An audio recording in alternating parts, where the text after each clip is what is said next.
Supper DubNation. E40 voice. You know, I need to change that. I need to come up with something better than that. I don't know. Figure it out. I wanted to start doing the California remix, but I think that's a bad idea because anytime you do music, the streaming services have a problem with that, other than Twitch. So if you're watching us on Twitch, a little bit different. I don't know. I think Facebook had a problem with that recently. So I'm trying to figure that part out. But yeah, don't play music on your live streams and all this other stuff. But here we are. Yeah. Bunch of guys resting. You can see all the latest and greatest on our community page, which is right here. Where is it? YouTube.com. Let's go Warriors. So you can see the latest and greatest. Uh-oh.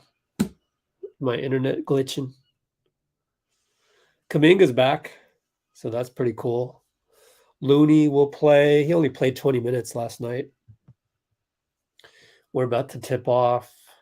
What is up with my internet? No, not right now, people. At least the tweets are still coming in. Why is YouTube so slow? Yeah, we're slow right now. Let's see. No, 390 megabits per second. That should get you there. Let's try it again. Nope, just doesn't want to go there. All right, fine. Let me set this up. I'm about to tip off. Yeah, I've got good internet right now. I think YouTube's just down. I just tipped off. And it will be Darius Garland bringing it up as they win the tip. And they're going to score because I just spoiled myself by looking at the box score. It's Evan Mobley with the free throw line extended bucket. My YouTube channel still does not want to cooperate. Ty Jerome got the start, by the way, which surprised me, but whatever. Because they got Donte and Ty Jerome. I guess you want to go with veterans. Jonathan Kuminga, missed it. Looney rebound. Over to JP in the corner. 3 good. 3 ball good. Yo, YouTube's down. A lot of sites were down today. Twitch was down for a little bit. CNN was down. Weird. Jared Allen put back. Same type of deal that we saw last night. Giving up a lot of offensive rebounds. What if we go to Google? Google's good. No, I ain't using Chrome. Firefox it is. YouTube, let's go Warriors. All right, Kuminga left side, blows by Allen, gets blocked by Allen. Whoops. Yeah, YouTube's not working. Another bucket inside for Mobley. Ty Jerome brings it up left side. We're down 6-3. 3 buckets for them. 1 bucket for us via Jordan Poole 3-pointer. He's on the left side against Okoro. Now Donte against Karis Levert. Jumper no good. Bro, what's up? My YouTube channel okay? Sheesh. Darius Garland bucket good. 4 buckets for them, 1 bucket for us. They have the slowest pace in the league. We have the fastest. So interesting dynamic. Of course, it's not going to be as fast tonight due to no Splash Brothers. Poole for 3. It's good. Could have been an and one, no call. as Okoro was late on the closeout, and I kind of want to credit Kevon Looney with the screen. Yep, Kevon with the screen.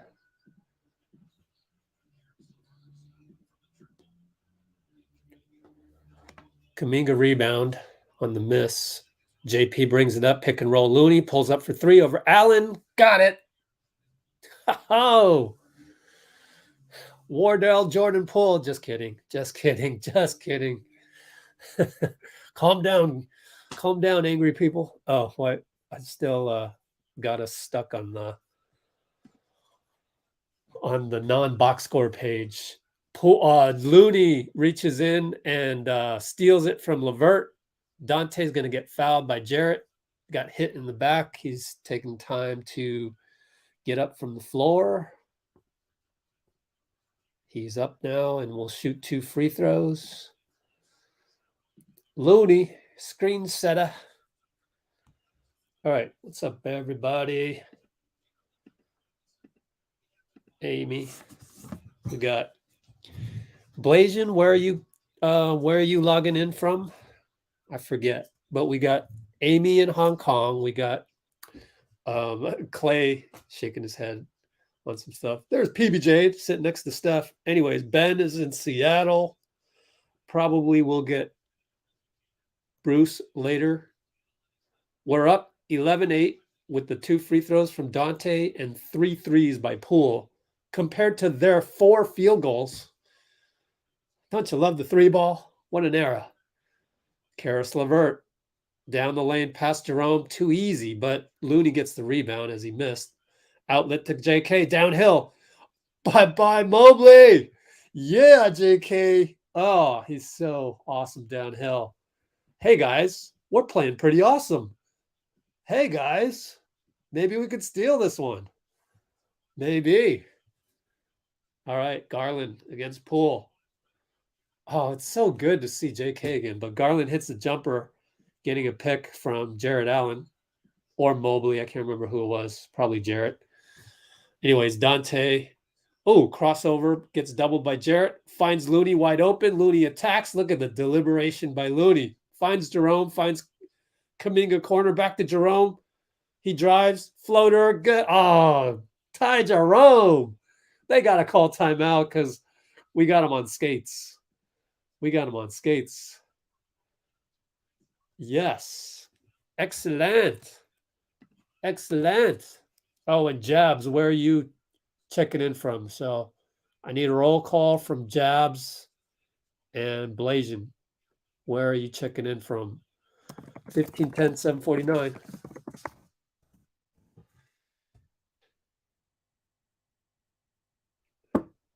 Pool party.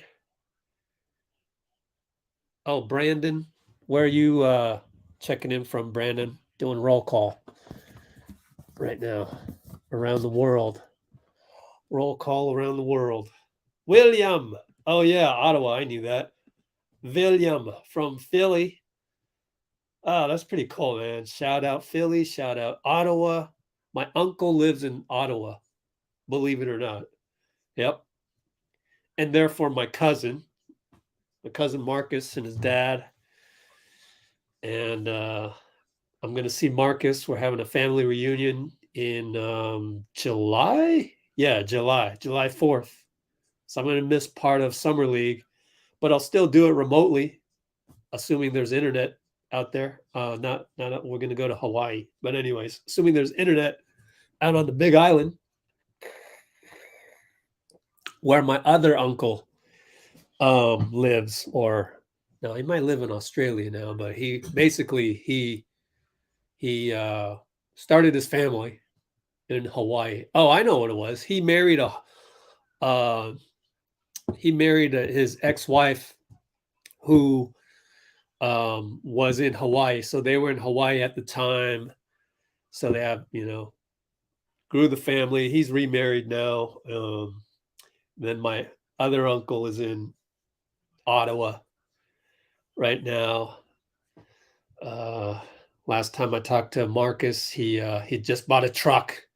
You kind of have to have a truck out there in Canada or the northern states Gets a little snowy out there. So we hear all the stories about the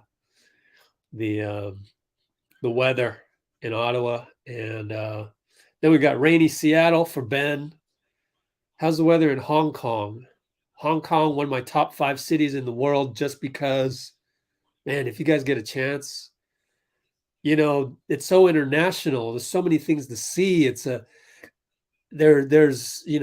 river that goes right in between. So there's 2 sides of Hong Kong. There's modern, there's older stuff, and people speak English there because it used to be a British colony and everything, and like you got to be pretty fluent. One of the few cities in China that like will speak a lot of English. So Hong Kong's great. Anyways, we're back. Garland against Donte. What a matchup. What a matchup. Oh, he got by Donte. Dang it. Good job, Darius. I always want to say Winston Garland. Am I right, Ben? I always want to go Winston Garland, but no, that's Darius. That's his son. Oh, what a cut by Poole. Misses the layup. Tough one. Oh, we got to talk about the last 2 minutes report from last night. Speaking of which, J-Mike in the game guarding Jared Allen. I hope he has a great game because there's so much J-Mike hate out there. Jared Allen scores over JK. Here we go with Donte. We're only up 1. Donte around a J-Mike pick. Nope. Over to Poole, over to Jerome. No good. I almost called Ty Jerome TyRoam. Let's call him TyRoam from now on. That's his name, TyRoam. Plus, he likes to roam around, so it's TyRoam. That's the new nickname. Jared Allen jump hook via Garland. So, yeah, we are struggling inside again. JK gets to the line against Mobley. Always able to draw. Always able to draw the fouls. I accidentally left my screen record on, so I might as well get this one from JK. Too small, Jared Allen versus J-Mike, too small. But man, the ability of JK to get downhill instantly. Instant downhill player. Also, obviously, Donovan Mitchell not playing tonight. He's injured, I think hamstring, not quite sure. Forgot. It's on our channel. It's on our community page. I did a little screenshot of the injury report. What else was I going to say? Oh, yeah, I wanted to put that down. What was it, about a minute ago? Our nickname for Ty Jerome is henceforth. Oh, Garland inside the paint again. That kid gets inside the paint so much, but he missed. TyRoam over to Donte. And Poole fakes it. Shake and bake back up to TyRoam. And Poole finds Donte in the corner, running out of shot clock. J-Mike wide open up top. Please hit that. Yes. Shut everybody up. Shut up all the casuals, man. Jeez. To judge J-Mike based on what? Half of the games played so far? Dude just had a leg infection. You ever had a leg infection? That stuff is nasty, man. Give the guy a break. Be a human being. You know what I'm saying? Anyways, henceforth, TyRoam. All one word. TyRoam. Ty Jerome, TyRoam. Moody cameo. Moody in for Kuminga. Draymond wearing the fashionable sunglasses indoors. And we got C.D. Osman, who wasn't trusted by Garland last time we played him. Remember? I had that in the breakdown. That was my first breakdown. I think it was the Cavs game. Anyways, Moody rebound on a miss. Donte finds, Moody alley-oop, but it clanged off the backboard. Ends up a three-pointer attempt by J-Mike, no good. Moody rebounds. Spin J-Mike. No foul? No foul, but that was a beautiful spin. No foul? And then we get called a foul? Yo, what's up with that, man? Wow, what a beautiful spin. What a beautiful recovery, honestly, by Jared Allen. They have a could have been a reach in. That could have been a reach in on Garland. Let me see. I'm watching it for a second time. Yep. I think Jared Allen got him cleanly, but you could have called a foul on Garland for the reach in. But if this is the playoffs, I'd rather you not call that. But it's the Warriors, so I rather you do call that because there seems to be, we never get any calls. But I just mean Steph mainly. Steph never gets any calls. Anyways, Donte to J Mike handoff blown up. Oh, bad handoff. Dante's 3-on-1, and there's no way he's winning that battle. And they score. We call timeout.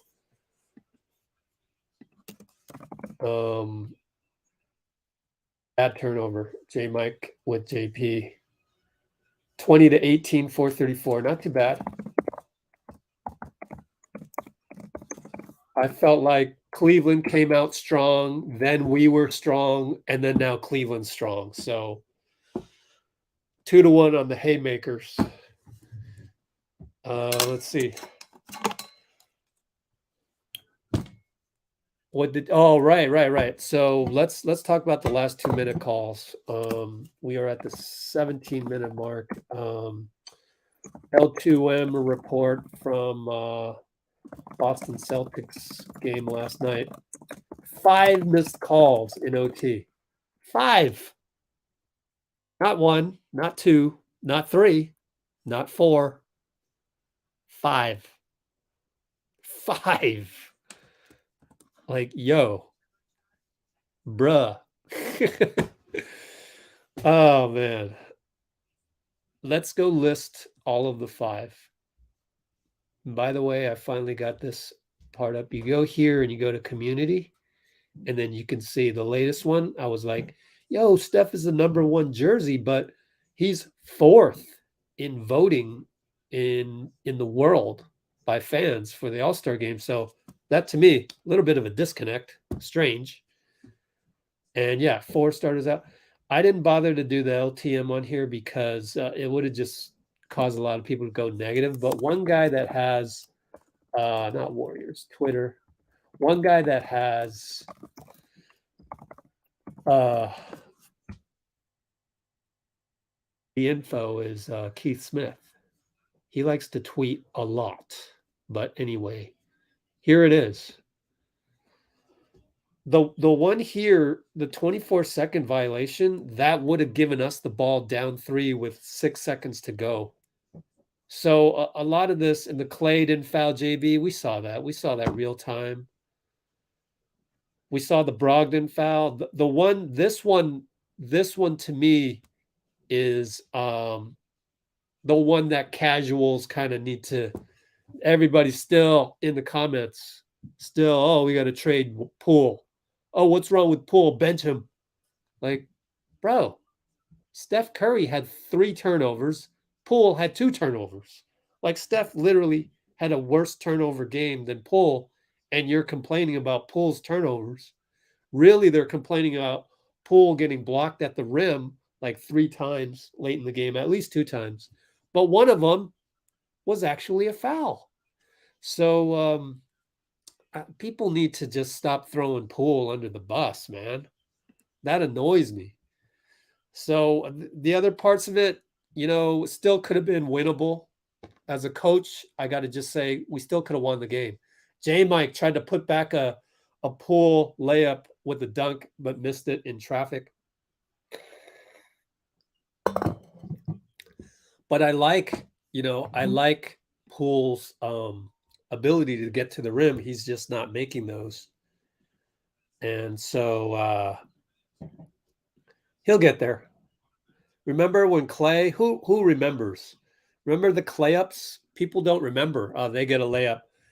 People forget about the clayups.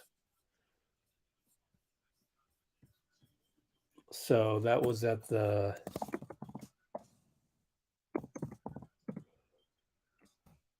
Donte reverse layup. J Mike slams it back in. Oh, J Mike. J Mike. Yes, sir. Steal by Donte. That should be a clear path. They don't call it, but he makes the layup anyways. I want the 2 free throws and the ball, man. Yeah, see what he's. Oh, now they're going to call him for delay of game. Oh my God. Refs, man. Sheesh. I'm going to say Jordan Poole missed the layup, but he just needs to finish developing. J Mike with a couple of great physical plays here. He gets a strong rebound as well. Poole over to Moody in the corner. Cash him. Dude, later at the 3-minute mark, JP finds Moody. JP is cutting up the Cleveland defense, man. He is cutting him up, and he cut him up last night. It's just the casuals can't see this. They can't see this tremendous part of his game. They miss a layup on a scoop. Poole brings it up. Downhill. Bye-bye, Garland. Oh, my God. He is kicking butt. Slicing him. He's a knife. He's a hot knife through butter. He's a hot knife through butter. Oh, my goodness, JP. JP. And then they go, oh, we need rebounding, so I don't like the small ball. Kevin Love for 3. But, oh, I don't like the small ball. JP needs to be benched. Yo, put that with the Splash Brothers? My goodness. No, I'm with Chris Mullin. I'm with Dorrell Wright. Triple for J Mike. I love the small ball lineup. We were here watching it, even though it was pretty much balanced against Boston.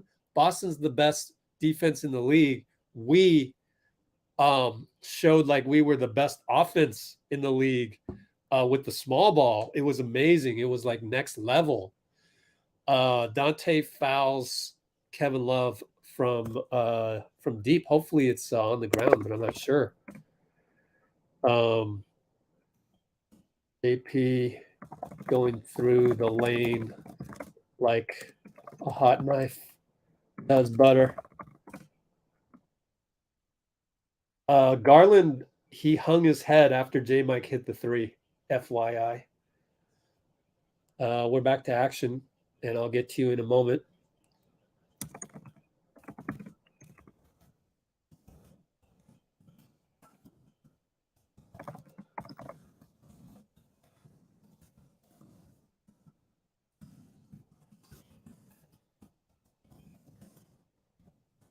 All right.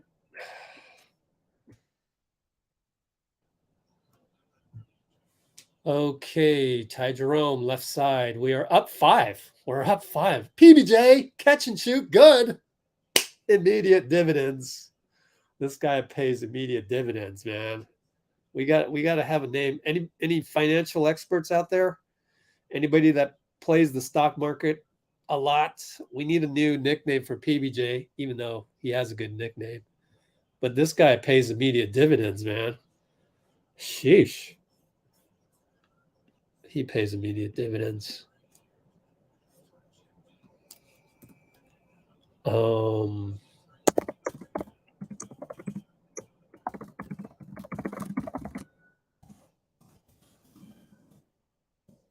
Catch and shoot 3 off the bench.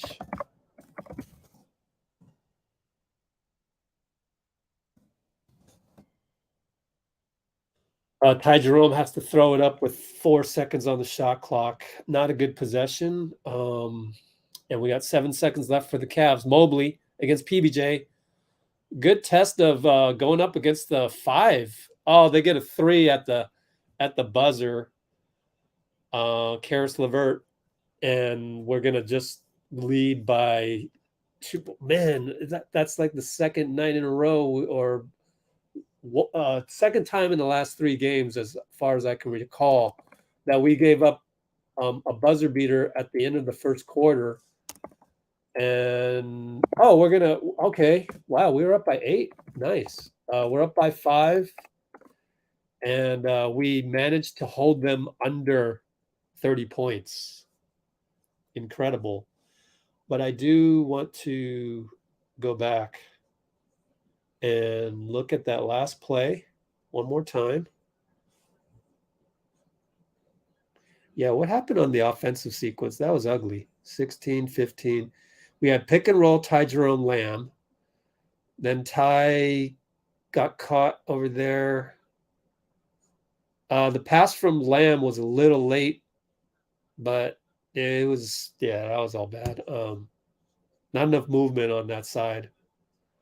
It's funny that Mobley did not attack PBJ.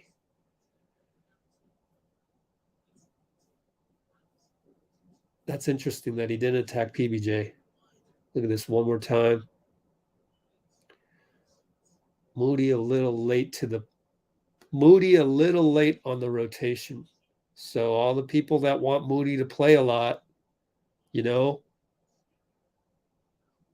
has to know that. He has to know there's only 2 seconds left. But that's more elite level of thinking that he just doesn't have yet. Moody's a good defender. Is he an elite defender? No, right? That's the type of thing that probably Andre would know. So talking about the buzzer beater. All my words are messed up today. Anyways, the Cavs buzzer beater. If Moody were an elite defender, he would have rotated over to the Levert 3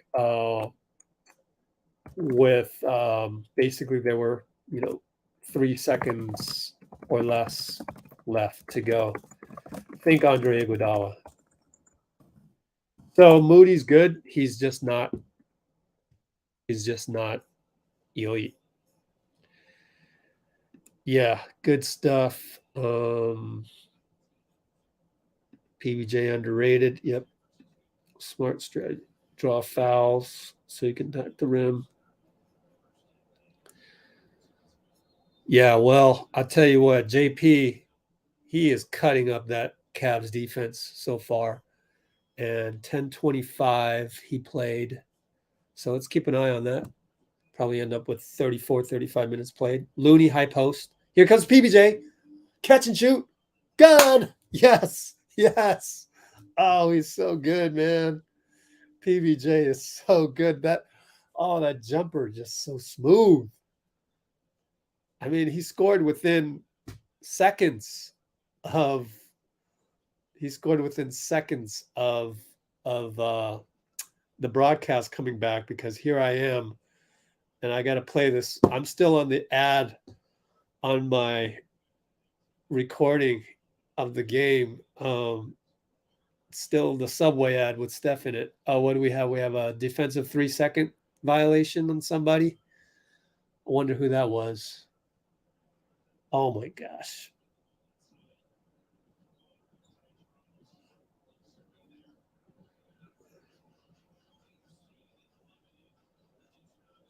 I'll take a look at who that was. Mobley, jump hook, good. Okay, let me take a look at that defensive 3 seconds. Was it PBJ? Yeah, it's going to be PBJ. Yep. PBJ. God, he's camping in there. He was. This was a minute ago. So that's what you get with rookies, right? Oh, they just hit a 3. So from the corner. So we're only up by 4. Been missing a lot of action, just trying to clip all these plays. Okay, Moody up top, back to JK for 3. Good. Line drived it right in there. Yo, guys, this is a highly winnable game, man. I know we got 4 starters out. This is highly winnable. We have got to keep going. They get a dunk, though. What was up with the rotation on that one, guys? Let me see. I feel like I'm back to my old self of clipping the important plays. I guess we lost the ball here. Looney. It's going to be Cavs ball. We're up by 5. Let me see what happened the last time they got a dunk. All right. So, well, it was Moody got beat on the point of attack, although there was a pick and roll. And then JK helped out, and then PBJ didn't help the help. So that's what you're going to get. PBJ, pretty good defense there. Short jumper, no good. And then he gets the ball baseline, but he stepped on the line. Wow. All these mental mistakes. That's 3 mental mistakes for PBJ. Meanwhile, the casuals don't notice these things. Sorry to throw casuals under the bus, but hey, I'm the Batman of social media. They throw somebody under the bus, I'm going to throw them under the bus. That's what I do. So that's 3 mental mistakes on PBJ so far. Ty Jerome gets in the paint again. Good job.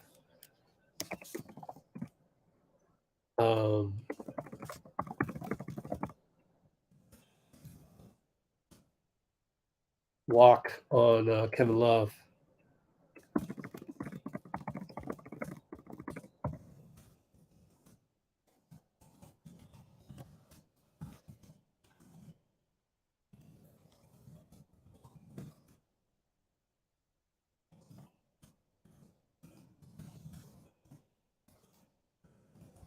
Ty Jerome is hot. He hits another one getting into the lane. He loves getting into the lane. We're up by 9. At this point, it's like, yo, we should just win this game. You know, I'm not going to take any excuses. I'm just not. We're playing so well right now. Even PBJ, despite the 3 mental mistakes, Kevin Love jump hook. We're playing good enough defense to win this game, so we might as well win the game. I don't care what our roster looks like tonight. Jerome fakes the 3, falls down, but gets the PBJ. Oh, 3-point short. Looney rebound. Back to PBJ. Attacks, gets fouled. Good job, Loon. How many offensive rebounds for Loon? 2 of them. Let's see. Haven't had any comments for a while. PBJ at the line.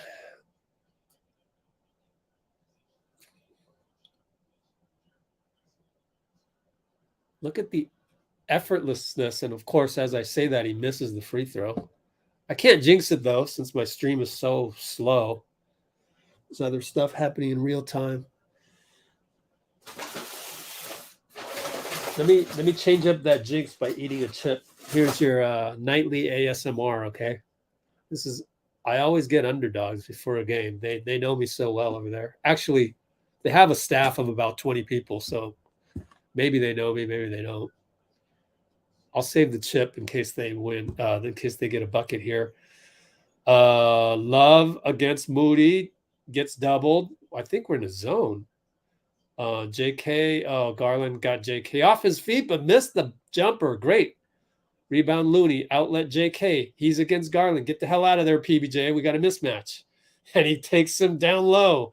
Mobley has to double, finds PBJ. Oh, he threw the ball back to Moody. Should have just shot it.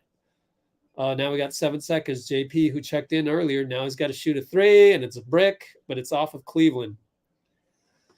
Yeah, right? So PBJ should have – that's 4 mental mistakes. PBJ should have shot the ball.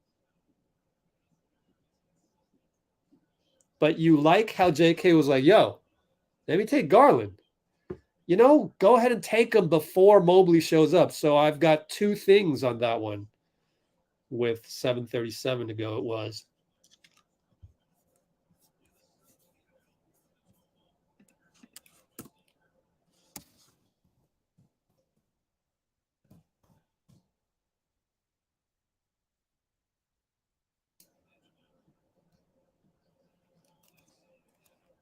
Uh-oh. Turnover, dunk. Oh, man, we can't be turning the ball over like that. I didn't even see what happened. Donte brings it up. JK. Try and do play-by-play while I'm looking at the previous play. J-Mike for three. It's short. Oh, boy. Now we're in a rut. We're in a rut. So was JP. Yeah, kind of turn it over. Well, J-Mike didn't get a good grab on the ball. Might need a timeout if they hit. Mobley misses, though. Donte. JP. Lob to J-Mike. Doubled. Donte for three in the corner. Faded away. Bad shot. Not a good foul by JK on a rebound, but, you know, we're going through a mental lull. Only up by 6. Second quarter, under 7 minutes. 46, 46, 36.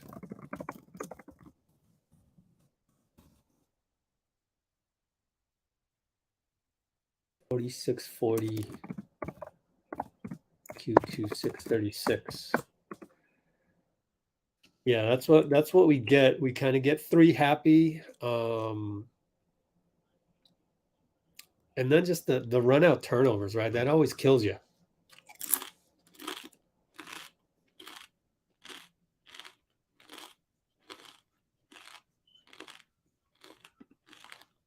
All right.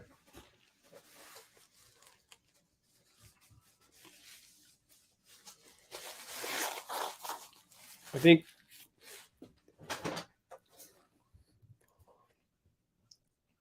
I want to show you the last play.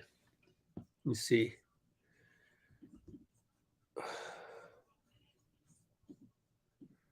Make sure I have enough memory on my computer. Oh my gosh. Hold on. Gotta get rid of all this stuff. Trash. Might need to use the restroom. So we're not going to get around to it. 5 gigabytes left. Really? Oh, I know what happened. Oh, man. I know what happened. 119. Delete all those and then copy last night's clips over to my flash drive. Okay, I'll be right back.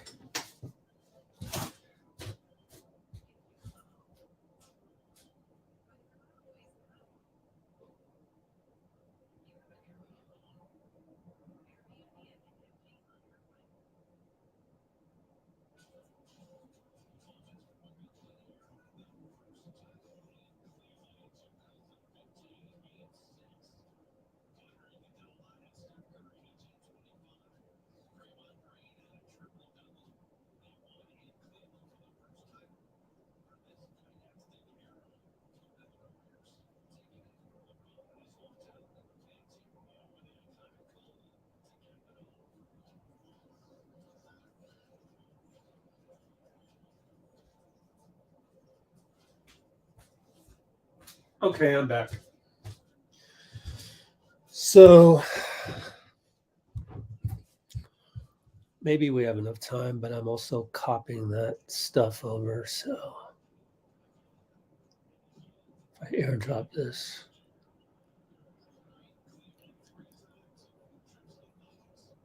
Oh, we're back. 6:25 to go. Garland for 3. Good on the catch. Wow. He has now have the lead to just 3. And got a foul on their backup. Foul on Lamar Stevens. He has 2 for 2 already? What? Man, he probably scores coming up. Damn it. Ty Jerome. TyRoam goes up. Tough shot. Banker is no good. In and out. Didn't make it that time. Outlet to Cedi Osman, and they get a alley-oop to Jared Allen. Reverse dunk, no good. Lucky. Donte inside out dribble lefty, loses the ball, gets the ball back. It's our ball. Maybe I just didn't see Lamar Stevens score twice. My fault.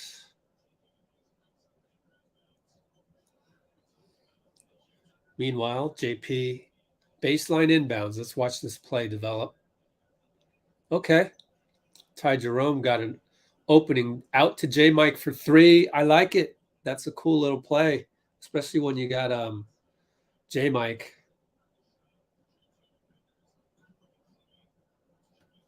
Better than how the season started out with those baseline inbounds. Garland steps back. 3 ball, no good. That was a tough leaning step back, but they get the rebound. He gets a second reload, no good. Or he gets a reload, no good. Lamb outlet to Ty Jerome. Finds Donte corner, doesn't hesitate, hits it. We're back up by 6. I like the flow of this. It's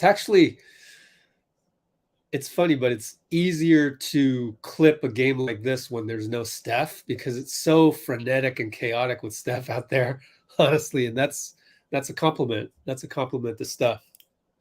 He's one of a kind, man. One of a kind. Donte pick and roll J Mike. Back to J Mike. He hit the last one, passes that up, tries to do a pick and roll with JP. He's stuck over to Jerome. Extra pass Donte. Just hit that one, but misses this one. And J Mike gets fouled. No call. Whatever. Garland brings it up against JP.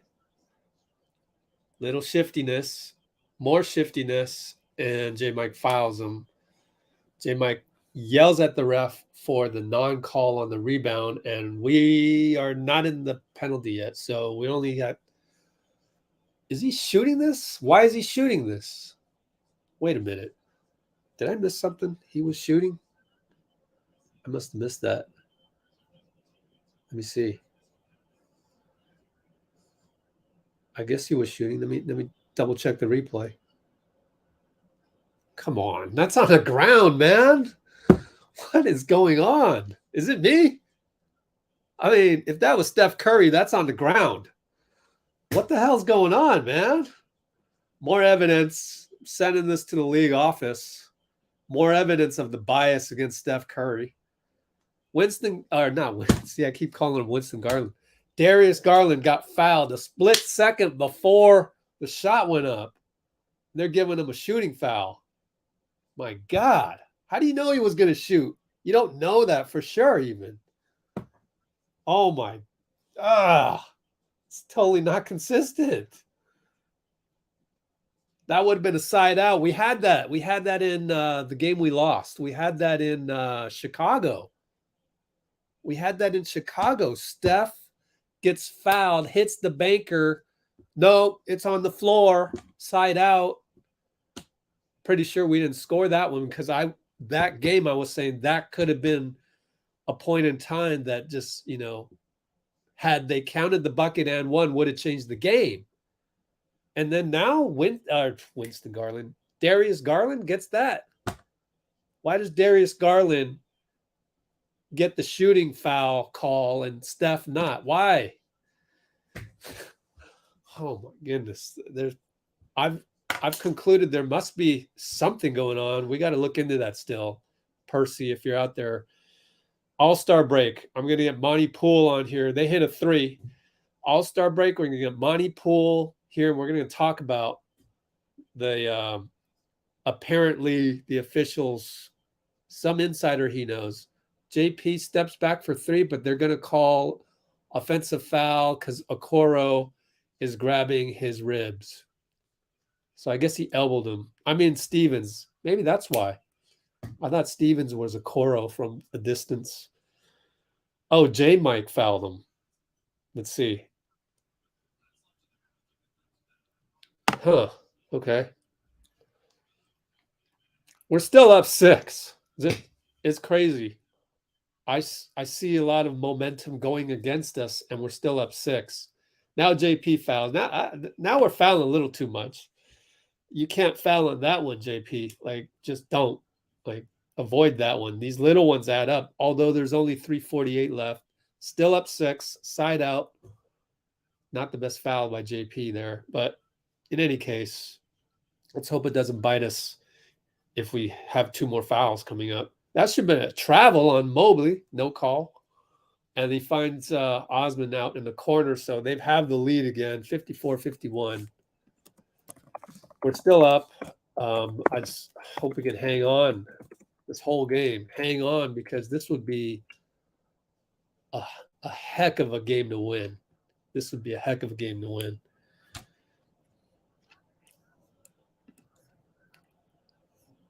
Okay, so now that I've got the little clip over here on this computer, let's take a look at it. I forget what it was even about. Let's take a look at it. Here we go. So what was I doing here? Oh, okay, yeah. So JK, he says, hey, PBJ, clear the hell out. I am going to post up Garland. The problem, though, is he should go now. He should spin, make that spin move now, right? So we're looking at this 46-minute mark, looking at the play where JK called PBJ to leave and posted up Garland, but did not attack early enough before the Mobley show. So you're going to see here, Mobley does the right thing and says, oh, my guy needs help. Let me show. Okay, now it's too late. You got to make your move earlier. And then what happens is we find PBJ, but he steps on the line, which is mental mistake number 4. Is it this one? For PBJ. Might not have been this one, my fault. But there have been instances of PBJ having a rookie brain fart just for a second. What happened here? That one just went out of bounds. So that one wasn't the one where he stepped out of bounds. That was just a tough shot with, 4 seconds left on the shot clock. And you don't want to get yourselves in that position. So JK should have, if JK goes and attacks when he has the opportunity to attack, then the brick from JP never happens with 4 seconds on the shot clock. So the mistakes can lead to a domino effect. You just got to get it right. And that's the problem usually with the young players. That's what you got to deal with. That's what casuals don't see because they treat everybody as a NBA 2K player profile. And JP comes in, hits a 3, thanks to another loony pick, and we are up by 6. Trying to think if there's anything really special about that play. Not really. Levert, no good. Ty Jerome rebound. So we're getting some momentum back. Good. Left outlet to Donte. Jordan is trying to lose Karras. They could have called a hold penalty there, but no. Now they call it. But Garland wants to travel, but no. Levert fouled him twice on that sequence. And I'm glad, what's his name, finally decided to call a whistle. His name is John Goebel. I remember him. So now Lamb has the ball, trying to work with Looney. No, nothing. Donte ISO left corner's got to make something up. 3, 2. Lamb shoots it. Catch and shoot. Splash! Lamb again saves the day. And people want to throw Lamb under the bus. I just don't get it. I don't get it. It's such a casual way of watching the game. I heard Garland from the elbow, so he must have hit a jumper, and Poole gets blocked at the rim again. Jeez, JP, bro. That's something definitely to work on. He absolutely needs to put that as priority number 1 on the list of things to do next practice. Just like PBJ is working on. PBJ is working on that too. Mobley gets fouled by Lamb. That's a ticky-tack foul.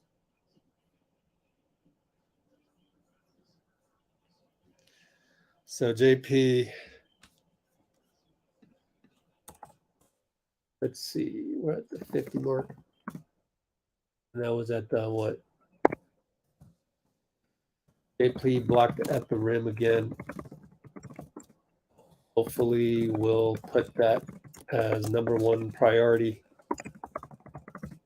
at practice, as has been done by PBJ. He literally said that's the thing PBJ is working on right now, is his finishing.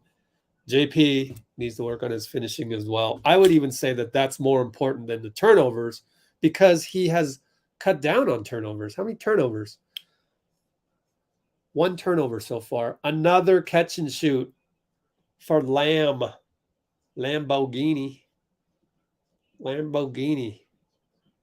Sheesh, man. He deserves a fat raise. He really does. He deserves what should we give him? A team option? We don't really give more than 1 year on anybody not named the foundational 6. Jerome, in and out. Looney tip. No, he's going to save it over to Lamb for 3. Short. No good. Oh, the tip by Donte. We're still tipping the ball like mad. Donte gets it. He's hurt. Dante's hurt. Loses the ball. Jerome dives and gets the ball from Garland, but Dante's writhing in pain. Timeout. Jesus. He gets up to get away from the 3-second call. Jerome is stuck. Just use your timeouts. You have 5 timeouts. Golly. Now JP's got to do something crazy. Air ball. That's okay. This is one of the few times I'm going to heavily criticize Steve Kerr. Bro, 5 timeouts. You have Donte writhing in pain. Call timeout, my friend. Whatever. I'll get over it. Everything else Steve has done, I don't have a problem with. I got a problem with that one because it ended up with the JP air ball. But C.D. Osman hands the ball back to us on a travel. Oh, my gosh. Just call timeout. You got 5 timeouts. My goodness. Kerr failed to call timeout. 5 of them left with Donte writhing in pain. In the key, my goodness. What were you thinking? But anyway, we move on. We got the ball back. Steve Kerr's like, I knew C.D. Osman would screw up. Relax, Rich. They get called a foul. That's going to put us on the line. Yes. Thank you, Cavs, for the mental error. Hey, maybe it's one of those. Actually, Brad Daughterty said it in the pregame, and I have that on our channel. If you want to go check it out right here. Let's see if this works. YouTube's not working for whatever freaking reason. That pisses me off, man. But Brad Daughterty, analyst for the Cavs, talked about this in the pregame. Daughterty said in the pregame, so Cavs commit penalty foul with 6.9 seconds left.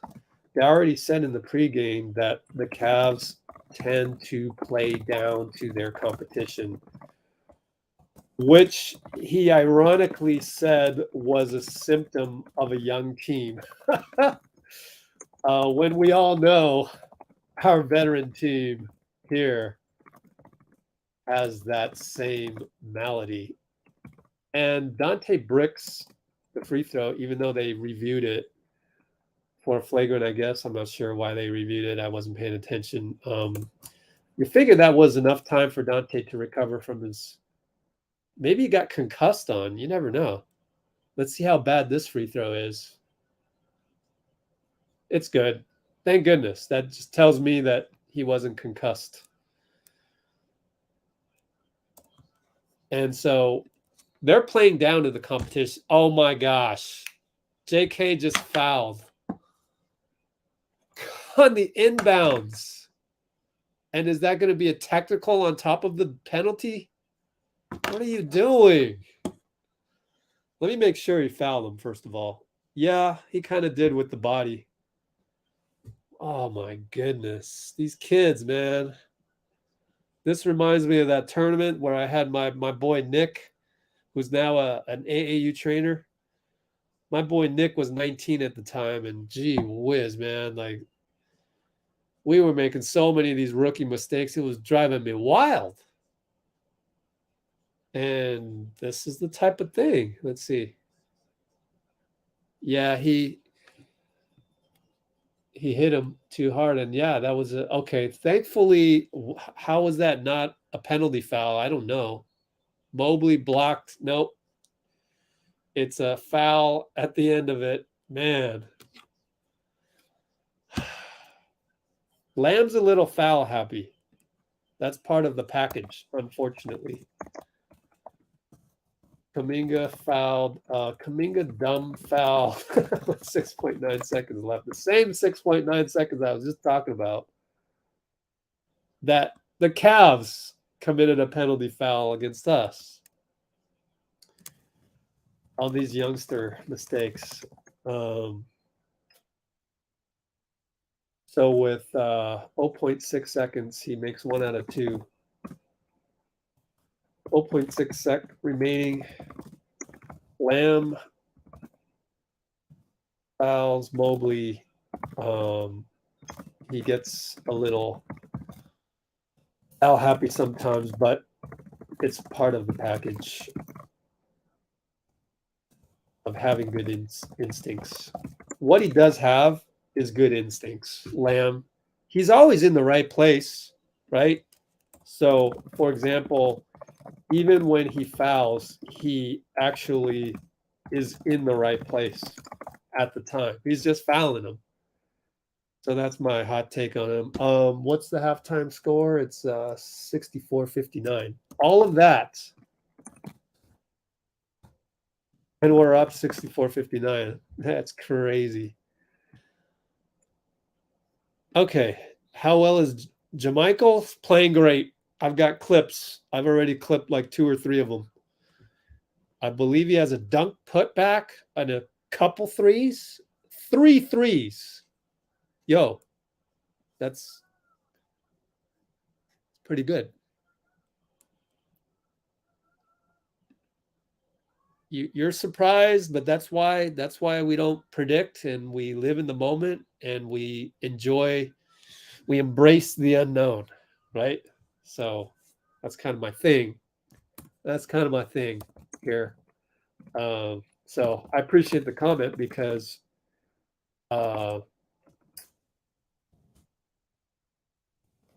then it brings me back to the foundation of Let's Go Warriors, which is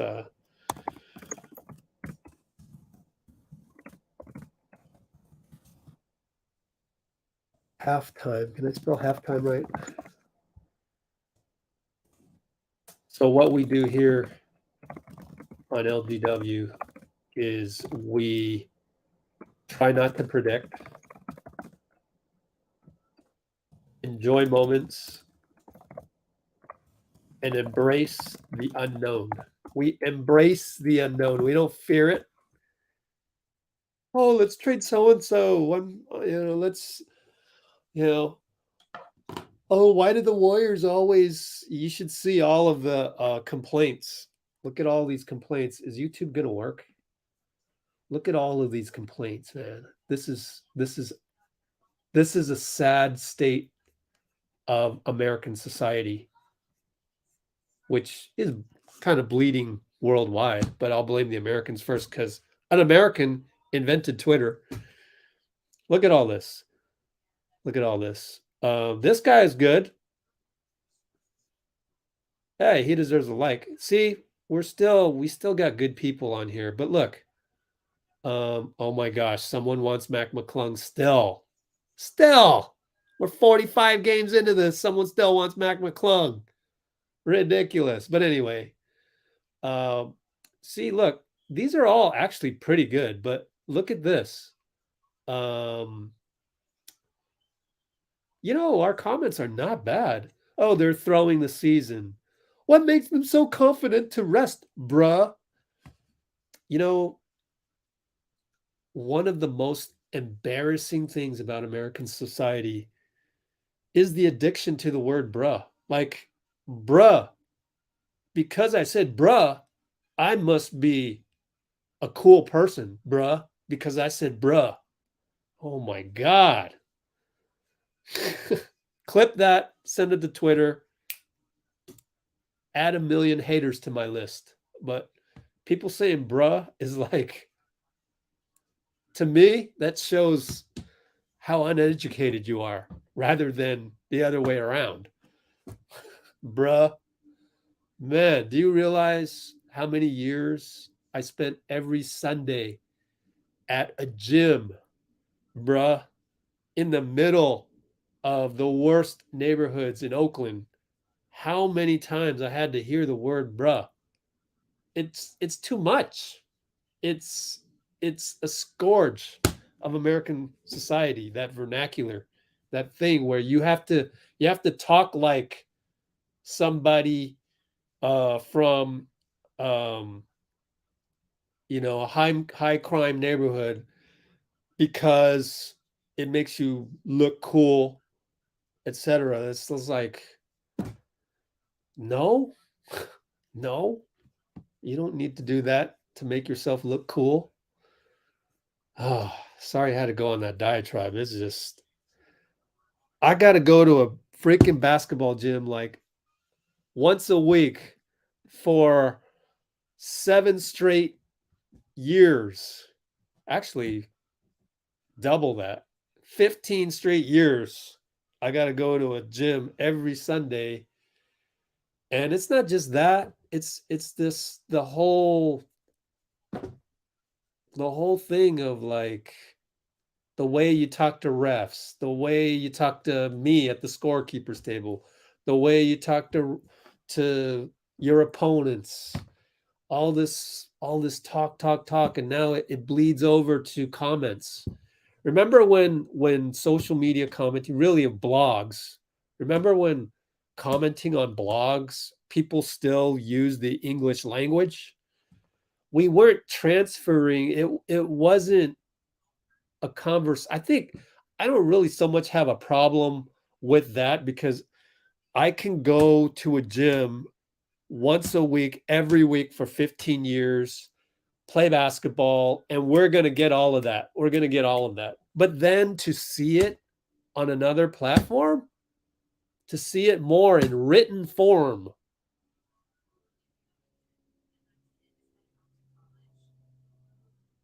like we have learned how to spell, like it's going to be in the dictionary pretty soon because people have been writing it.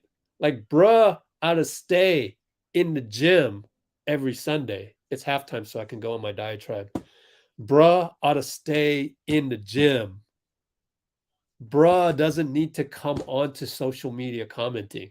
No, that's like the New York Times having bruh all over their articles. No, we don't need that, man. We don't need that. When did it become a thing where you looked like you were more cool for typing out the word bro? I'm not into that. Not into that. Ben hears me. But yeah, the good news for Mac McClung, he's gonna go to All-Star weekend. Haha. Good for you, Mac. Let's talk about Mac. 104 mark. Mac McClung, still not a good fit for Kerr System, but congrats to him for being in the NBA All-Star Slam Dunk Contest. It's a free trip to Utah, a free cameo on TV. We got to root for him. That makes the dunk contest, to me, Can't miss. Can't miss. This year, if Steph and Clay do not play in the three, if there are no Warriors in the 3-point contest, let me lay down this gauntlet. Hot take. If there are no Warriors in the 3-point contest, then for DubNation, the slam dunk contest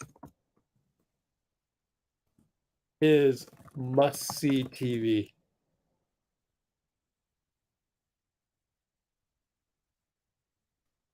It's must-see TV already, just having McClung in it. That doesn't make him a good fit for the Warriors. Okay, there's still a difference, but I love the guy. We had his trainer on here earlier. You can search it, youtube.com. Let's go Warriors, McClung. It's under McClung's trainer, and it would be great for him to win it. A G League player to win the slam dunk contest, that would be great. And it might start a wave of having just G League players lead our slam dunk contest efforts.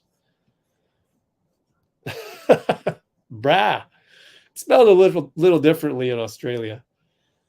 Yeah, McClung's good, but a bad fit. Exactly. J Mike is doing his job. Keep them under 60. What does that mean? Keep them under 60. Oh, right. Yeah, keep them under. We kept them under 60 points. Oh man, crazy times for the NBA. You know who else is a minimum salary? I did not realize this, but we might as well talk about it.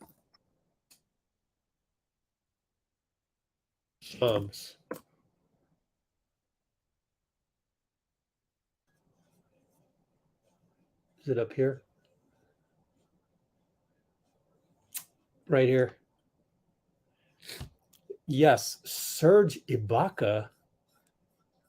Wouldn't it be great to have Serge and Klay Thompson on the same team? Remember, they did the little video thing. That was hilarious, if you know what I mean. If you know, you know. What am I looking for? You can't see my when I highlight the URL. I want to think of something.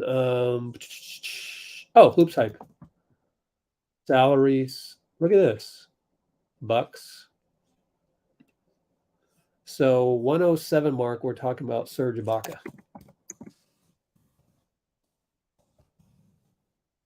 Is a minimum salary. You'd have to send Milwaukee. I'm now convinced you'd have to send them at least Moses Moody. So we're back to the same issue, problem, philosophy, whatever you want to call it. This is a minimum salary, 2.9, under 3 million. So I'm going to say this. To do any deals, I think as of today, we would have no choice but to include Moody in any deal. And I'm still not sure I want to mortgage the future. Mainly because I've been through a 2-decade rebuild, let alone what Lacob says of a 5-year rebuild. Okay, so this is the problem that I have with all the people that say, we can't waste the Hall of Famer's prime. I mean, I get that. And I do know that these days rebuilds will not take 20 years anymore just because of the collective bargaining agreement. Because we got shafted a couple times. We got shafted by the CBA due to Weber leaving early. We got shafted. Weber, guys like Weber cannot leave their teams like that anymore. I don't think so. Just less likely. I'd have to think about it. If you were a draft pick, a high draft pick, and you First of all, and you demanded a trade. Is it as easy as Chris Webber used to make it? I don't know. I just think the whole Chris Webber thing, we're not going to see another number one pick get traded in year two due to a difference with a coach. I don't see that happening. But anyways, that was I think a contractual situation as well was part of it. I'd have to look that up. So you can't quote me on that. Me being a journalist here, don't quote me on that. But the other one that shafted us was Gilbert Arenas. That one shafted us. So I don't think a rebuild will take 20 years like it took us. But it could take 5 years. I mean, it's taken the Houston Rockets more than 5 years.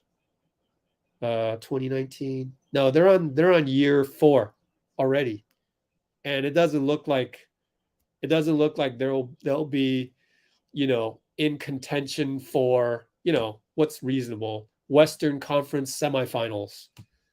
Houston is not going to be in contention for the Western Conference semifinals.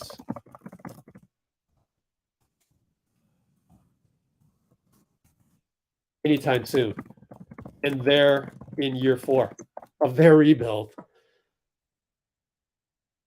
So when people say, and I mean distinguished people on Twitter, when they say we can't waste Steph's prime, we need to go out and get so-and-so right now.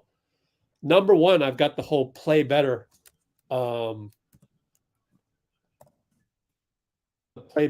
theory.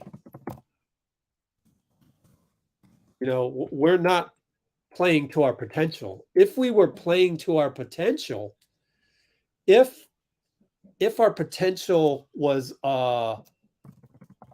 last night's roster, right? If we were definitely not having JK back, J Mike back, and possibly Wiseman, although I've always left Wiseman out of the picture because our game 6 didn't have Wiseman. Anyways, we're back to action. But see what I'm saying? Like, I don't think people who say JK with a bucket, fake and an up and under, I don't think people who say we can't waste their primes understand the rebuild process. They don't understand that. They really don't. And that's too bad because most of us diehards that have been around for years, that went through the Cohan era, we understand the rebuild process, and we're not going back there. Same thing with Joe Lacob. Thank goodness. I'm glad Joe Lacob is like us, that we went through the rebuild of Cohan. Ty Jerome, 1 second on the shot clock, hits it up top.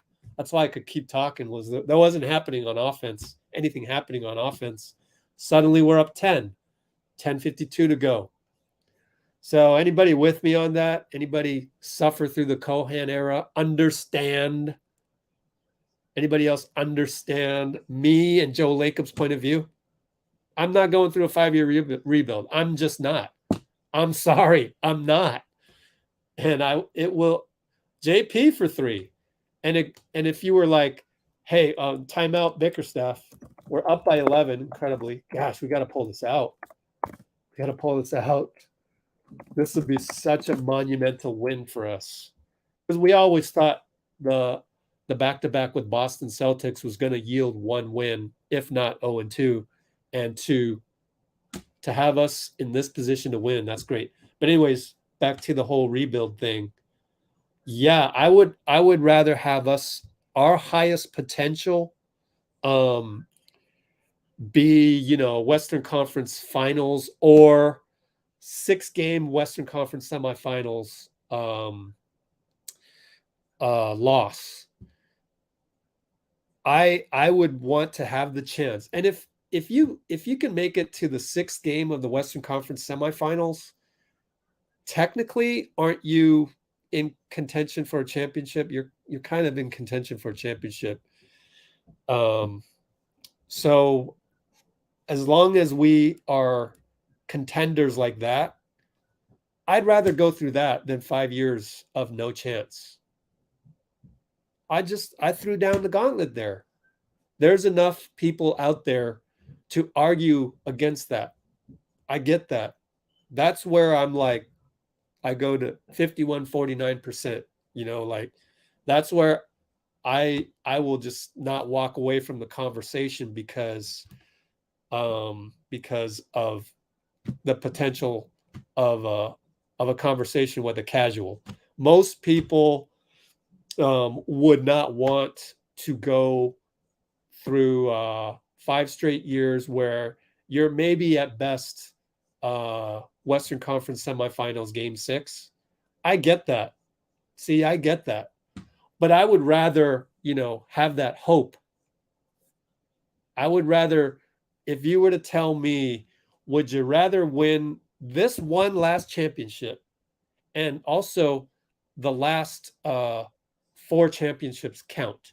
If I didn't win the last 4 championships out of 8, then I wouldn't be sitting here saying that I would actually rather have the next 5 years make us lose in the Western Conference semifinals in game 6 than win a championship and 5 straight years of not even making the playoffs.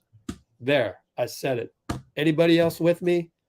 I would assume there's probably not a whole lot of you, but those of you who have been through 17 years out of 20, winning 28 games per year, you feel my pain. We're back to action, so I can shut up about that because I could go on for days. Wow. Levert just hit a splash 3 over JP all over him. Probably tapped his hand. Now we're up 8. Pick and roll. Double pick and roll with JK in the vicinity. Good pick by JK. Looney was in the vicinity. JK trying to get downhill. Nothing. Lost the ball. Travel. No call.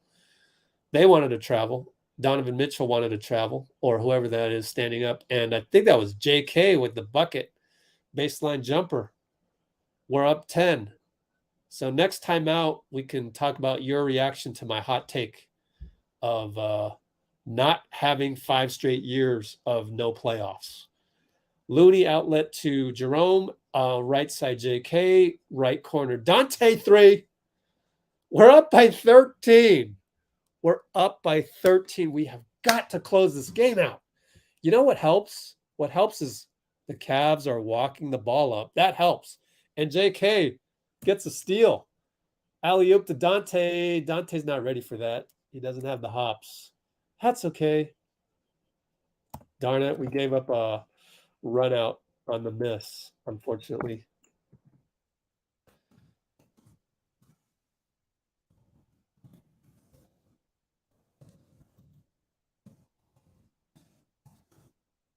Okay, back to action. Ty Jerome out to JK, right side, wide open 3. They keep leaving him. Well, he's not going to show up on the scouting report. Let's take a look at the scouting report because this is what they will see in the scouting report. Garland makes up for it. He does the superstar thing of getting a bucket when they need a bucket. 3-pointers, 258. See, so they see that on the scouting report and they go, let's let Kuminga shoot. Good, because we know better. Oh, Ty Jerome for 3. What the hell? JK triple. Cavs probably have his 25.8% on their scouting report. Donte gets a rebound. Brings it up. Shovel past JP for 3. Oh, missed it wide open. JP always seems to miss wide open ones. Oh, man, I hope that doesn't come back to haunt us, but we're up, 15. Technically, it shouldn't. Hello, DubNation. Oops. Roberto Casas reporting for Let's What is going on here? Let's Quit out of there. I clicked on something by accident. So that was with 8 minutes. JP seems to miss wide open threes. Why is that? Crazy. So JP at the line. We're up 15, amazingly. Wow, guys. It's all defense from this point on out. All defense. I think I might have the energy to do an immediate breakdown, like stay up until 4 in the morning to do this breakdown.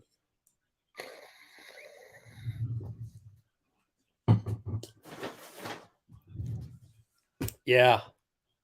See, I get it. See, I don't mind the rebuttal on my hot take on that. But were you a fan when we went through 17 years of futility? Were you a fan back then, or might you be spoiled? You see what I mean? I think there's not a single. Oh, Donte with the steal dunk. He stole Garland. What's going on? Oh my goodness. I got to clip that. That's an all-star play, man. That's an all-defensive play. Bickerstaff is sitting there going, what the hell is up with my team, man? Why does my team suck? But I think that's exactly what Brad Daughterty talked about in the pregame, which I have on the channel. You can go check it. No, he didn't steal from Garland, my fault, but he did anticipate it more than Garland. You know, as a coach, you always go, meet the pass. You got to meet the pass. But it was kind of a bad pass too. It was a bad pass. But Garland didn't do anything to meet the pass. And JP gets stolen on and he fouls Levert hard. I think he fouled him hard because he wanted a foul. You see how he's arguing right there? But you cannot lose your cool on those. We might have escaped a flagrant right there. Let's see. Yeah, they're not going to call that, JP. They're just not going to call that.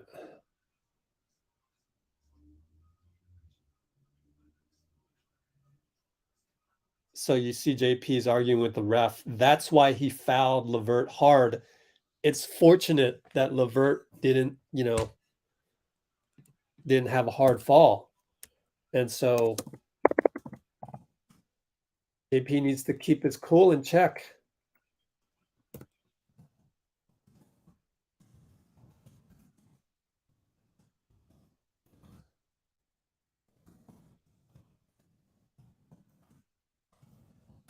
Anyways, long sequence here, 3.2 on the clock left.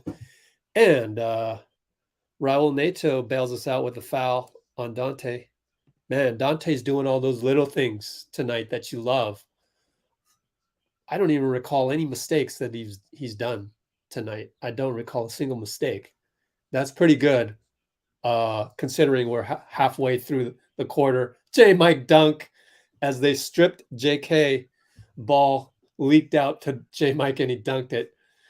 I don't know, guys. I think I've seen enough from J-Mike. Right? It's the whole play better theory. It's like, I know what these guys can do, and if they play up to it, Levert scores on Jerome. That's okay. If we just play up to our potential, as J-Mike is doing, we're fine. There's no need to hit that panic button. JP's like, oh, I'm still mad from that turnover, and Donte. So he misses, and Donte steals it. Oh, and he travels. That's his only mistake all day, but he got a steal. My goodness, Donte. Jeez.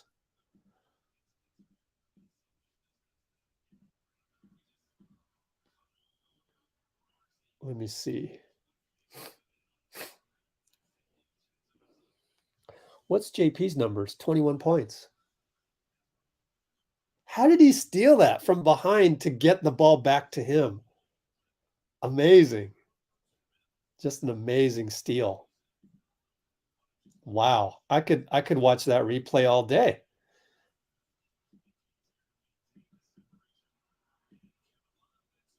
Kevin Love for 3, touchdown pass to J-Mike. Nope, too many Cavs back. They're getting back on defense. Donte Hezzy, Euro, no good. And Garland cannot catch. Oh, that is Donovan Mitchell getting up and down on the bench all the time, but Garland cannot catch the rebound. So it's our ball, 14 seconds on the shot clock, timeout. 89-74 with 5:21 to go in the third. My goodness, my goodness.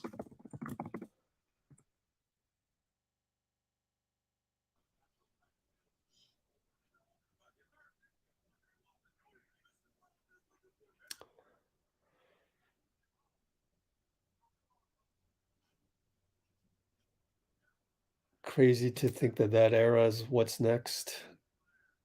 I mean, I don't want to go through what the Houston Rockets are going through, and that's a distinct reality.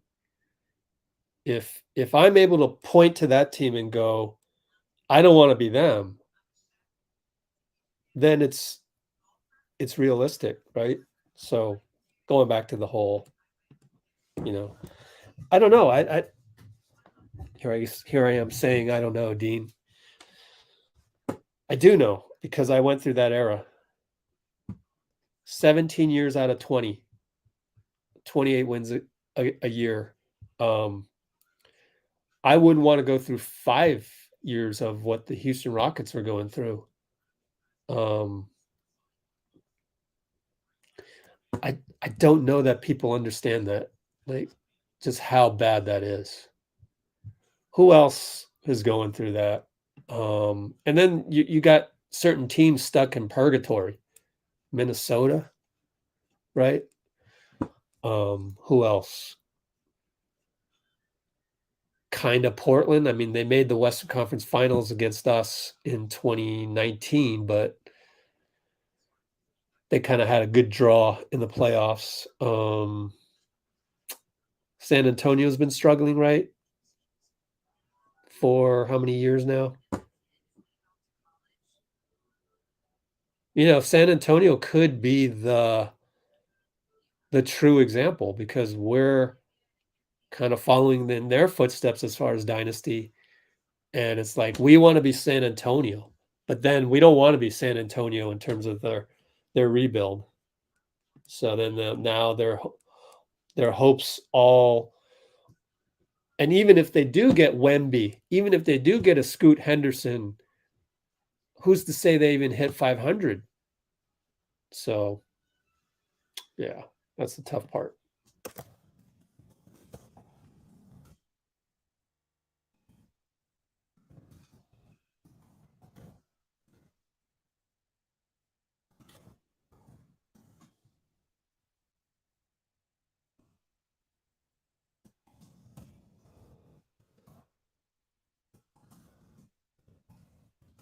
Okay, we're back to action. JP up top. 5:11 to go. Shoots it, gets it with 5 seconds on the shot clock, and you could see. Oh, I love it. You could see Robin Lopez on the bench clap his hands in futility. It's like, dang it, yeah, I love it when they got to deal with that. Osmond misses under. It's good to have that guy on each opponent that you can trust. Probably isn't going to do much for their team. Donte actually makes a mistake. He travels on the catch.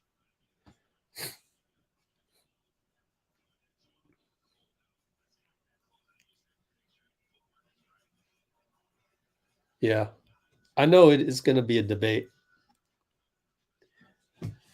I get that, but I don't know. I want to find other Cohan era sufferers because we've won 4. Kevin Love, offensive foul against Poole. Wow. So the ref is called one for Poole. That would be, is it Nate Green? I don't know if it's Nate Green or not.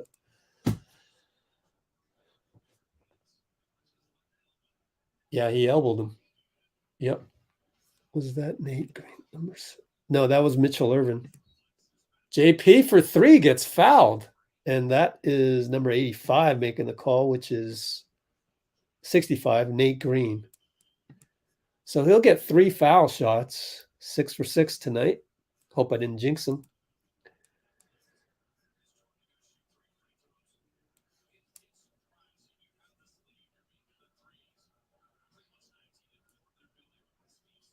Oh, yeah. Sacramento's good enough, I think. Bruce. Oh, yeah. How did the likes gone? Probably terrible. I've never done well on likes, even though everyone should splash the like button because then we get more people like us on here. 24 likes. 24? We got 64 concurrents. We can do better than that. Let's go, guys. Get your likes now. Splash the like button, please. Thank you, Amy, for the reminder. Literally, I need to remind. We were supposed to have a guest last night for halftime. I completely forgot. I literally forgot. And I felt so bad. And I kind of was like, oh, do you want to come on tonight? And then I was like, I probably shouldn't have asked that.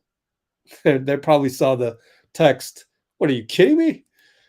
You stood me up. Anyways, Kevin Love inside. Oh, he has to pass it out. Osman finally does something. We're up 20. Now it's 17. But, man, we're up 20. We were up 20. Pulled, not smart. You're up 20 and you shoot.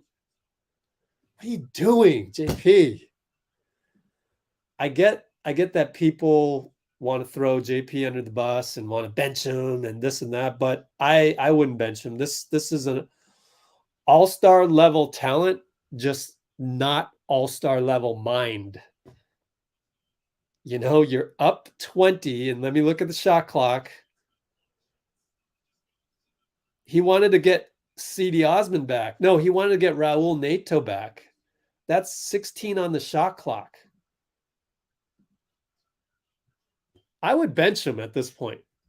Take him out. And I think I heard him take him out. You got to have a real talk. Are they show Steve Kerr now? I wish I was privy to seeing whatever's at the arena, but JP needs to be talked to.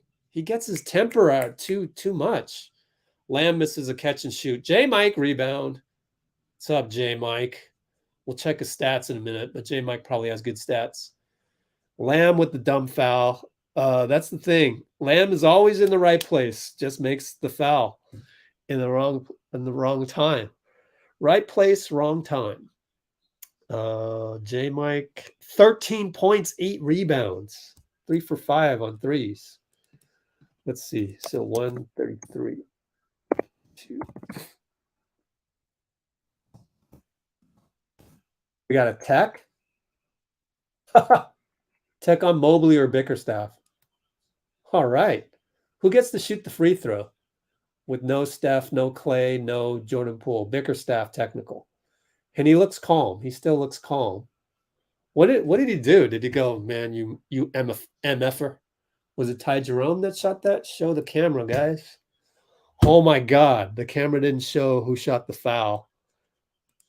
Ty Jerome shot the T. Okay. Oh, golly, man. Anyways.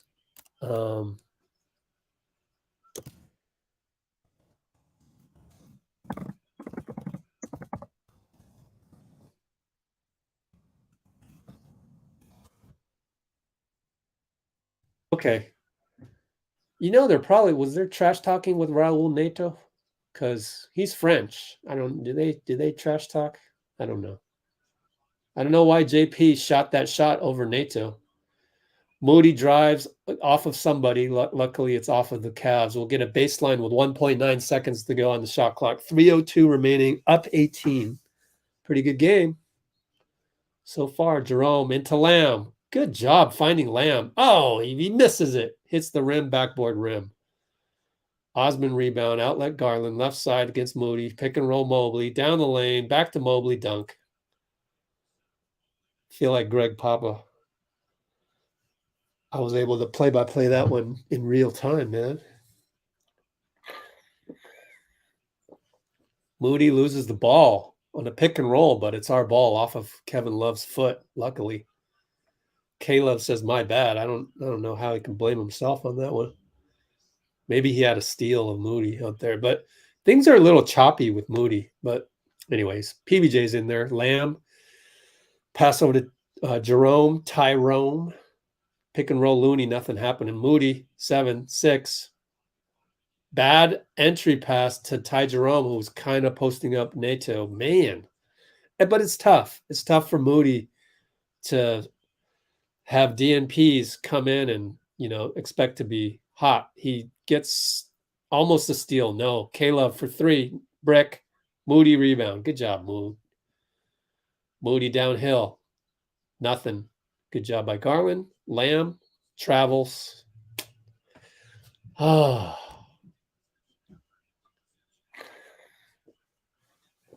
Fitz going empty possession after empty possession. I mean, yeah, but we got a lot of youngsters out there. I mean, we didn't get empty possessions to get up by 16, so I'm giving them credit tonight. But we got to close this out, just like we had problems. I would sit there in the bench, talk to guys like Moody and whoever, say, hey, I know you didn't play last night, but we did not close out the game last night. We can close out this game. We got to close out this game. Why don't you teach our veterans how to close out a game? That'd be funny, huh? I would do that just jokingly. Just jokingly. Why not? Just to put a little. Make Steph laugh. Oh, he hit a 3 over Moody. Up by 13. Here come the Cavs. Be careful. 1:37 to go. Ty Jerome and PBJ pick and roll. He hits PBJ way too late. PBJ has to create something out of nothing. Does not. Back rimmed it. Almost lost the ball. Moody dives. Took him a little longer to dive, but he missed it as Osman couldn't hold on. Neto stumbles on the baseline. Over to K-Love for 3. He hits it. Timeout. Got to be timeout. Kerr keeping up the encouragement. Down to 10. 95-85. 109 to go in the third. Plenty of time. So can't have deer in the headlights right now. Can't have that. I'm going to replay that last play, see what happened on our defense. Oh, Moody was just late getting back. And Ty Jerome probably guessed wrong.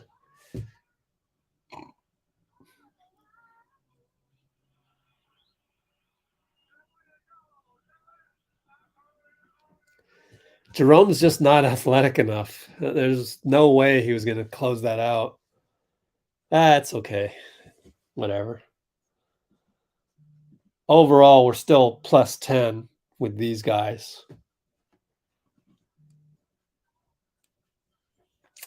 What do we got? Turnovers.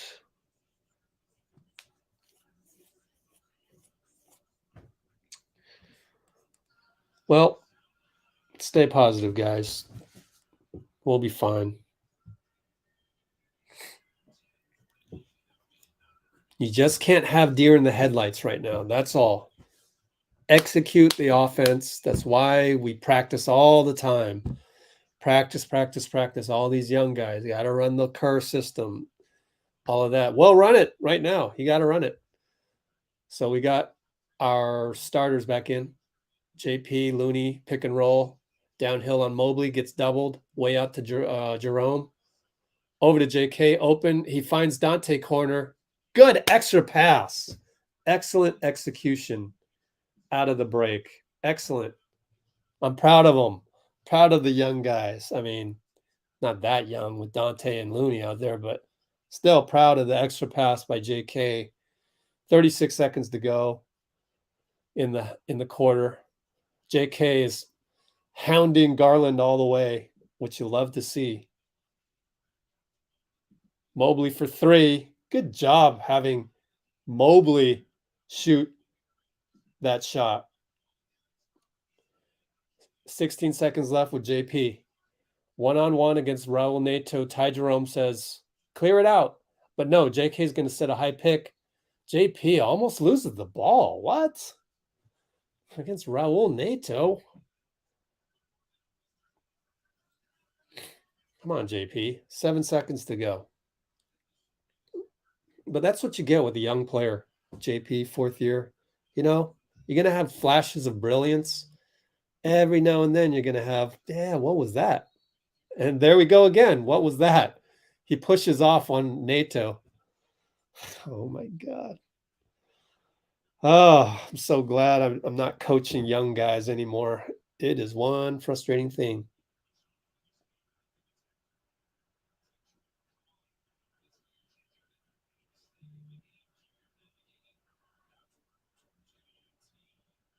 Yep. Steve finally yelled at Jordan Poole. Finally. He deserves it.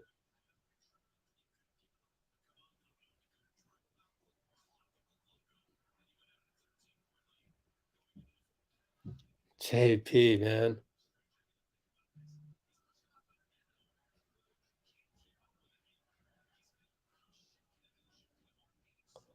But I see that all the time. You know, you look back when I was 20, how old is he? 22? When I was 22, I would always think I never did anything wrong.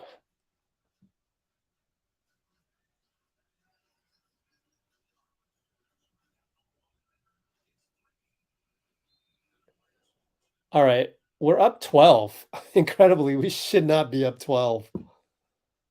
Somehow we're up 12. Thanks to the Donte 3. 98-86, end of Q3. JP deserves the yelling. It's been a long time coming.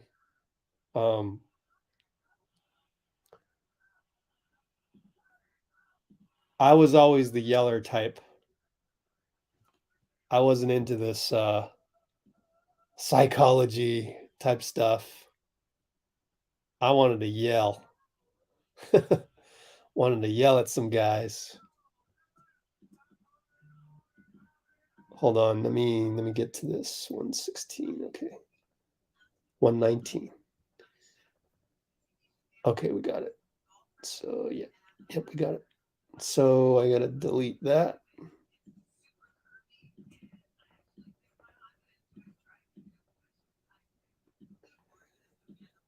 Good to see Steve yell at JP.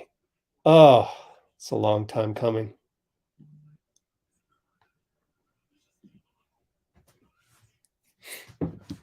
It's tough, but as I was saying, how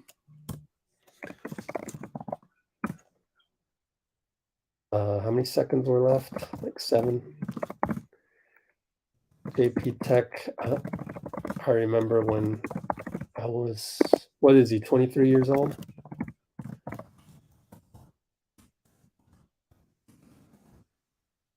When you have the ability that Jordan Poole has, you think of, you have this invincible feeling. You know, you guys, most of you guys who have been 23 at some point in your lives, those of you who are not yet 23, you're either going through it or you're going to get there, where you just feel like you're invincible, and you need some humble pie.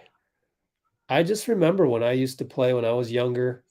I was remembering this the other day. Just I think it was I forgot what it was. What brought it up? Maybe I drove by. Ben knows this. Ben knows Fremont High School. So, but Ben didn't know that I used to go to basketball camp at Fremont High School.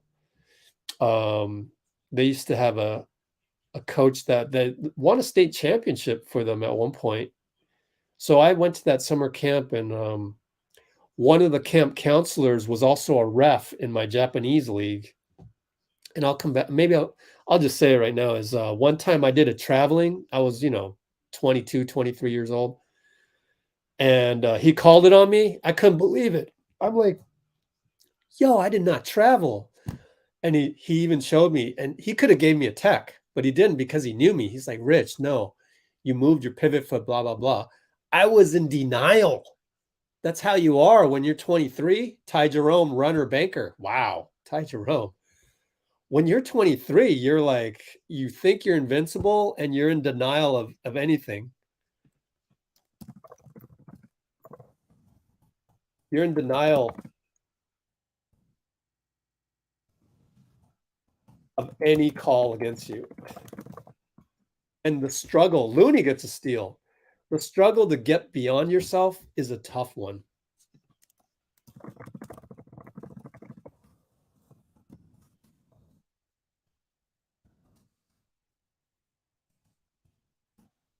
JK has the same problem.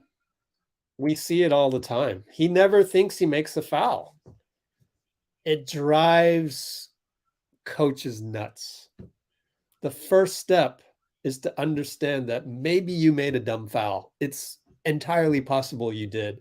But when you're 22, 23, you never think you make a dumb foul. And speaking of which, the two 20-year-olds play hot potato, but JK misses at the shot clock buzzer. Garland, look out against Lamb. Oh, sneaks a reverse layup past Lamb. That's nifty. Still up 12. 10:27 to go. I wonder how many times Twitter has wanted to trade JP as of tonight, even with a short lineup. Lamb wide open on the catch and shoot. Hits it. Kevin Love's like, guys, did you not read the scouting report? The other four young Cavs are like, huh? See, there's other squads that go through what we go through. It's basketball, guys. That's why I'm hardly ever perturbed by these things.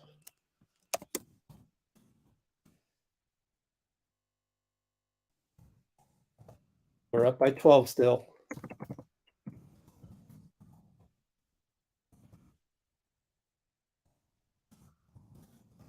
Ty Jerome bucket, man. I look up and number 10, it reminds me of David Lee.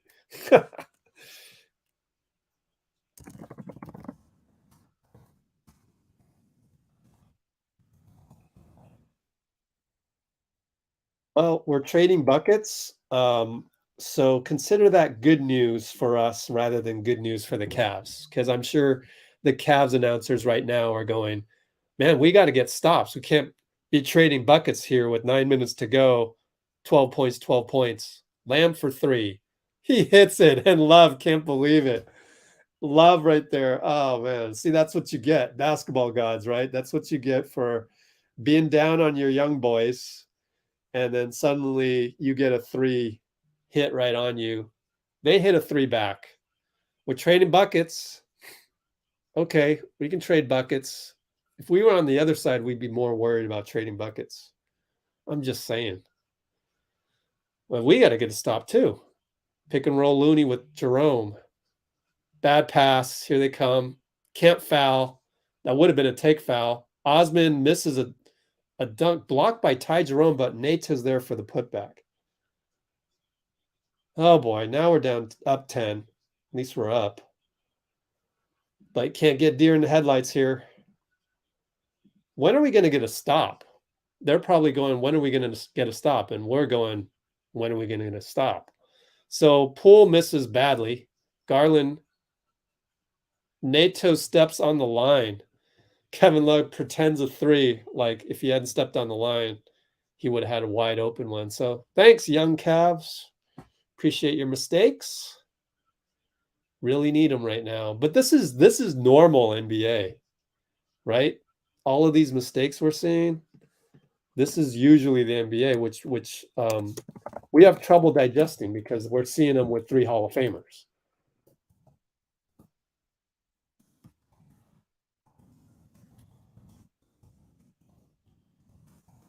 Poole makes a jumper.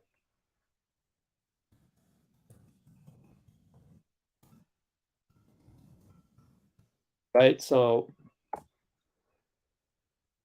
these young mistakes, which other teams do, and when we do them, it's even worse. When we do them, our fan base can't tolerate any of these mistakes. Osman misses a 3. Looney rebound, not bucket. What are you doing, JP? 15 on the clock. Looney gets the rebound. Wow. Lamb shoots a 3. Oh my goodness. Wow. This is one of those drive the coaches wild.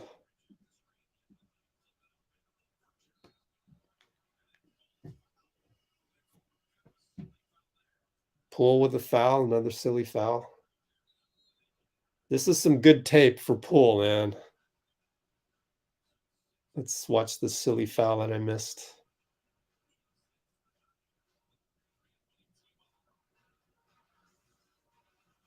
Oh, no, it was them. Okoro with the silly foul. Okay, cool. That's a mindless foul.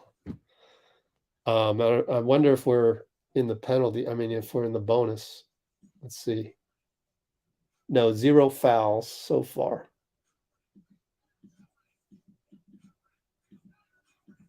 Okay, what do we got in the comments? Haven't seen the comments in a long time. Oh, wait, we got a timeout, so my fault. 110.98. 12-point lead, Q4, 6:54.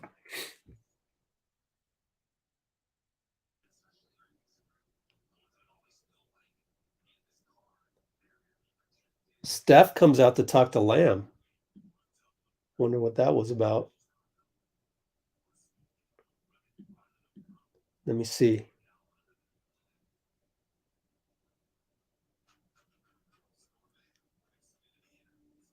I don't know. What was he supposed to do?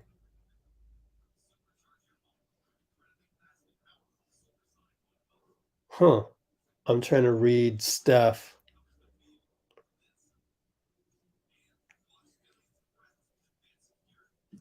Huh. What was that all about? Leave CD Osman?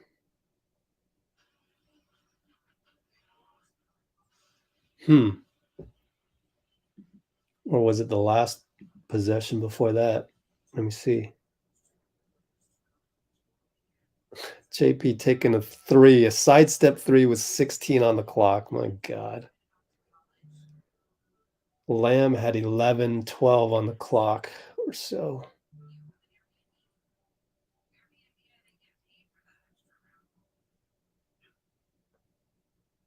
Well, I don't know. I mean, Lamb is now not leaving the corner open, not leaving the strong side corner open, just like he was criticized about. I don't know what you can be mad about. Let me see.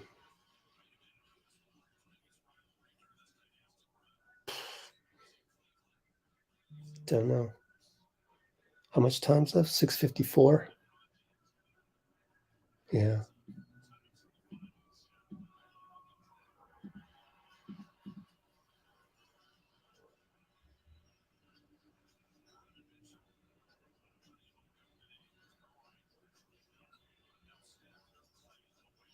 Not sure. Anyways, bucket for Jordan Poole.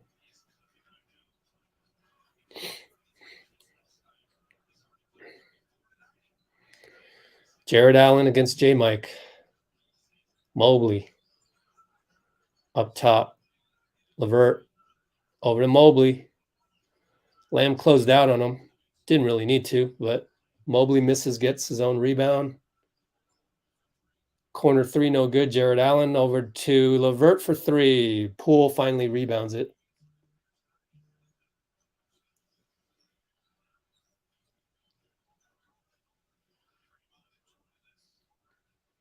Oh, got it stolen.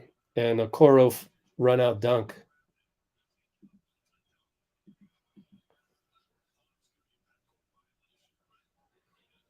Little mistakes. How many turnovers on us? 16 turnovers. Wow. We have a chance to win with 16 turnovers. Poole around the curl. J. Mike open. Passes it up. Steps on the line. Either step on the line or travel. It's all right. He hasn't played in like a month. It's all good. We're still up 12. Thanks for the like button. We should make a play with Lamb. We don't need to, though. Why incur? I keep saying this, but I understand you're not watching every live stream. You don't need to incur luxury taxes and penalties. Look at the flop by Ty Jerome. Awful flop. God, just play the game. Ty, go. Oh my God. Don't be arguing about your flop. Like, wow. This is, imagine having to go through this for 5 years. Oh, Poole just had an extraordinary finish that keeps us up by 12. Somehow, we're still up by 12 after all this time, Full 4 minutes ago, we were still up 12. Mobley hits. I get to watch the Jordan Poole play one more time. I wouldn't be able to go through this for 5 more years, right? J Mike gets smothered at the rim.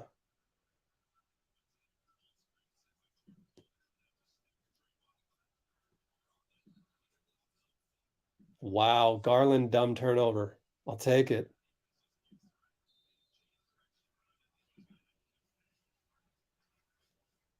I'm watching the Jordan Poole play. Nice Euro, baby. 114, 104, 425. 114, 104, 425.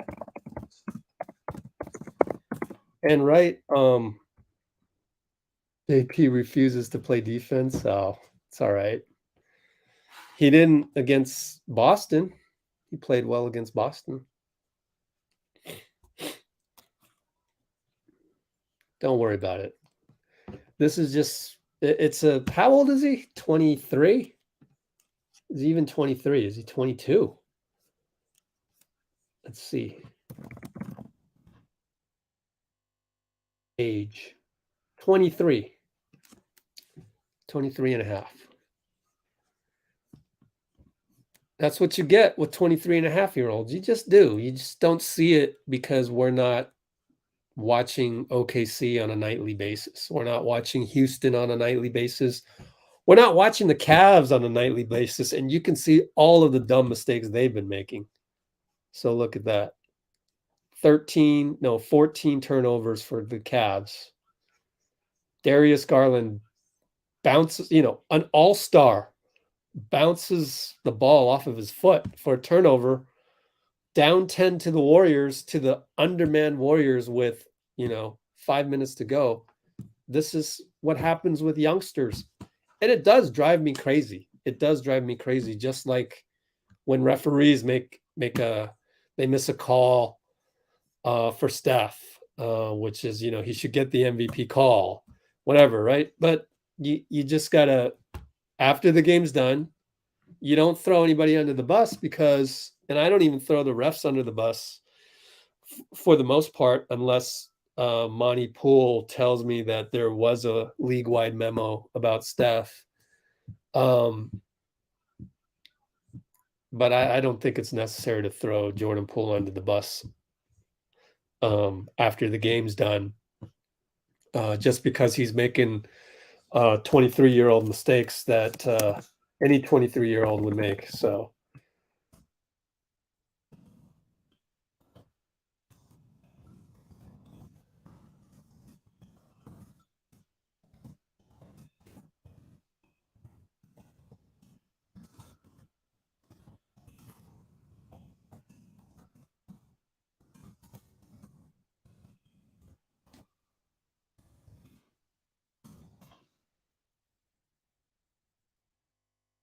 and so Steve Kerr popping off on Jordan Poole that one time, that's what you do. But you don't sub him out. You don't go, oh, sub, because he just hit a clutch jumper, and he can improve during these times.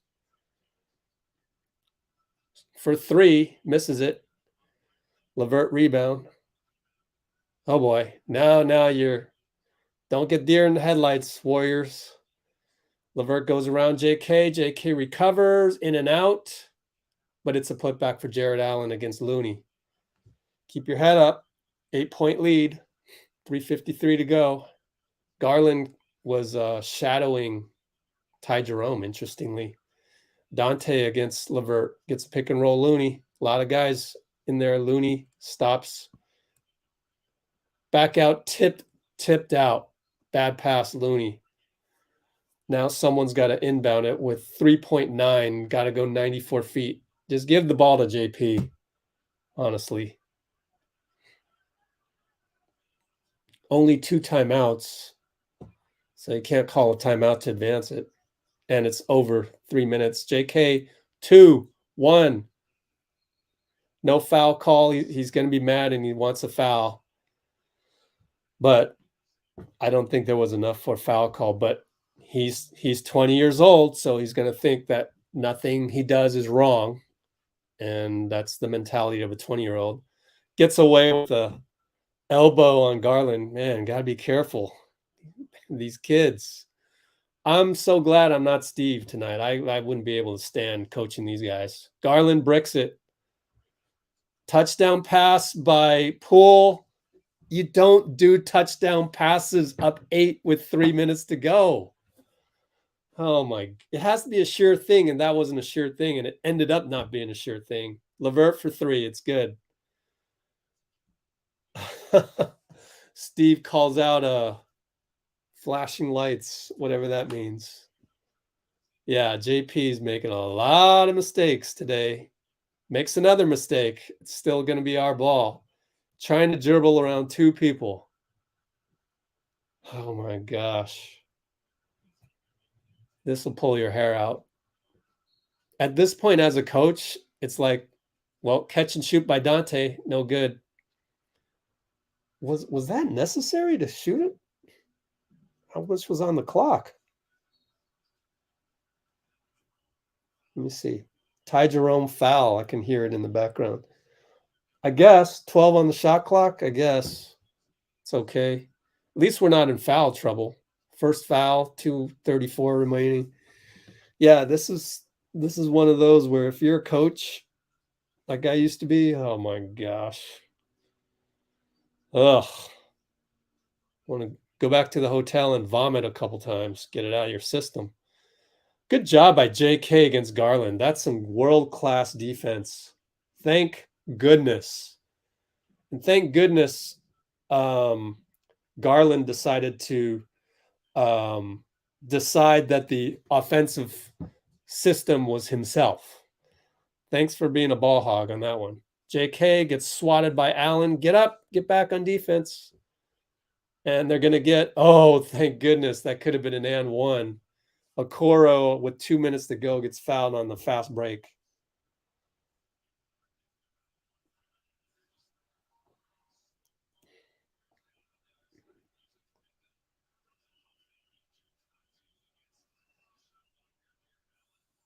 Yeah, I don't know why you don't go for the jumper.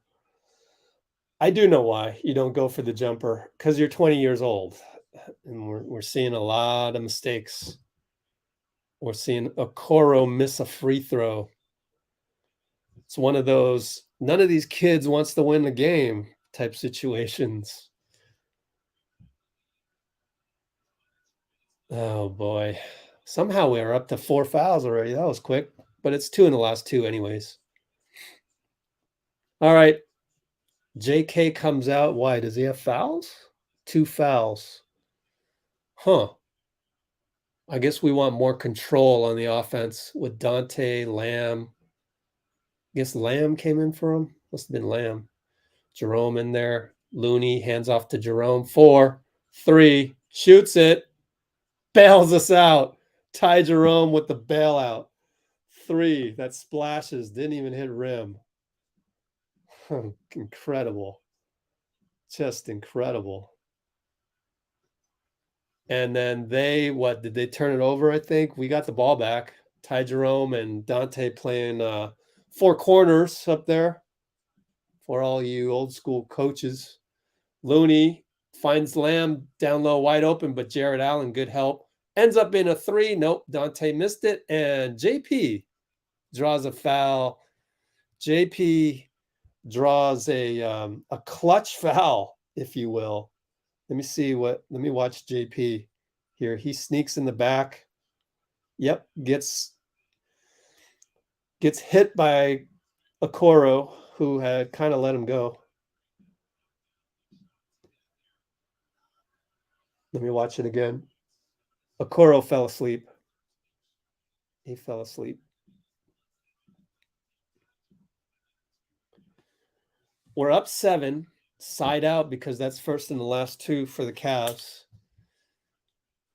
1:11 to go. Lamb doubled. Somebody get open. Jerome over to Poole. Now we got numbers. He shoots a 3. No dagger. Nothing. Missed it. Well, he was wide open. Donte's going to get called for that one as Garland gives him the all-star flop.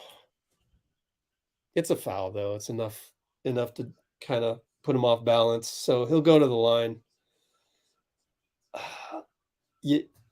Let me replay that because the point of attack wasn't good at all.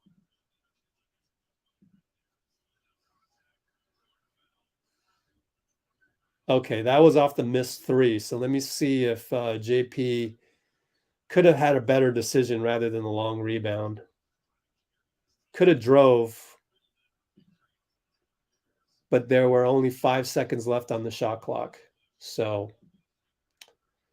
understandable.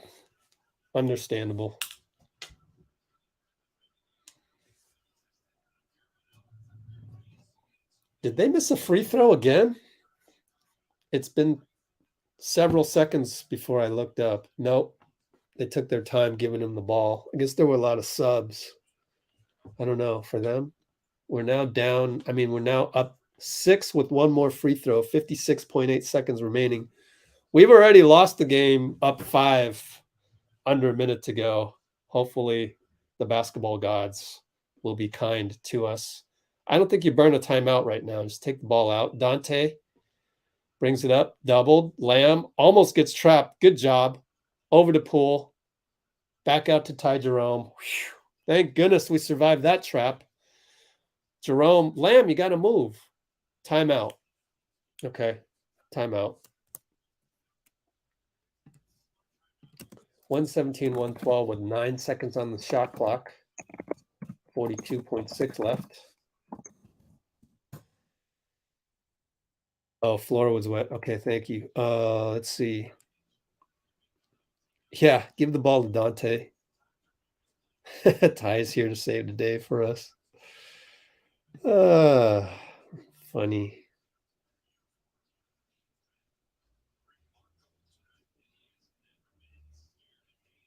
I disagree. It's player development. Whether you win a championship or not is not going to change the fact that you're in the 4th year. So I get it. 99% of the people watching this game are going to be, oh, Jordan Poole. Even I'm that way. But when the game is done, I'm going to be like, me being a former coach, I've been there before. I know what it's like to coach a bunch of 20-year-olds, and it's not fun. And it is what it is. They'll get better because when the 20-year-olds become 25, 26, 27-year-olds and they're hitting their prime, that's when you're like, God damn, we're good. That's when you can have games. Again, that's another reason why I don't want to have a 5-year rebuild. I don't want to go through that, right?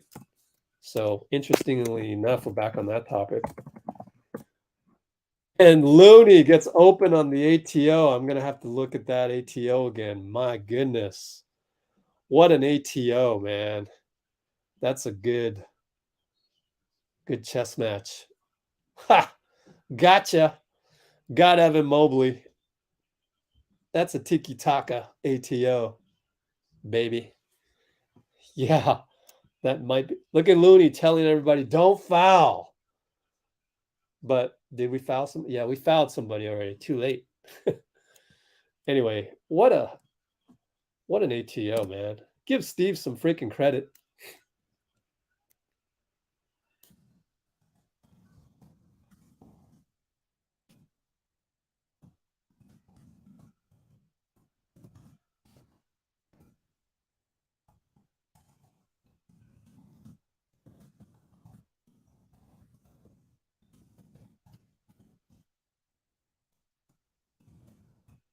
Lamb finds Donte. They foul. Up 5, the magical number, 32.4 to go.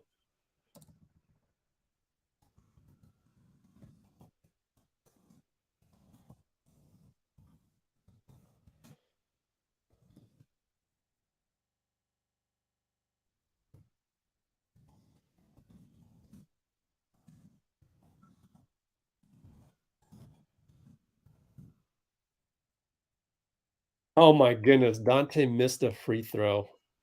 Good Lord.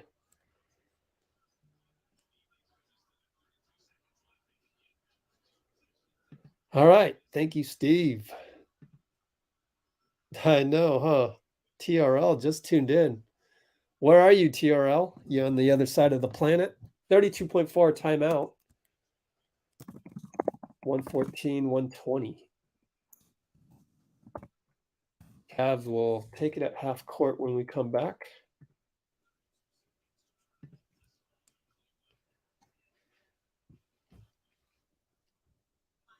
Oh, shot clock violation. Yeah, we talked about the last 2 minutes. Yeah, we talked about that last 2-minute report. Yep.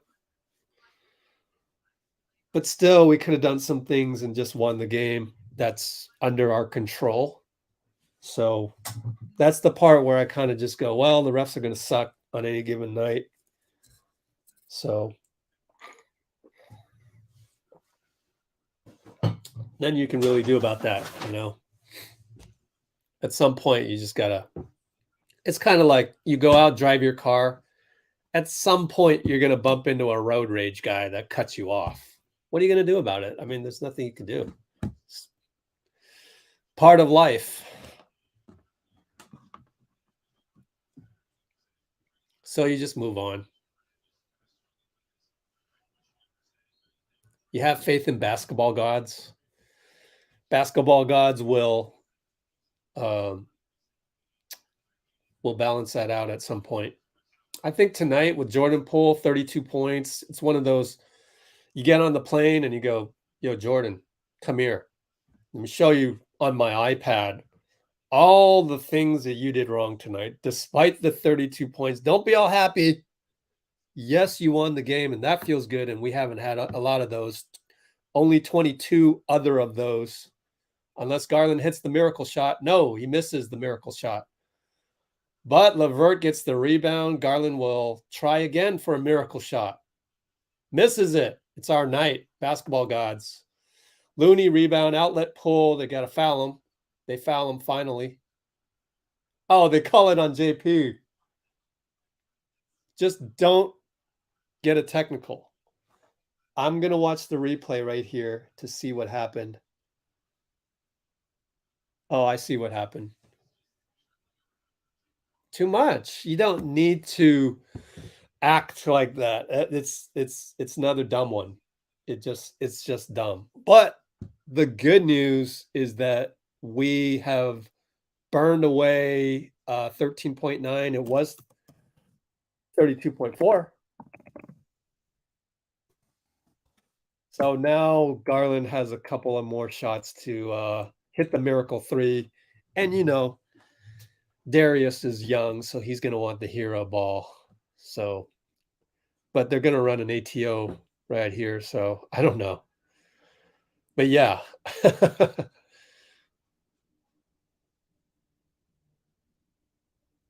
Yeah. Why is he going to the basket?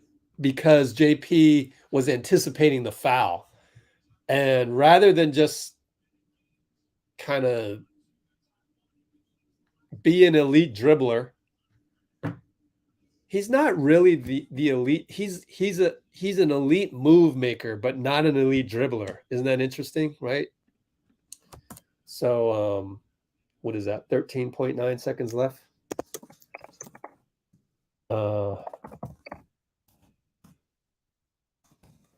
AP is actually not an elite dribbler, as we just saw.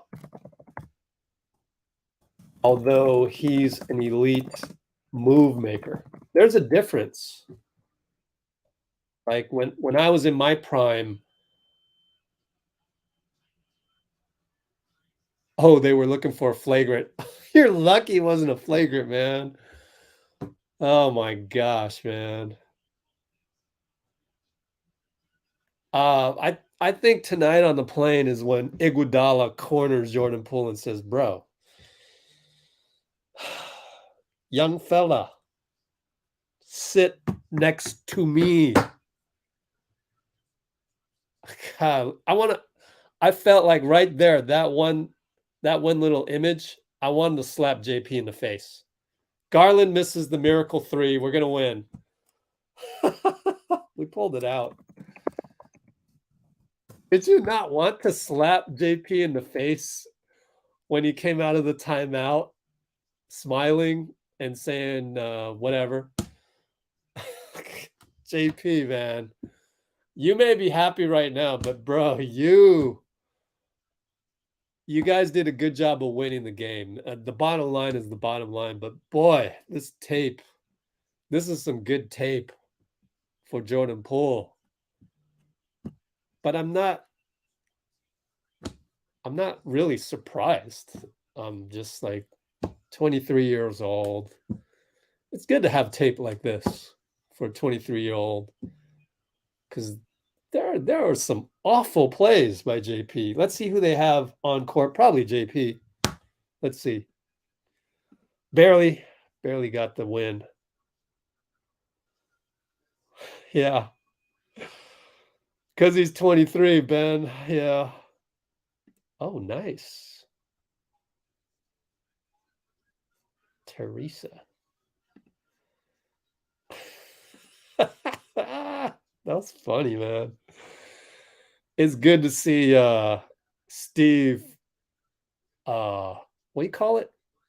Pop a screw. What do you call it? Pop a gasket. Yeah. Lopez. Oh man. 500. Oh man. What a game. What a game. We'll take it. Very choppy way to win a game. Very, very choppy. Oh well, you got to enjoy the wins, man. What? ESPN has not updated it? Come on. Come on. Update. That's odd. They usually update it pretty quickly. Ty Jerome on the court. So we'll get Ty Jerome.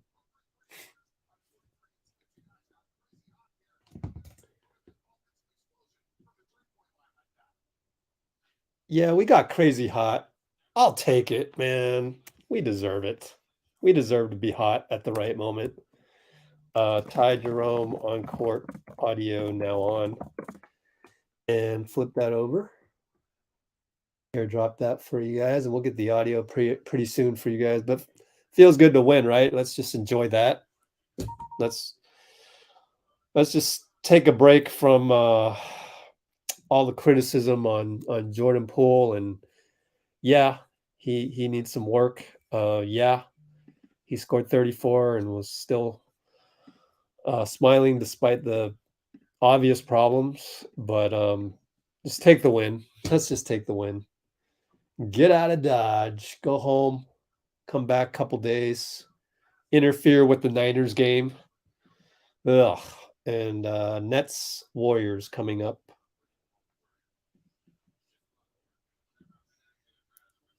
Let's see.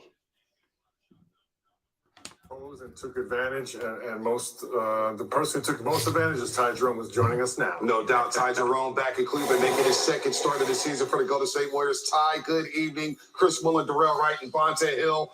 First, let's talk about the insane three-point shooting. You guys, a team. You guys made 23 three-pointers out of 43 attempts. You guys got crazy hot there. Have you ever been part of an offensive explosion from the three-point line like that?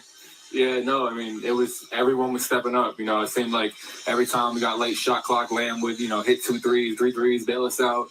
JK was great the whole night. Donte was big time on both ends of the ball. So the room was amazing. JK, I mean, I can go down the line. Everyone was just so big for us tonight to get this win with all of our guys out.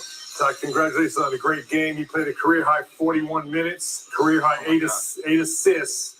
Talk about, Ty, the fit here, the style of play, small ball, what a great fit is for your skill set. Yeah, I mean, what they value here is skill set and IQ, and that's what I pride myself on. So, I love this coaching staff. I love the development here, and so I'll keep working every day and keep getting better. Ty, it's D. Wright, man. Great game. Can you talk a little bit about how you approach the game? Tonight, 4 of your guys out. Last night, you didn't get an opportunity to play, but you bounce back tonight and have a big game. Talk a little bit about how you stay ready for these moments right here.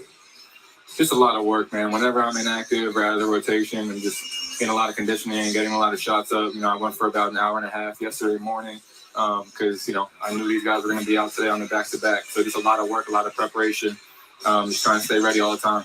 And Ty, you talked about the coaching staff. I want to talk to you about Steve Kerr, who was a role player in his career, a great role player. Talk about when he talks to you guys who, you may DMP some nights, and a game like tonight, come back and play 41 minutes. What does he talk to you guys about? Not only staying ready, but when you do get in there, giving you guys confidence, go out there and play 100% confident.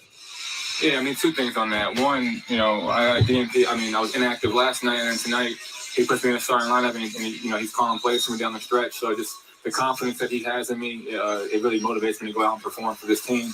And then when you have a guy telling you to stay ready, that's done it himself on championship teams, it's that much more meaningful. Ty, have a happy flight, safe travels back to the Bay Area. The first winning record on the road trip this season. Guys are now 23-23. Should be a fun one. Thank you so much. Anytime. Ty Jerome on the 2-way contract, of course, 22 points tonight. All right. TyRoam. That's our new nickname. TYROAM, because he roams around and hits buckets. TyRoam.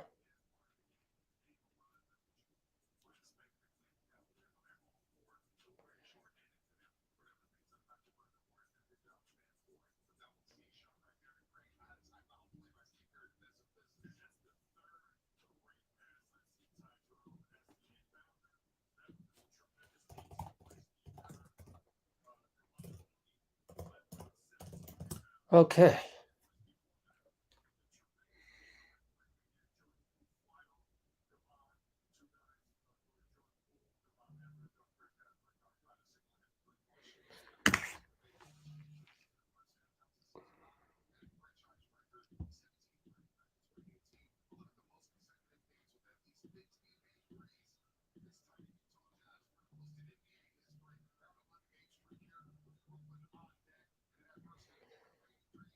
Almost done with this. Oh, I forgot to do this. I forgot to do this. A little behind.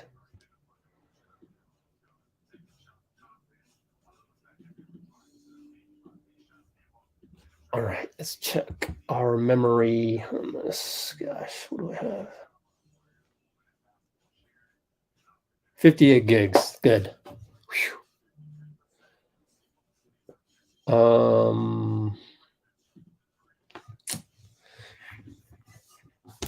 Check the comments real quick.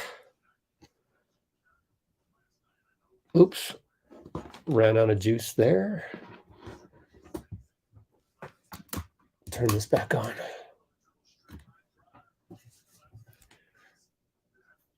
Okay.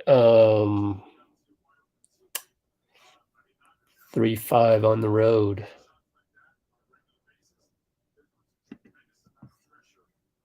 So update the standings in the background here.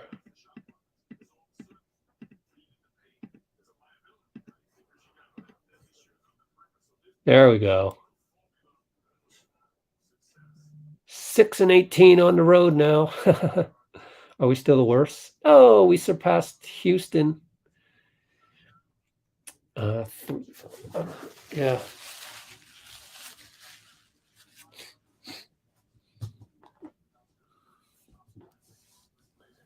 That's right. 3 out of 5 on the road. We got San Antonio, lost to Chicago, beat Washington, lost to Boston, beat Cleveland.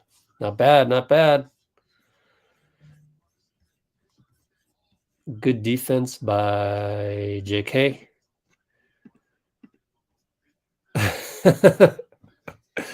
Yeah, you were.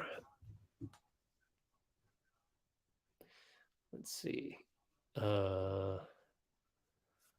What else we got? Great effort on the boards. Let's check it out real quick. 54 rebounds to 41. We beat them on the boards. See what a difference J Mike and JK can make? J Mike 8 rebounds. JK 3 rebounds, 5 assists. Defensive presence. All right, let me upload or find the right quote for Ty Jerome post game.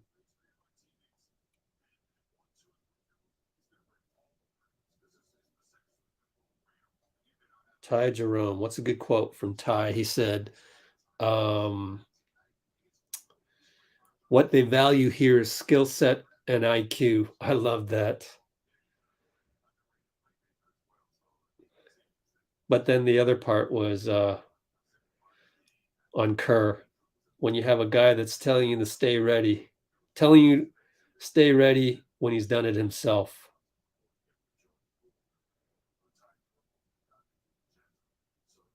Telling you stay ready when he's done it himself. Good Lord, I can't type anymore. Too excited by the win. He worked out an hour and a half yesterday morning. What they value here is skill set and IQ.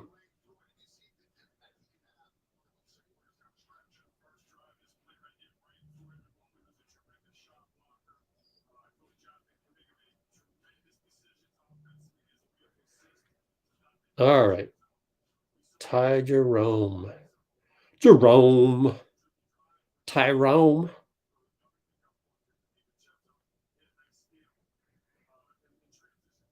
What a win. That was a tremendous win against all odds, man. Against all odds. Outstanding win.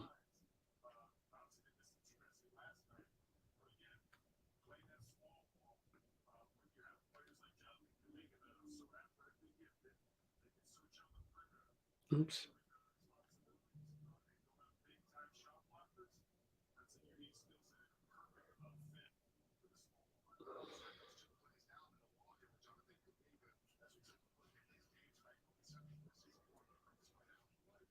All right.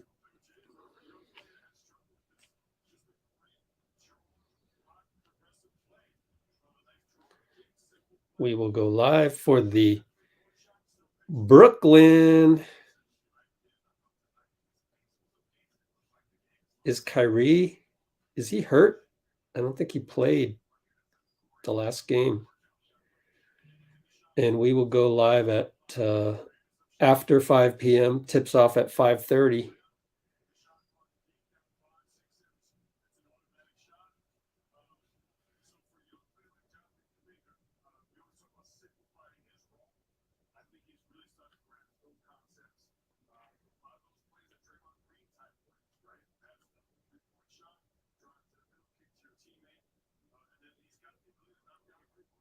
Let's see here.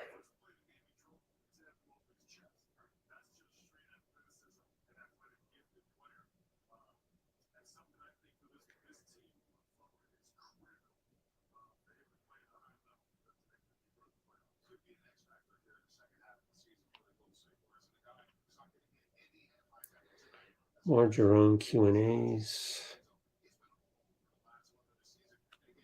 All right. Oops.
Okay, getting this done.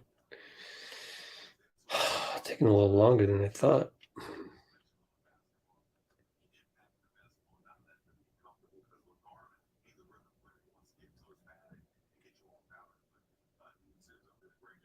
This season for the Golden State Warriors. Ty, good evening. Chris Mullin, Dorrell, Wright, and Donte Hill. First, let's talk about the insane three-point shooting guys and team. You guys made 23 three-pointers out of 43 attempts. You guys got crazy hot there. Have you ever been part of an offensive explosion from the three-point line like that? Yeah, no, I mean, everyone was stepping up. You know, it seemed like every time we got late shot clock, Lamb would, hit 2 threes, 3 threes, bail us out. JK was great the whole night. Donte was big time on both ends of the ball. So, room was amazing. JK, I mean, I can go down line. Everyone was just so big for us tonight to get this win with all of our guys out.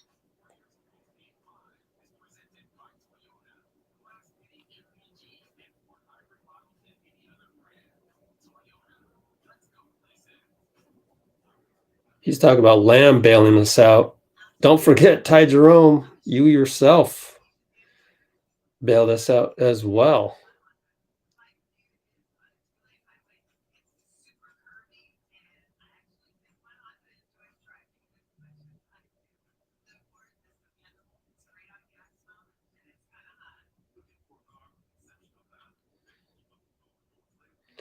Either that or Sly Ty.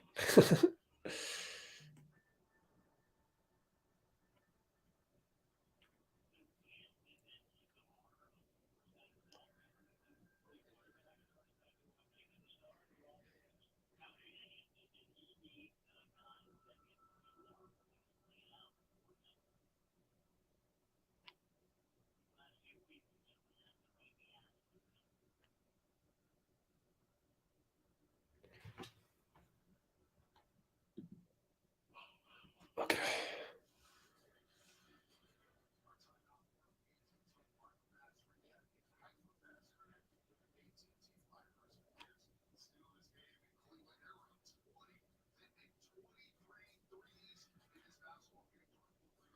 Checking the standings one more time.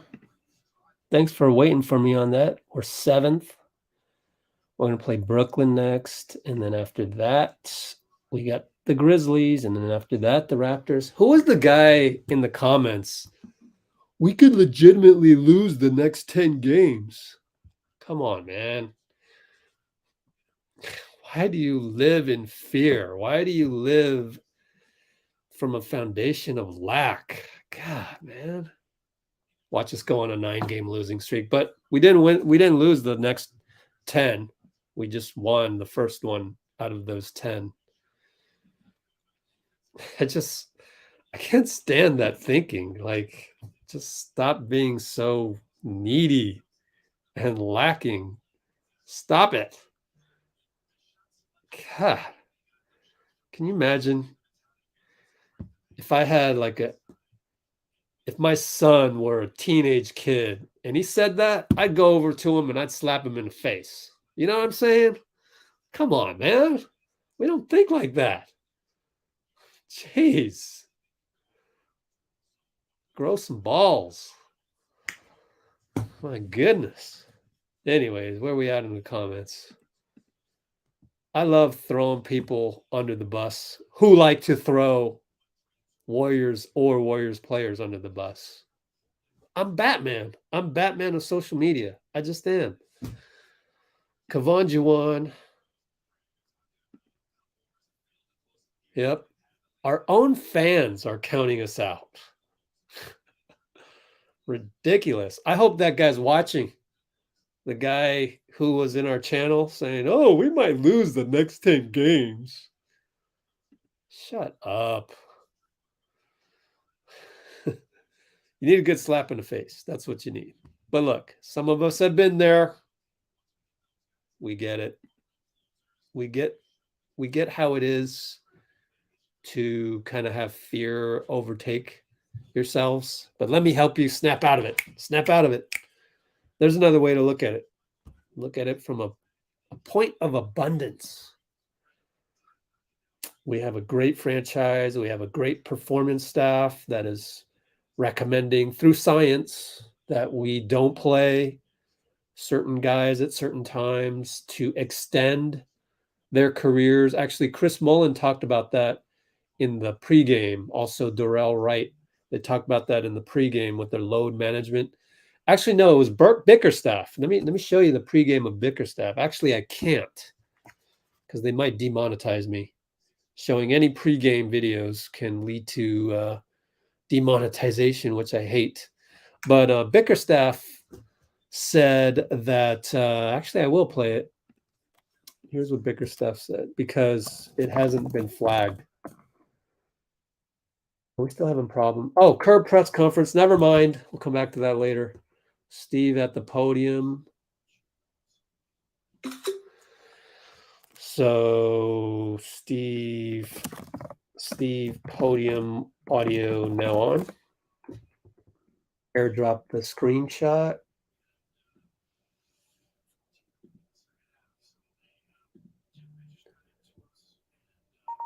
Start recording this.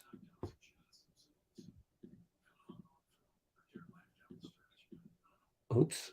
I screwed He's that at up. 15 or more rebounds. Big Loon Dog grabbed his 17 rebounds in his 157th consecutive game. I know Steve Kerr is happy about that. He is standing by at the podium, presented by BMW.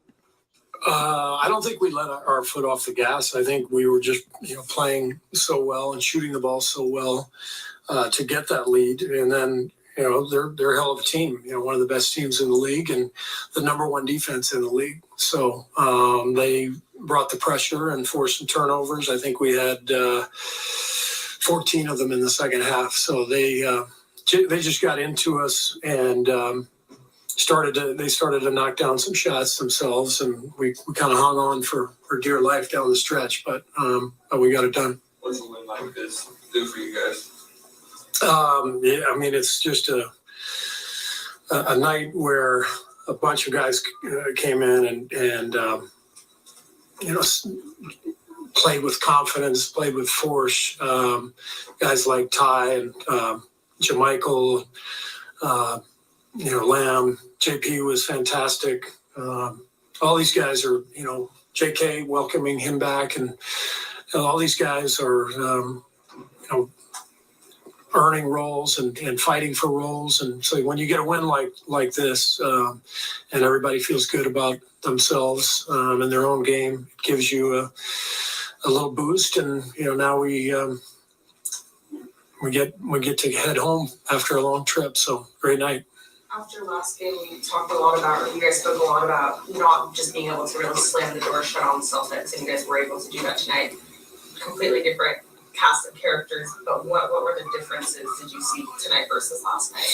Well, we didn't exactly slam the door shut, but we closed it gently. So we got it done. We had some turnovers down the stretch, but we also made some big plays and got some big stops. I thought Loon was tremendous. 17 boards, against a great front line. Loon kind of controlled the paint. And then I mentioned Jermichael, for him to come back after a month and bring that type of force, knock down 3 threes. He got, I think, 8 rebounds in 16 minutes. So Jermichael played a huge role in it. So I just love the physicality and the force that the guys played with. You had a kind of tense moment with Jordan. I think it was late third after his delay game. I guess, could you put into perspective what that was kind of, what that back and forth was? I'm just, I'm going to stay on Jordan. He's continuing to grow and he's getting better. I think the last 2 games he was fantastic in terms of, staying off the referees. And, he got the offensive foul and then held the ball as he talked to the ref, and that was a delay of game. So, I'm trying to get Jordan to the point where he understands every play counts and every moment counts. And so every once in a while I snap, and I snapped in that moment, and he looked at me like I was nuts. And but it's all part of it. I love Jordan and love the way he's playing, and he was incredible tonight. I wanted to kind of ask you more about his overall game. Mhm. Obviously there were moments like that, but he still scores 32. Yeah. Kind of leads you, and just what you think overall. I just think to play that way tonight without Steph and Clay and Wiggs and Draymond, with Okoro all over him, to give us that scoring, that force. He made so many plays out there. He just set the tone right away. I think he hit the first 9 points of the game with 3 threes, and he was great. So he's just getting better and better. And as I said, there's still so far to go, which is exciting. He's just got to take the next step and continue to do what he did the last 2 games, stay off the refs, embrace the fact that there's going to be some bad calls, and just move on to the next play. And I thought for the most part he did that tonight, other than that one moment. Coach, we all know your road record are not so well this season, but you got 3 wins and 2 losses on the road so far. During this 5 road games, how do you sum this 5 road games? Great road trip. To win 3 out of 5 against good teams, with some guys out, guys coming back into the lineup. And then on top of that, I think we had a lot of bonding on this trip, to go to the White House and celebrate a championship, meet the president, the vice president, and, really spend a lot of time together. It was a great week. So I'm really hoping that this is kind of the boost that we've been looking for. And I think it's all set up for us. We're getting guys back. Guys are finding their rhythm, and playing pretty well heading home. So it's time to go take care of business. You guys are no strangers to hot shooting from beyond the arc.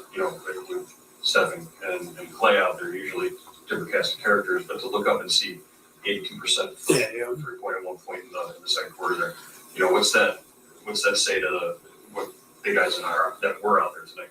Yeah, I mean, we've got a lot of guys who can shoot, obviously on this roster, but it's also just one of those nights. I mean, you play 82 games, you're only going to have a few of these, and we knew we were going to have one to win the game, and it was everybody stepping up. We had so many guys making shots. It wasn't just Jordan. But Lamb, Ty, JaMichael, Donte, everybody was filling it up. And again, you get the occasional night like this, and this is what we needed in order to win the game. All right, Steve Kerr explaining what happened with Jordan Poole there. He said, "Look, Oh dear.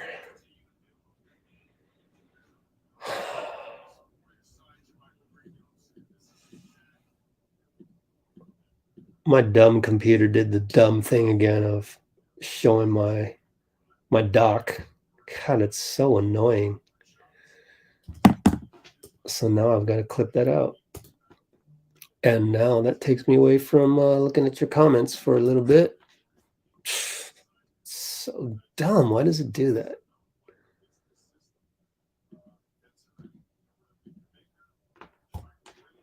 People aren't going to appreciate all the work I put into this.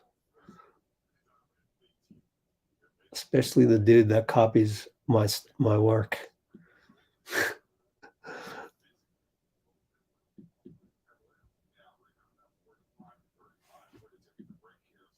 But it's all good.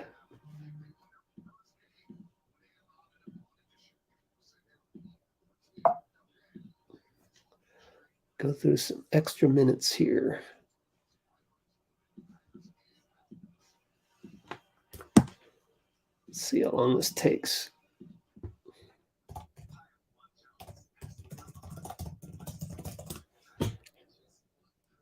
Actually, that will give me some time to talk to you. All right, 2 minutes. Where are we at? Get out of here.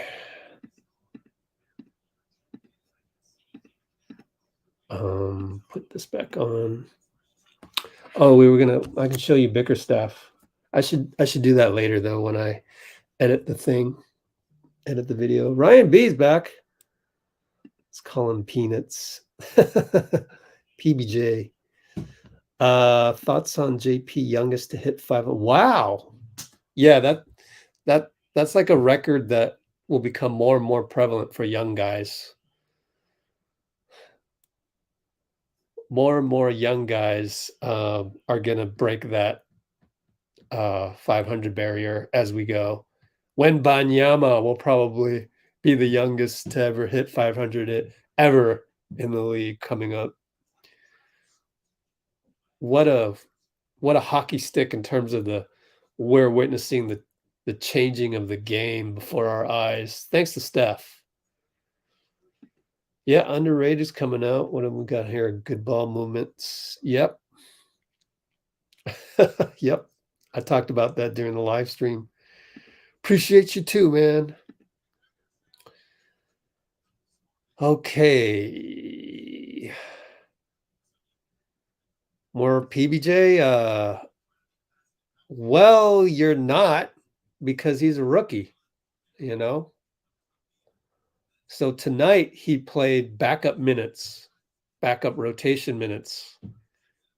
On Sunday against the Nets, he's probably not playing. So hate to break it to you, but if you want to see PBJ, tune into the Santa Cruz Warriors. That's where we have extra minutes to give to him. Oh, but what else?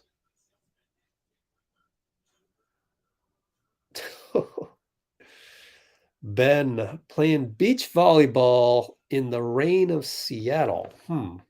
Okay, sure. No, I'm just kidding. What is it, indoors? I wonder if it's indoors.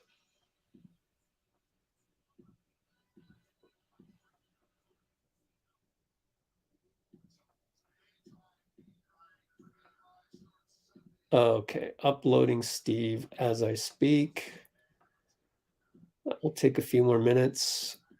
So the next time I'm able to edit his video, then I will put JB Bickerstaff, his talk about load management pregame.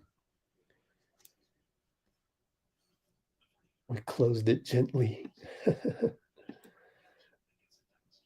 Kings are the story of the year, yeah. Yep.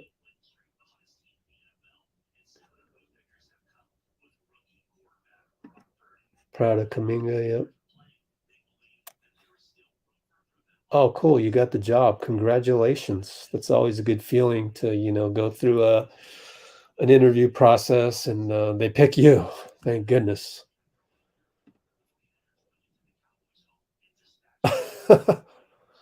Wow.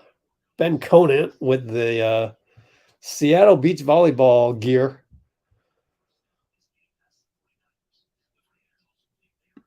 Yeah, that's a good hot take. I like it.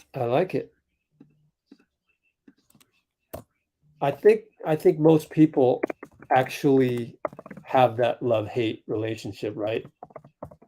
Forbidden Technique TV. Love or hate JP.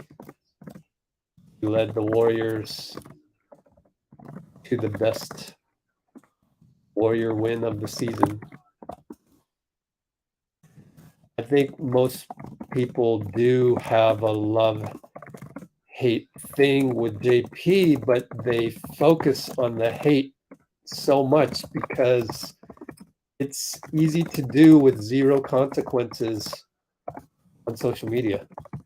So I think most people deep down inside feel that way, feel the way that you feel, but it comes out the wrong way. It literally comes out the wrong way because social media apps encourage you to do that. And that's sad. That really is sad. Sad commentary. We still do not have a next podium person on. So let's go to TweetDeck and see if anybody approached the podium. Maybe Slater has something. No. Oh, I forgot to tweet out our link. Whoops. So maybe I'll do that. Oh, but I got 6 minutes of video of Kerr to do. So why don't I show you the talk on load management? Here you go. Now showing load management stuff pregame or pregame load management stuff.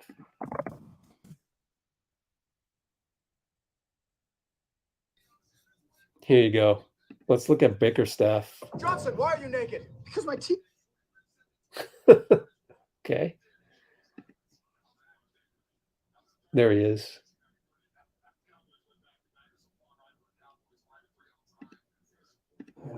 Well, did you even? I don't know if you guys heard the first part, so we'll go through that. The record when we determine whether a guy's going to play or not. That would be unfair to the player. It'd be unfair to us if we just said, hey, we lost, we better play that guy, even though he's hurt. Can't operate that way. So, I know it's a big topic around the league. We have so much more data, so much more awareness of players' vulnerability. It's proven that if guys banged up back-to-backs, players are much more likely to get injured and miss more games. And so that's why you're seeing league-wide, everybody is being cautious when a guy's banged up, and you're just playing the long game. And we turn around and go home and play 5 o'clock on Sunday without even a day of practice.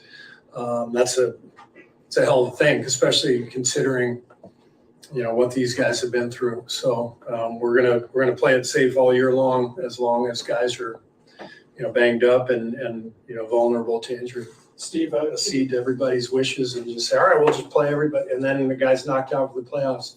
But you know what the story is? Why the hell weren't you smarter during the regular season? So this is just that's all part of it, and we have to navigate it. I feel terrible for fans who buy tickets who are expecting to see someone play. And they don't get to see that person play. It's a brutal part of the business. That's why I'm going to continue to advocate for 72-game seasons. I know that means less revenue, but at some point, I think there just needs to be an awareness from everybody involved, the league, players, coaches, performance staff. Like, let's be really smart. Let's take care of these guys. And play fewer games, and the overall quality of the game will be better. And if that's the case, then revenue is going to go up anyway. So that's what my solution would be.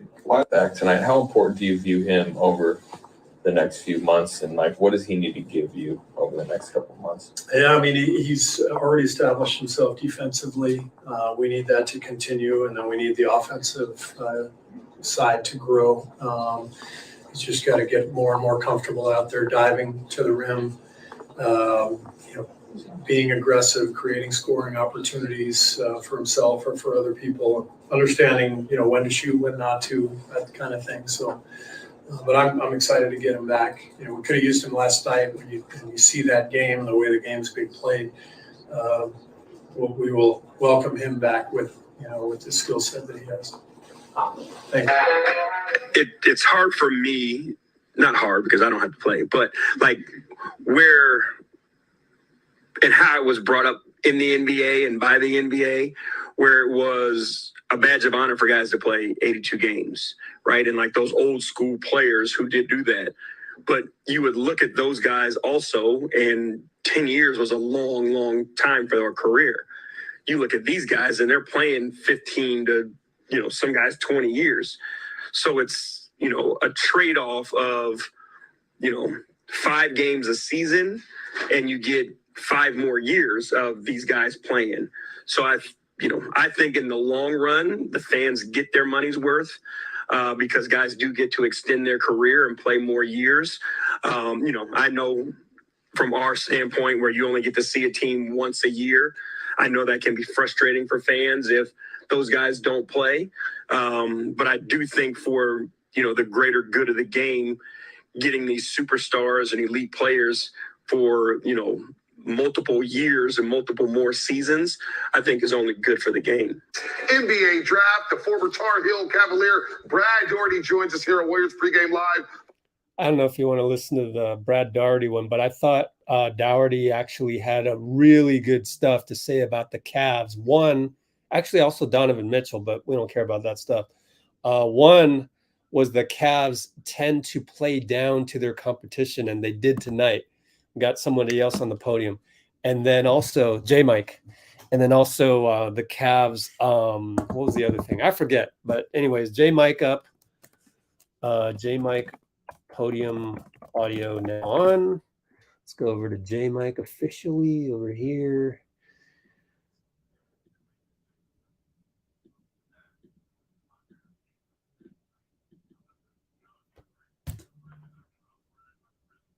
Okay.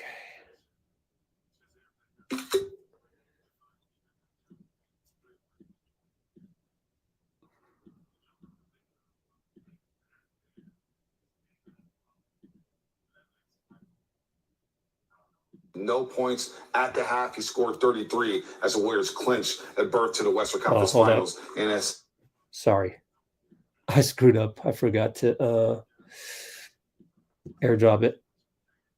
I'm sorry about that.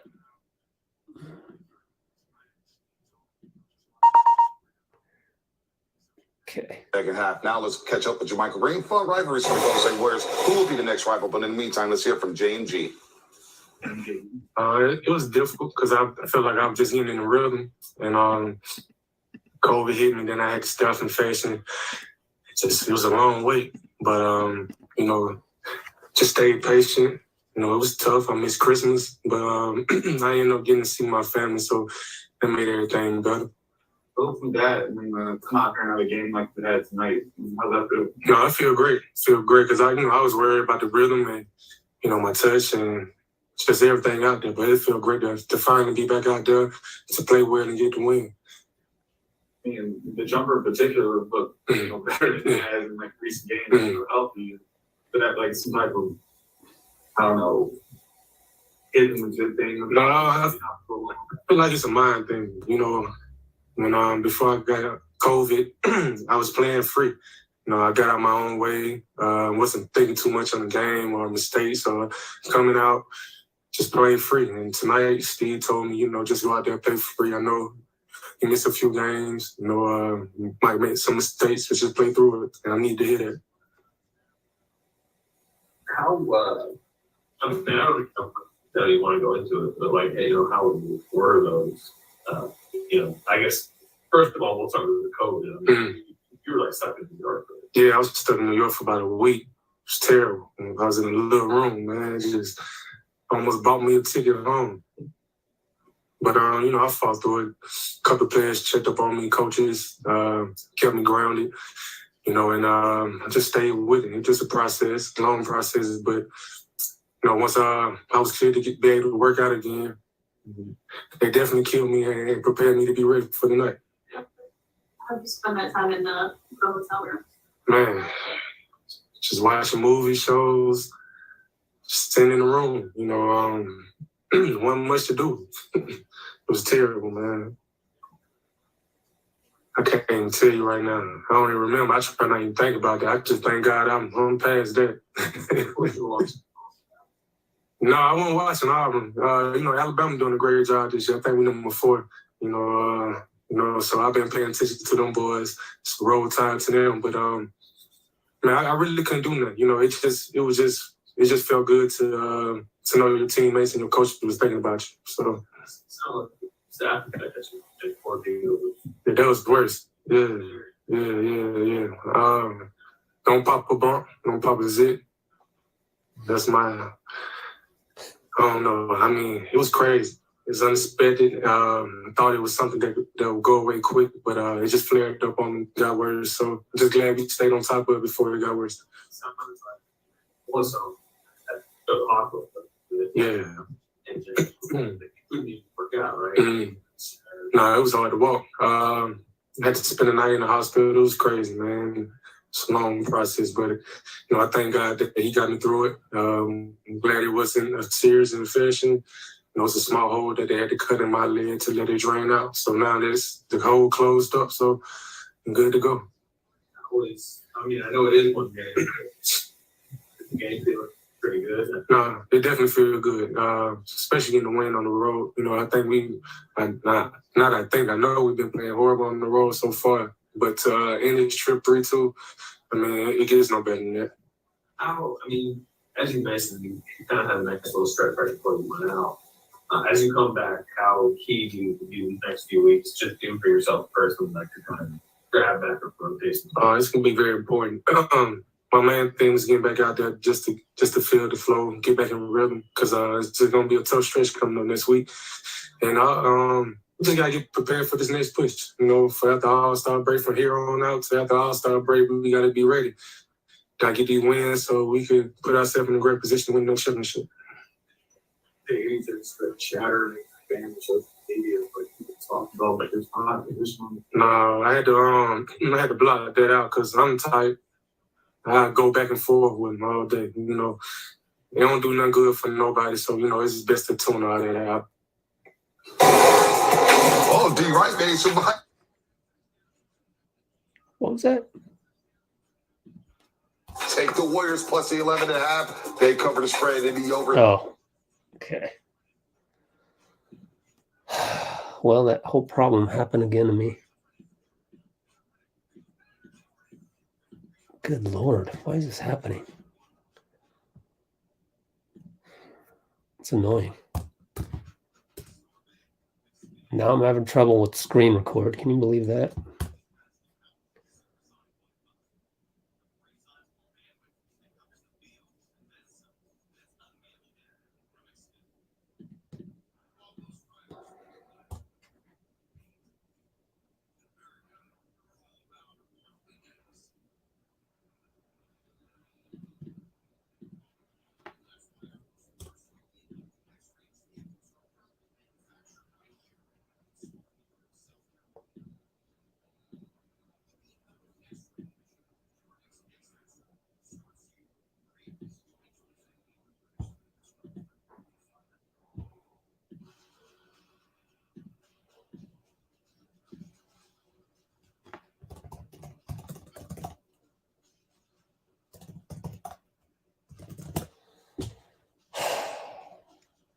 Four and a half minutes there. All right. Wonder what that last part was about blocking it out. Let's listen to that one more time.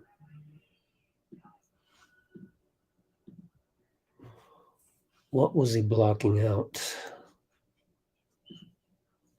No, I had to block that out because we win so we could put ourselves in a great position to win the championship.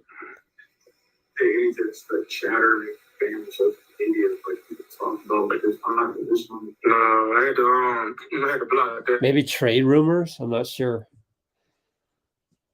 He had to block that out.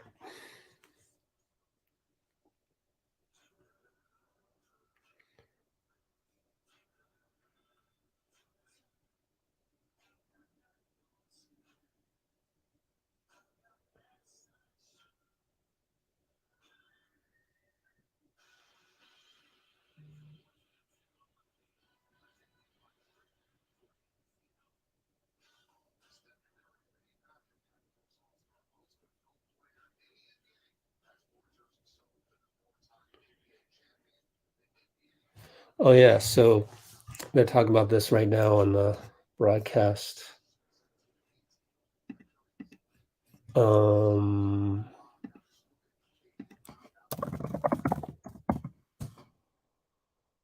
Why is it that Steph has the most jerseys sold and yet is fourth overall in All-Star voting? It's kind of strange to me.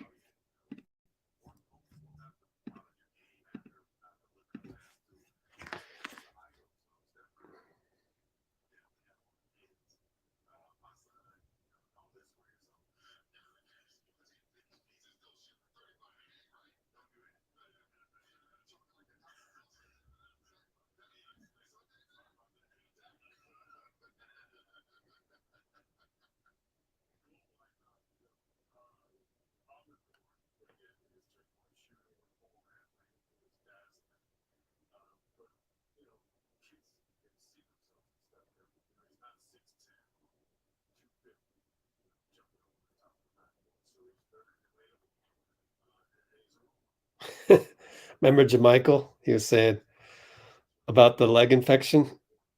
Don't pop a zit. Don't pop a zit. Oh man, that's nuts.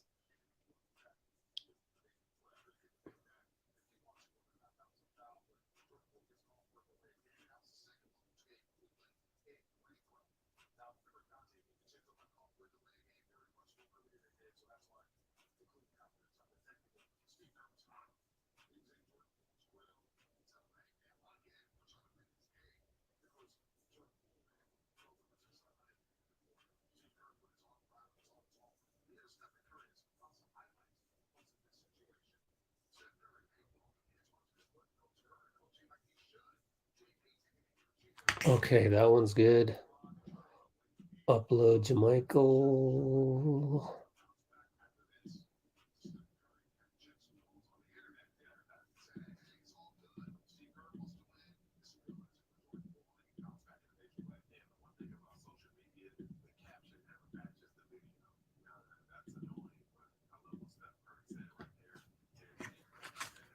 Let's see.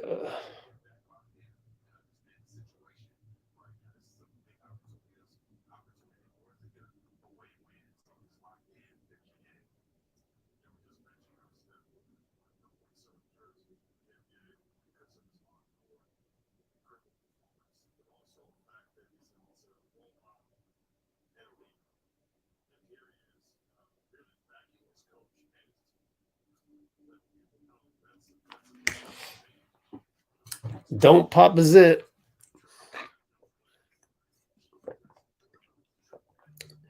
Back to the box score of the night.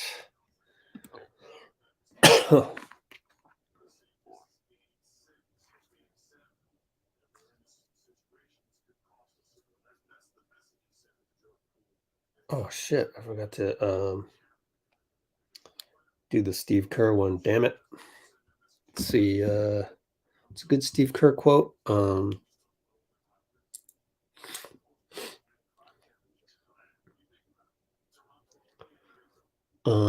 He said it's still far to go for Poole.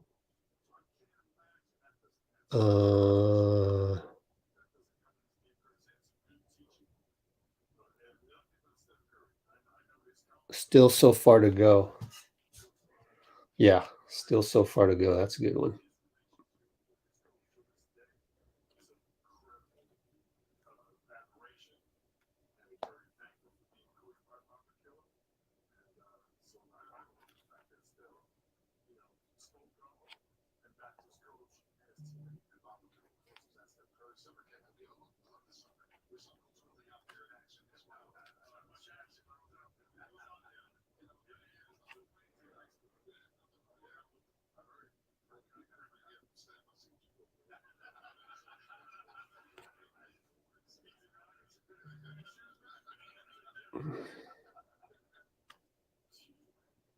JP at the podium, first words he says is, "It's huge." Always the same thing. It's huge. I'm almost done with that. Let's put that. I don't think we let our foot off the gas. I think we were just playing so well and shooting the ball so well to get that lead. And then they're a hell of a team. One of the best teams in the league and the number one defense in the league. So they brought the pressure and forced some turnovers. I think we had 14 of them in the second half. So Golly, it's taking forever. Okay, JP at the podium coming up. JP podium audio now on. Send that over. I mean, it's just a night where that. guys came in and played with confidence, played with. Okay, so let's do this.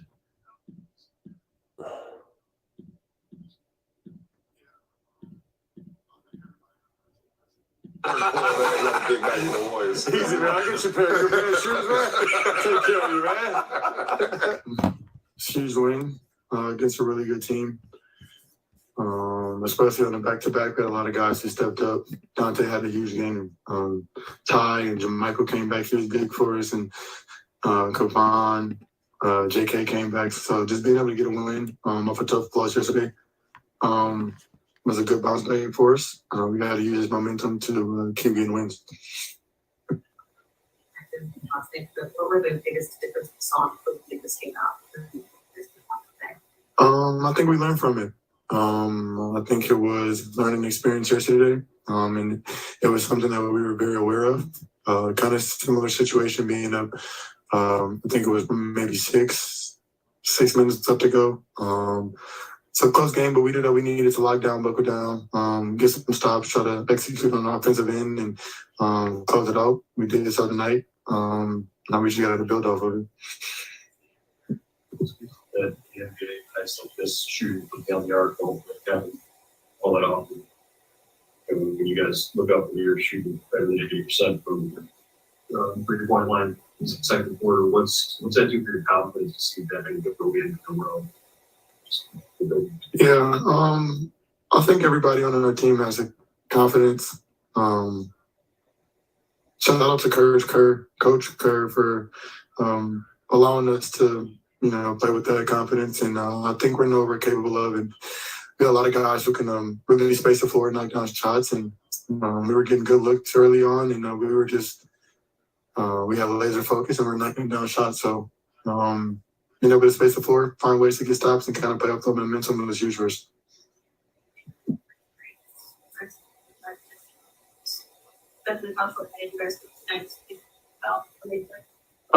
Tremendous, both of them. Especially first came back. Shout out to Jermichael, 13 and 16.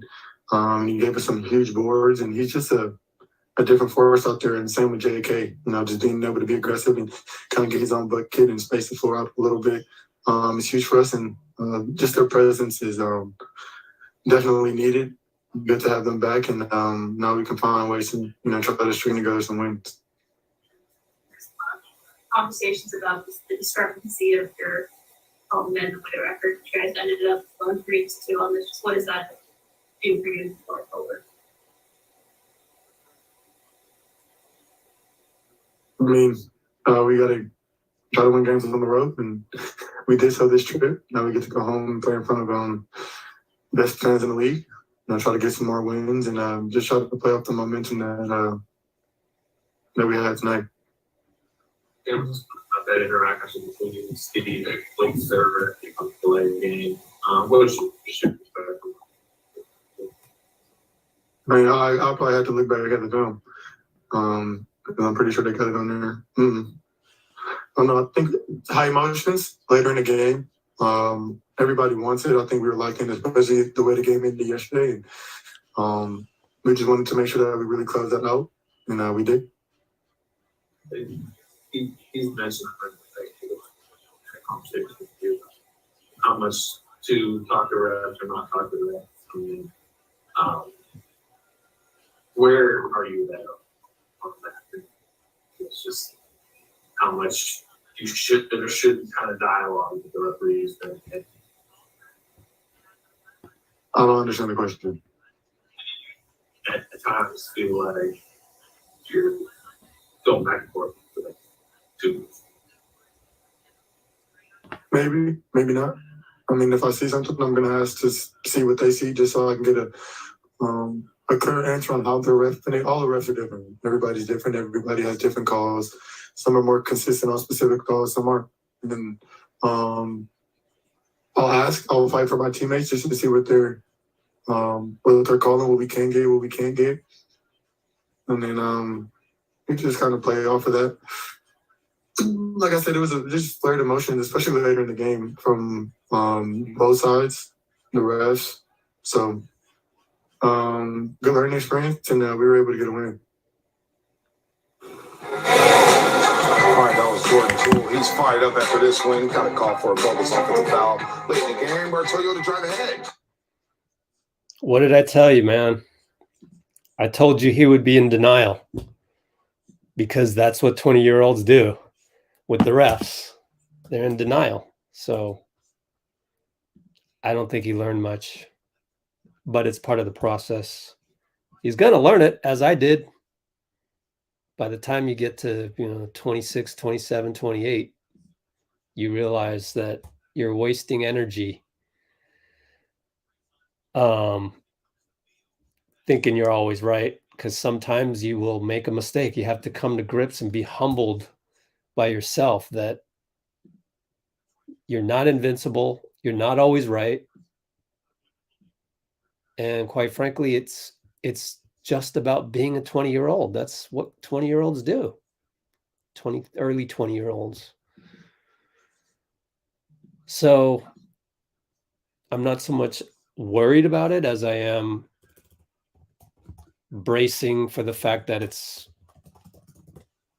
going to be a process. It's just going to be a process. But then you don't get his, awesome play without that. It's all part of the package. I think a lot of young people on social media have a problem with that. They expect everything to be perfect. Just like a 20-year-old on a basketball court, you expect the refs to be perfect. You expect this to be perfect, that to be perfect. It's just like, mature, please mature as a human being. That's what it's about.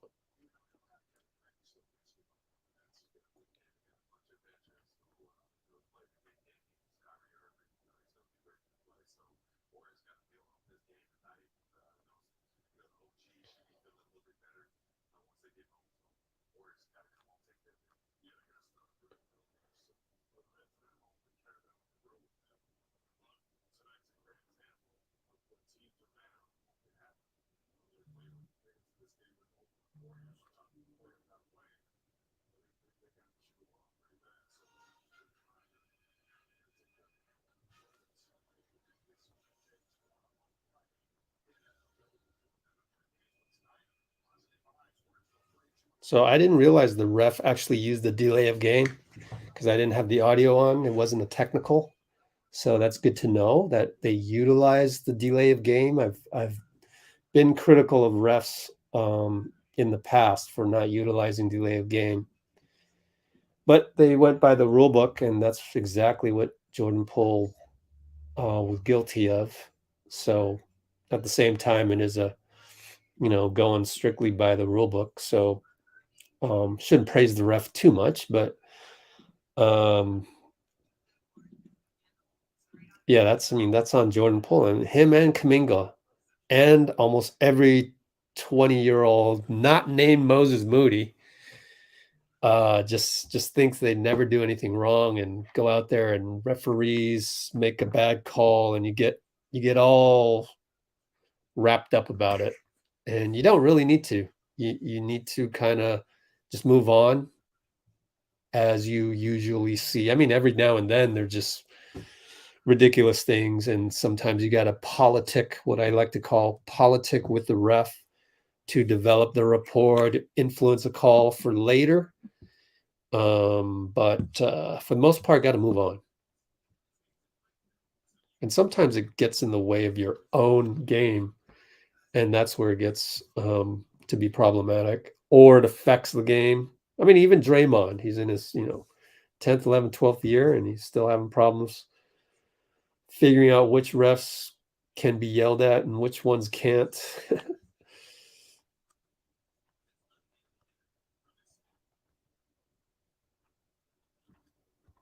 Jermichael Green on his leg infection.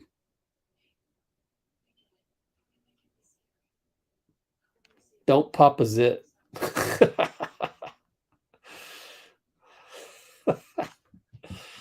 That's funny. Let's see.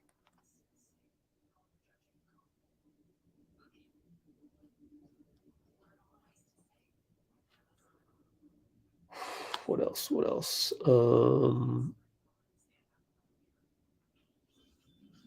Before I got COVID, I was playing free.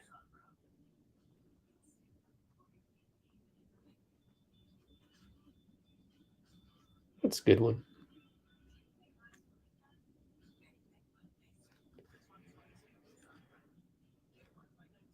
Jermichael Green.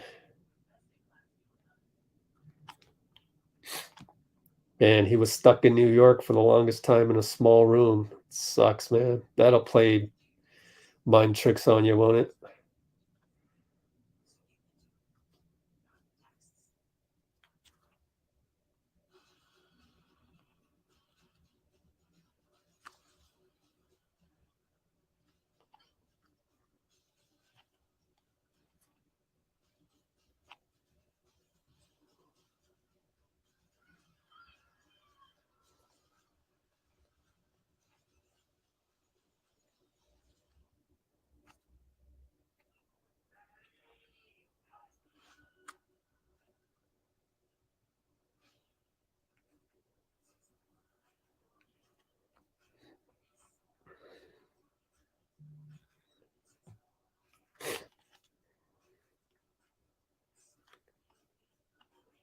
They keep showing the Niner commercial. Why is it that our quarterbacks always go white 80? Why is it that? Why is it not Omaha? I don't know. I'm a casual when it comes to the NFL, so I don't know these things. Someone let me know.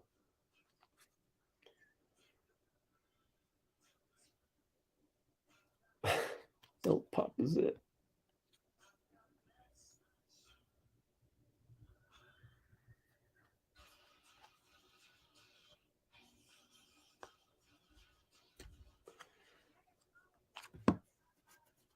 Let's see.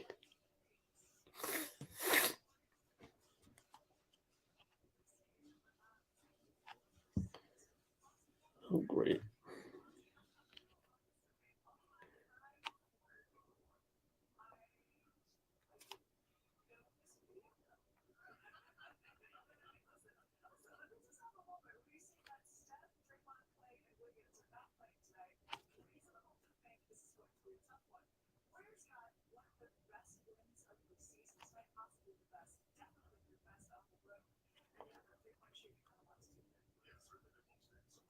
Oh, no. Oh, no. Oh, no. I knew I should have saved it before YouTube Studio completely erased. God dang it.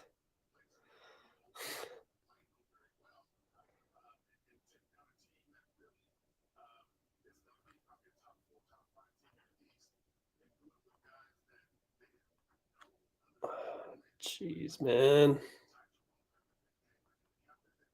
Thank goodness it was quite simple. Before COVID, I was playing free.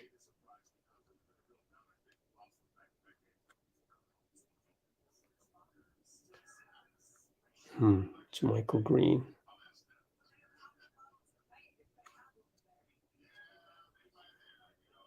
Oh, thank goodness I saved that.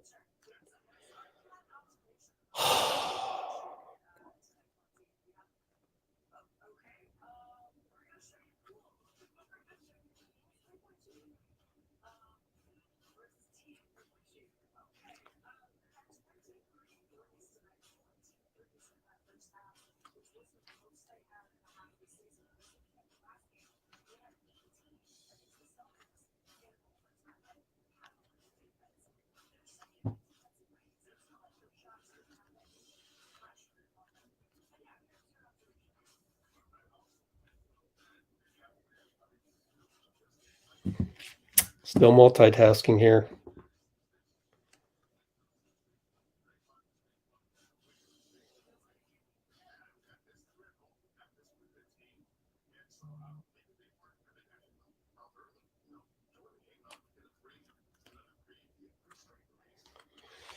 And next up, Jordan Poole.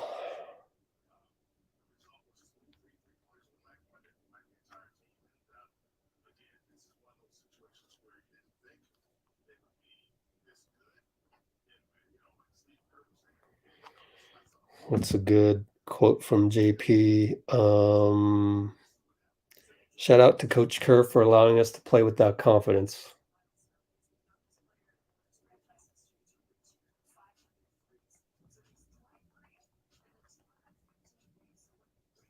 What else?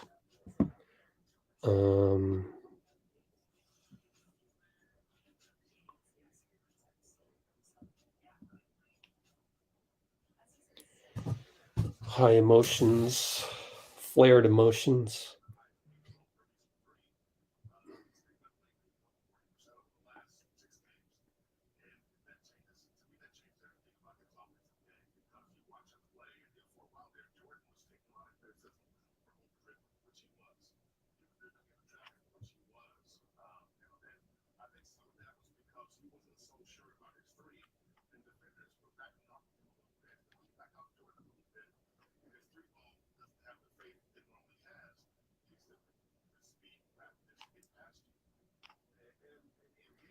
All right, working on Poole now.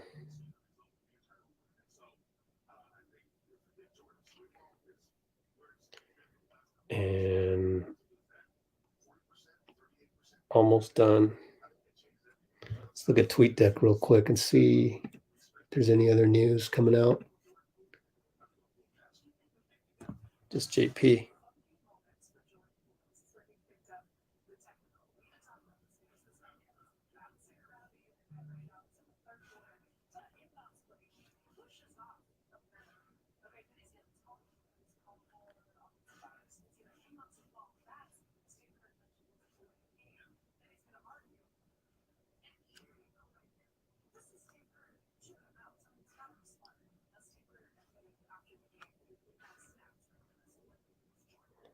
It's funny, they're talking about when Jordan Poole had the delay of game, and then Steve even said, I snapped.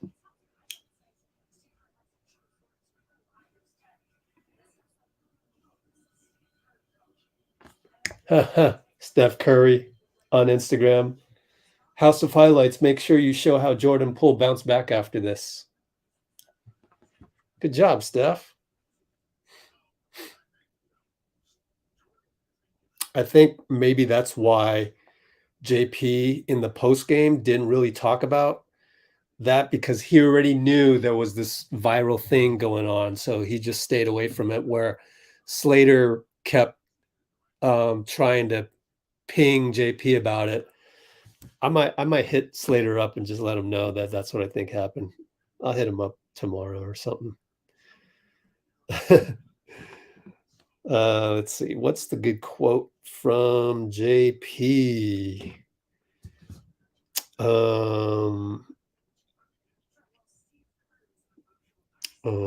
Let's see. Momentum for us? Yeah, whatever. He doesn't really say much, right?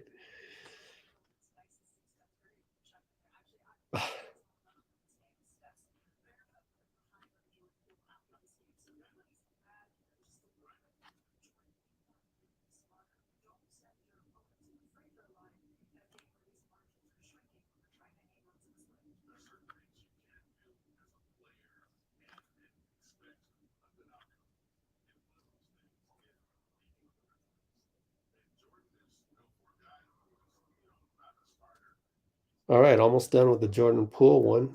And then we can check for some other stuff. Oh, but I've got to post on social media as well.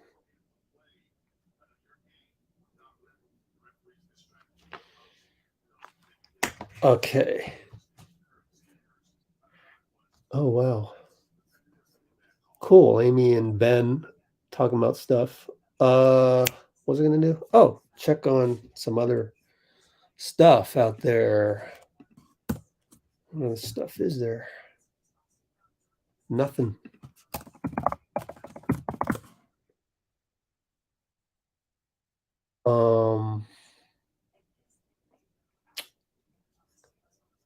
So yeah, we can talk about the Steph Curry. Why is this a video? Let's check it out.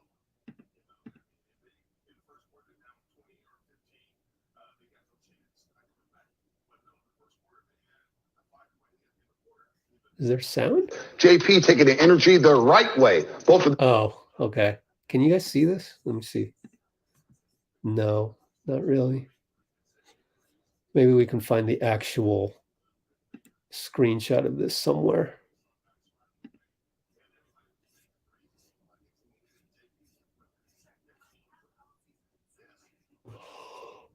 Oh, where are we gonna find it?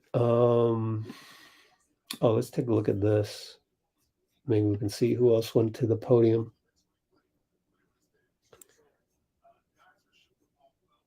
Ty Jerome went to the podium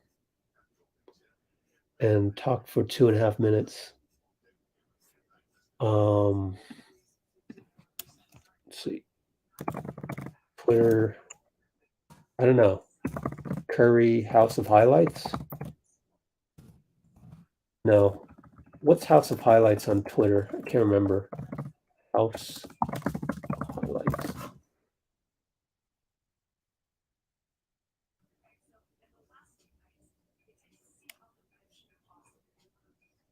HOH Highlights. Okay.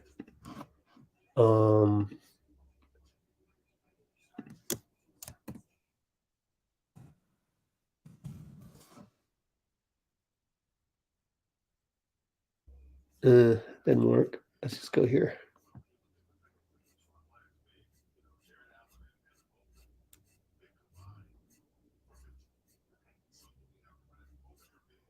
Okay, let's go to Instagram.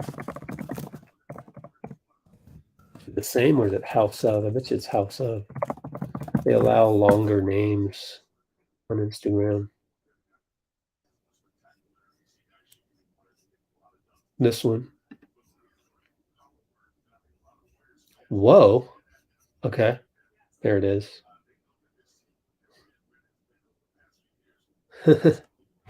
Hey, for all the kids watching this clip.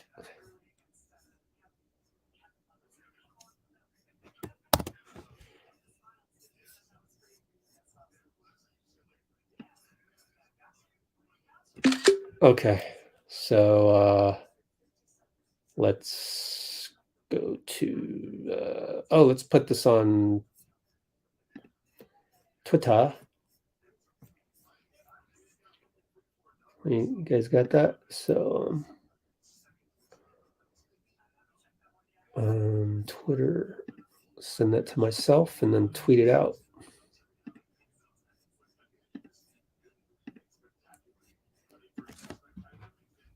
All right.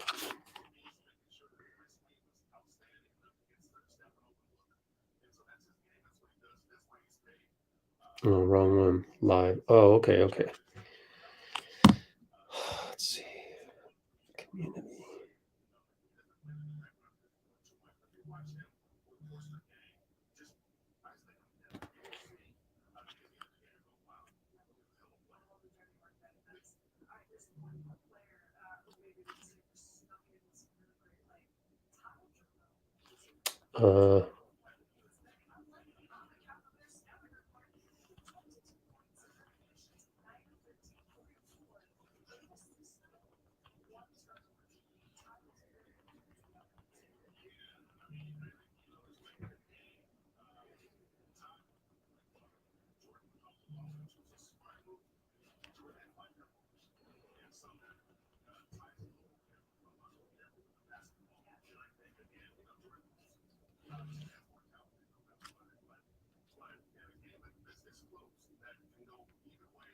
Oops.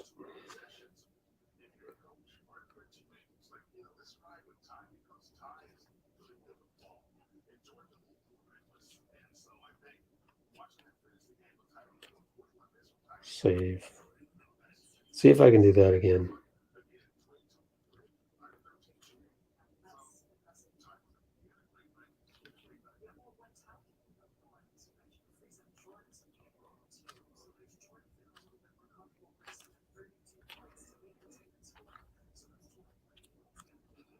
Okay, let's get the title.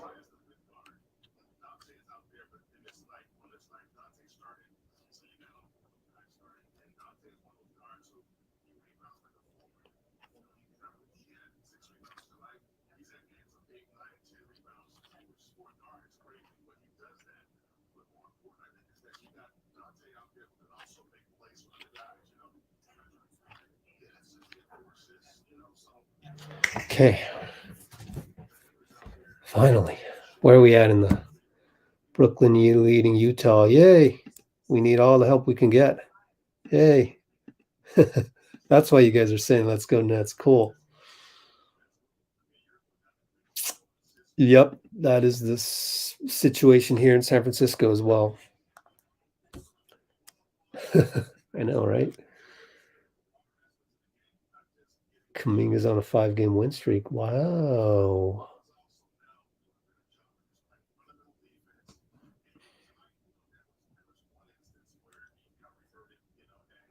How did we win this? Yeah. Hot shooting and pretty solid defense. Oh man, Ben had COVID. Sorry to hear that. Good to see a clip of that.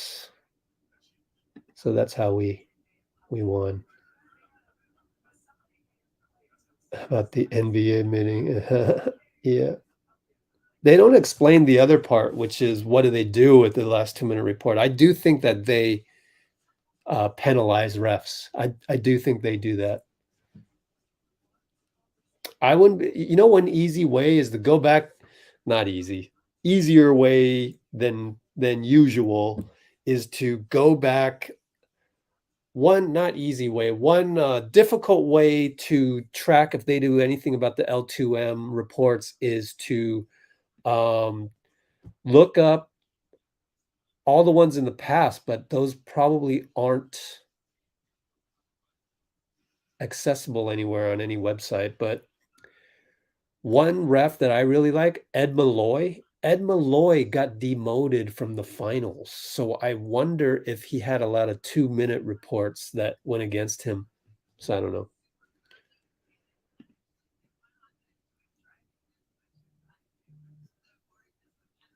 Daniel Moore's back.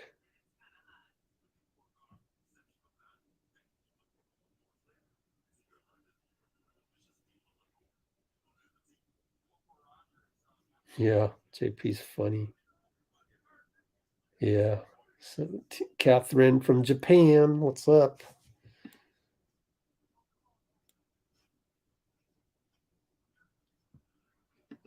Yeah. Yep. Yep.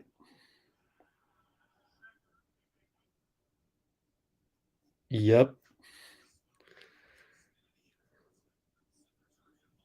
Good to agree with Kerr. He's seen a lot more than any of us.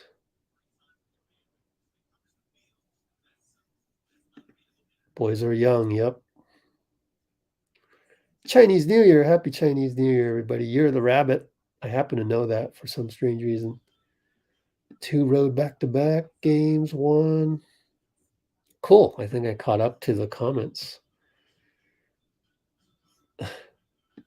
What are you here for? Bye-bye, Roy Mullins.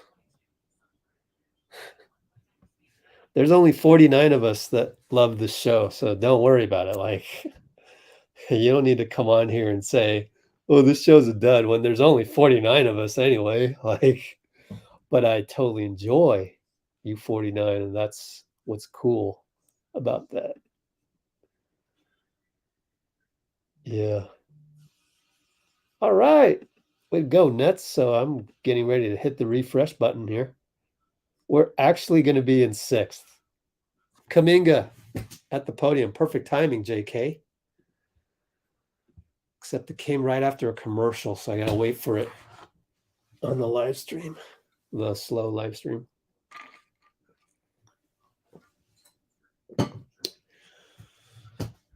Oh, boy. Toyota-thon. Giving their props for spending millions to delay me on the commercials. Oh, there's one more commercial coming up. The one with the mascots, the sweaty mascots. Oh, got to wait for JK a little bit. Maybe I should just take a picture, JK, like this. Make it easier. There it is. Nope, it won't let me go live. Oh my gosh. Are you serious? Not good. Not good.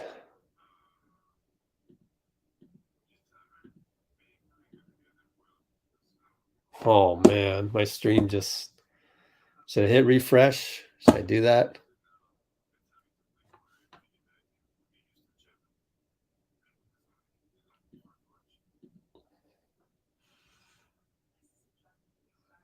There we go, man. That was awful.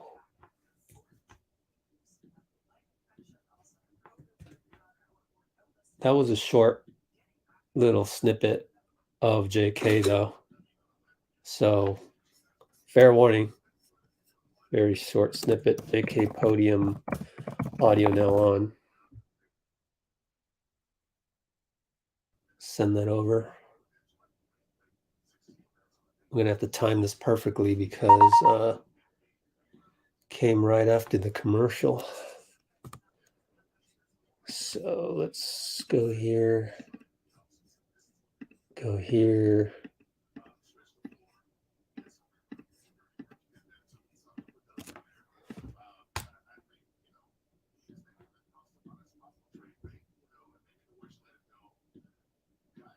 Okay, let's see if I can cue this up. Get used to gameplay.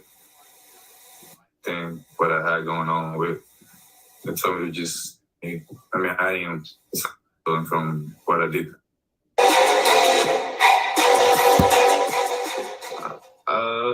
Man, I felt great. I'm glad to be back. You know, just gonna keep building from the game. I'm just gonna keep building from what I did today. And yeah, I felt good to be back. How was this injury? Like it popped up when you were starting tricky to get back. I mean, it was the way it happened. I mean, I didn't. It's not like I wanted to happen, and it wasn't something that I was supposed to be rushing back or anything like that.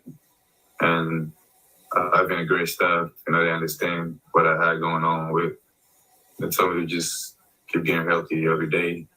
And there's like the day presented itself where I was getting back and I'm feeling good to be back. They let me come out here and play. Just observed from this team, you know, while you were watching from the sidelines. I mean, we just haven't been connected together well because, you know, people being in and out, injuries, time management. So hopefully now the time gets to click where everybody get back and we get used to each other. Man, it's gonna be fun to watch. Nice to see Jonathan Kuminga back. He missed 8 games with a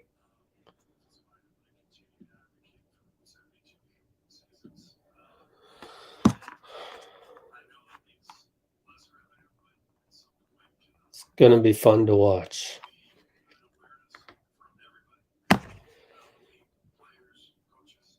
Okay.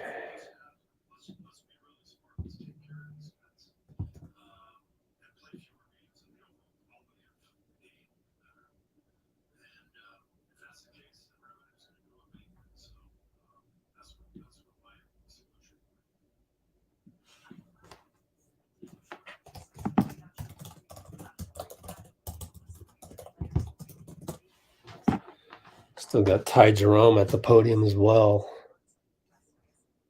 Don't know when that's coming up. So we'll figure it out later. Let's update those standings. 24-25, Utah lost 1, won 1 for the Warriors. We're at the 7th, tied for 6th, basically, with the Clips.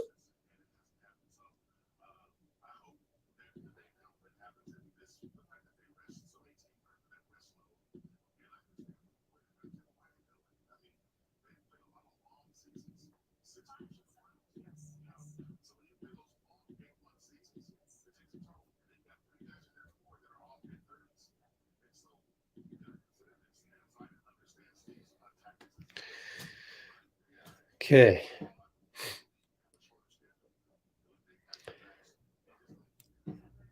Warriors in the 3 seed would be incredible, wouldn't it? Yeah. That's the better way to handle it. Yeah. He's saying it because there's a lot of other stuff going on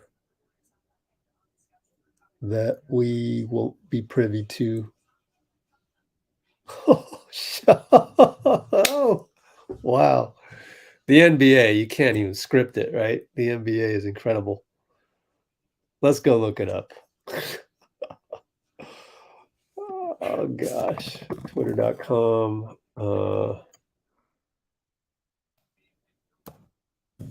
Sharp. Shannon Sharp was talking to Ja Morant. Then Steven Adams walked over. T. Morant and Shannon Sharp then had words before Sharp was escorted off the floor. Not escalated, but there's T. Oh, you can't see it. Sorry, I blocked it. Let's scroll up. There we go. The whole rest of this part up here, portrait mode, awful use of portrait mode, but anyways, let's listen to this. Is there any sound? It's silent? Bro, it's silent. He has to do it silent because he's a journalist and he doesn't want to get the Athletic in trouble with any background music or whatever it might be. So DeMichael Cole, Memphis Grizzlies writer. Funny.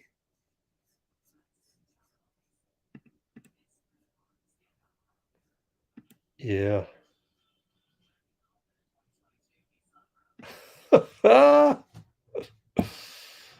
Funny stuff. Funny stuff.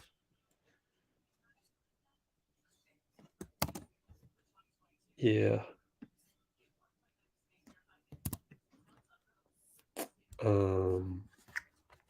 What's my tweet? Let's see.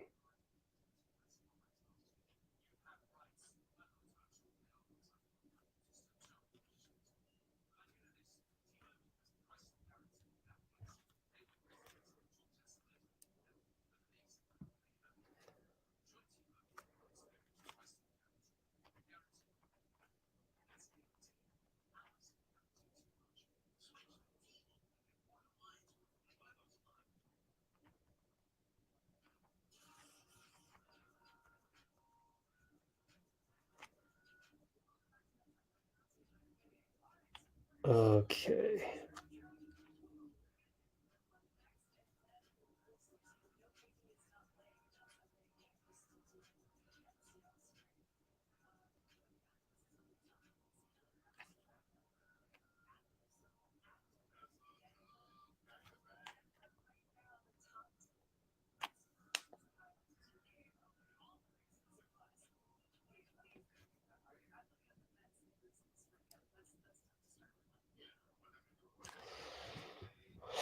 Okay. Kerfuffle.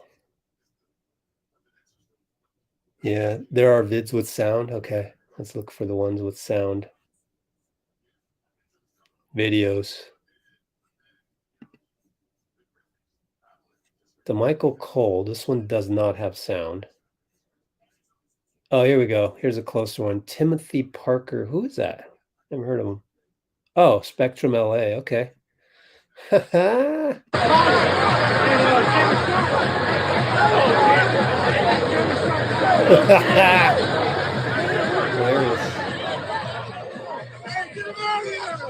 Take it on!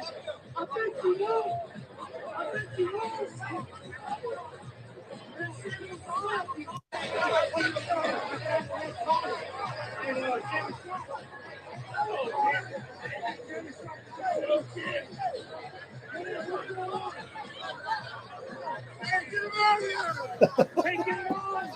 I think you know! Joe James did not touch me. Yeah, tough trick coming up. Let's do it one more time.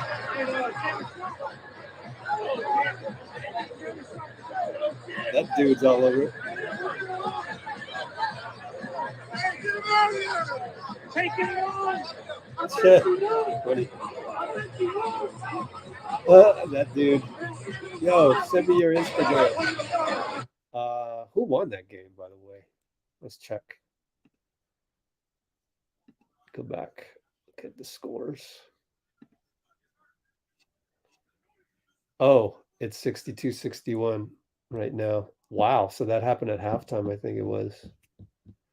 Huh. Pelicans lost to the Magic.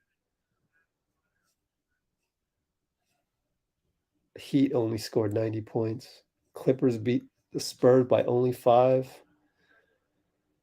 Nuggets beat the Pacers, and the Jazz beat the Nets.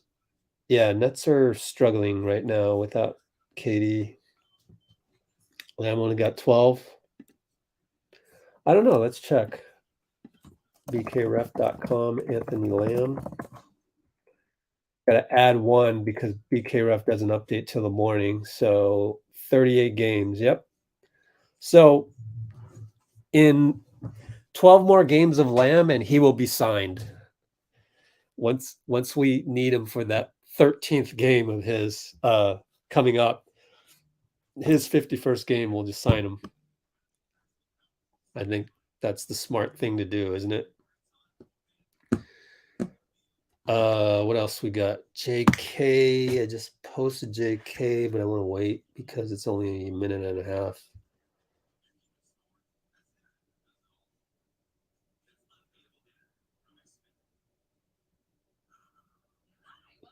Dang, only 400 views on my JB Bickerstaff pregame.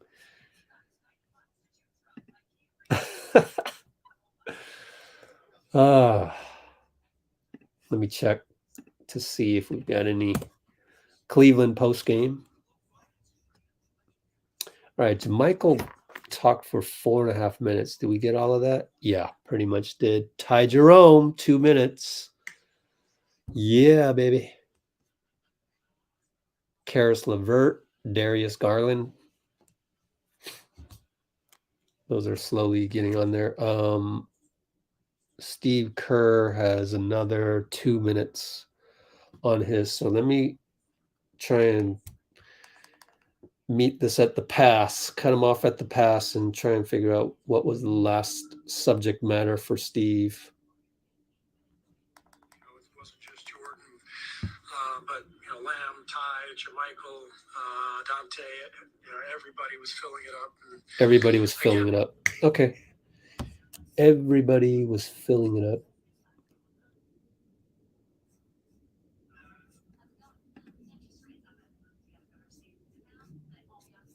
Yeah, it's still processing. Kind of rooting for the Lakers on this one. I know, right?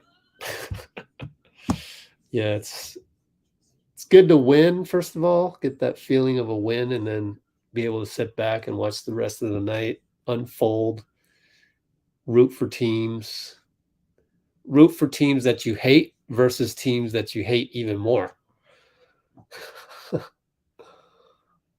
Not a mention of Steven Adams. Interesting. Shannon Sharp spent halftime in the tunnel with security. He granted ESPN a brief interview explaining what happened with the Grizzlies on his way to his seat. Wow. So everybody, I got to use the restroom break again because I went to Starbucks before this, but this is Dave McMenamin. Here, take a look at that. He's with ESPN. So I'll be right back.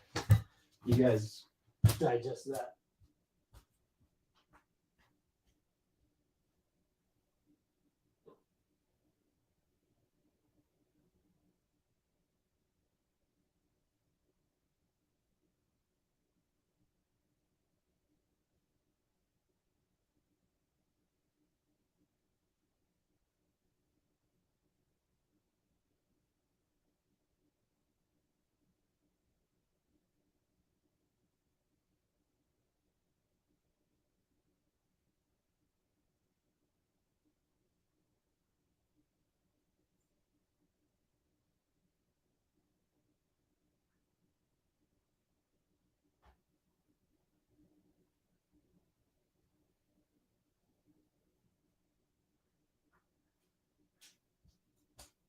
All right, I'm back. So I read that as well. And if it comes down to us against Memphis, I don't care if, our roster is depleted or whatever. Shannon Sharp is going to go on the air and say that we're going to win. We've got Shannon Sharp on our side for that. Hilarious.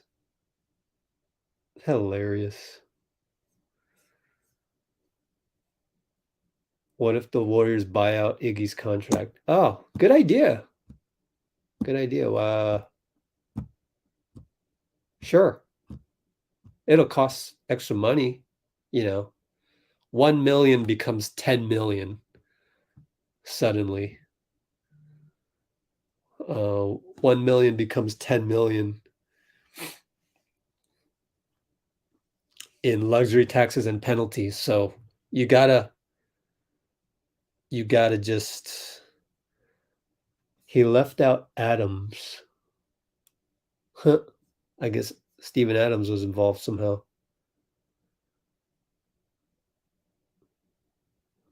Yeah, interesting. Buy out Andre Iguodala. Interesting. Yeah. That's an interesting idea. I like it. I'm going to put it in the comments. 356 mark. Chillax. Till LLAX. What if the Warriors bought out, I'm going to say Andre. Oh, I'm 14 characters over. Damn it.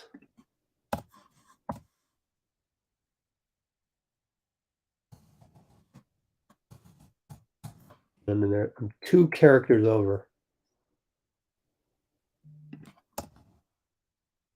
That's it. Can't write anymore.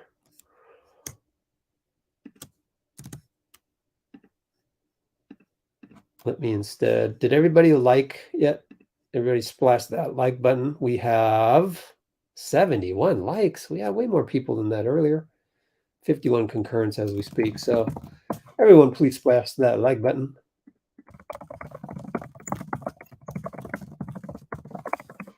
And pretty soon I should be able to get to these Ty Jerome and all that.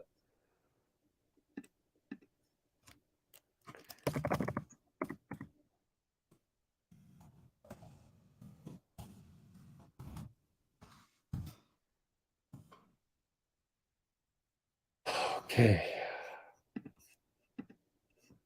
Yep.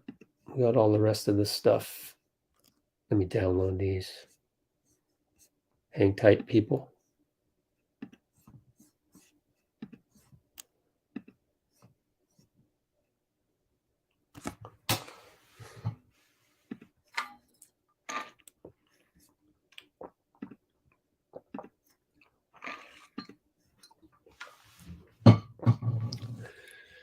All right.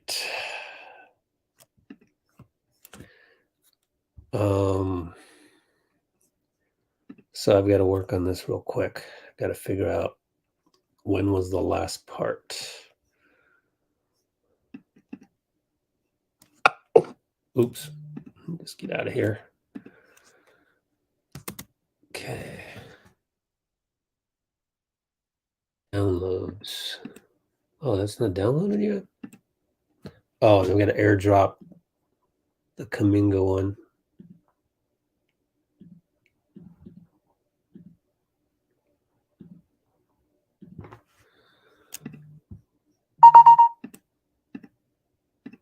Oh, maybe that just never...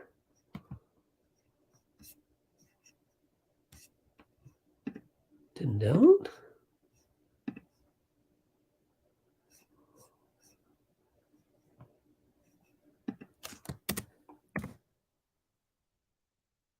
Funny. All right, so then I gotta wait.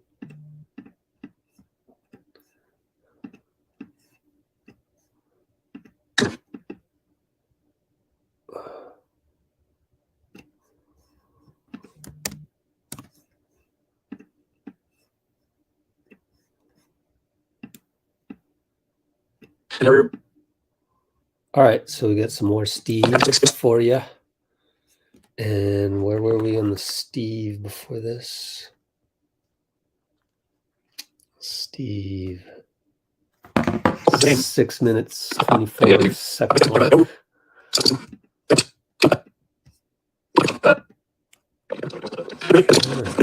In order to win the game. Did Ty Jerome? No, not that part. Yeah, I mean, we've got a lot of guys who can shoot. Obviously, we knew we were going to have to upping up. We had so many guys making shots. You know, it wasn't just Jordan, but you know, Lamb, Ty, Jermichael, Donte. You know, everybody was filling it up. And again, you get the occasional night like this, and this is what we needed in order to win the game.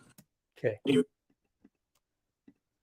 So we'll catch up after that.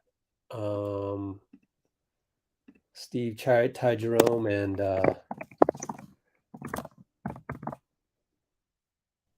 Kuminga. But I need to process that video real quick. So, oh yeah, that's right, Nicole. Steven Adams was ready, but I guess Shannon didn't want those. The NBA, man, you can't script this stuff.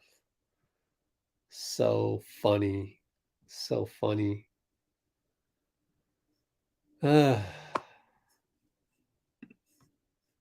Just drama every day, right? Some kind of drama. Times 30. There's 30 chances to have drama. Or 15 games in which to have drama. Everyone will be back, hopefully.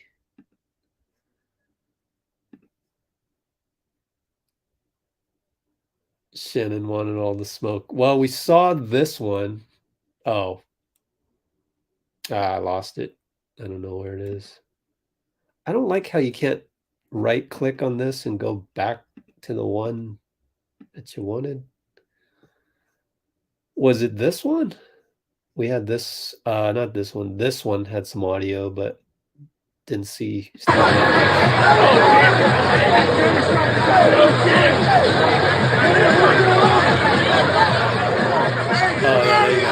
Yeah. So we had that one. Get him out of here. The Michael C. We just saw this one. Is this also no sound? Yeah. Here's more. That was more of a TV angle. Better not play that. Probably get it. John Morant caught yelling, "Sit your ass down." Why does Shannon Sharp have to leave? That's not fair. And this is from the same dude. They're claiming it. They're claiming ownership of this, even though we saw that it was from the other dude.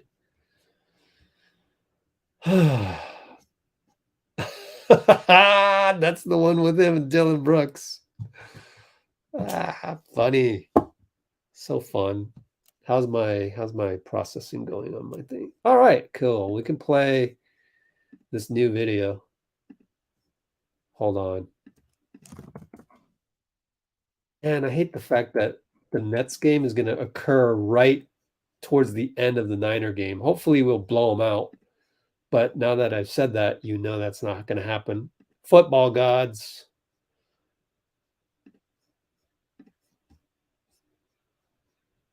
I like these early games. It's only 8:43. Still got time to go get more of the diuretic from Starbucks. Just kidding. I don't know why I like Frappuccinos so much. Okay, let's play the stuff. The person who said he didn't like this show, you're going to miss out on Stevie Ty Jerome. Stevie Ty Jerome, and we already saw Kuminga. So let's get Stevie on here. Now going through remainder of Steve, all of TyRoam. Close game. Woke the Grizzlies up. They're starting to pull away. Oh, too bad. Oh, okay, cool. Shannon returned to his seat. Yeah, Adams will break up many a fight when he... Sports Center is a good one. I can't show that one, unfortunately. Can't show anything that's on TV. But let's go through the stuff. Play. did Ty Jerome 3. I think it was 104, 100, something like that. And he hits, I think it was late clock fadeaway 3. I mean, was that kind of like the biggest? I thought that was the shot of the game. And I think it was a 4-point game at that point. It bumped it to 7. And, we didn't have anything going in that possession. And Ty's amazing. I mean, I know he's a two-way player, but I mean, this guy, 22 points, 8 assists, 1 turnover, in 41 minutes. And, he'll probably be inactive next game.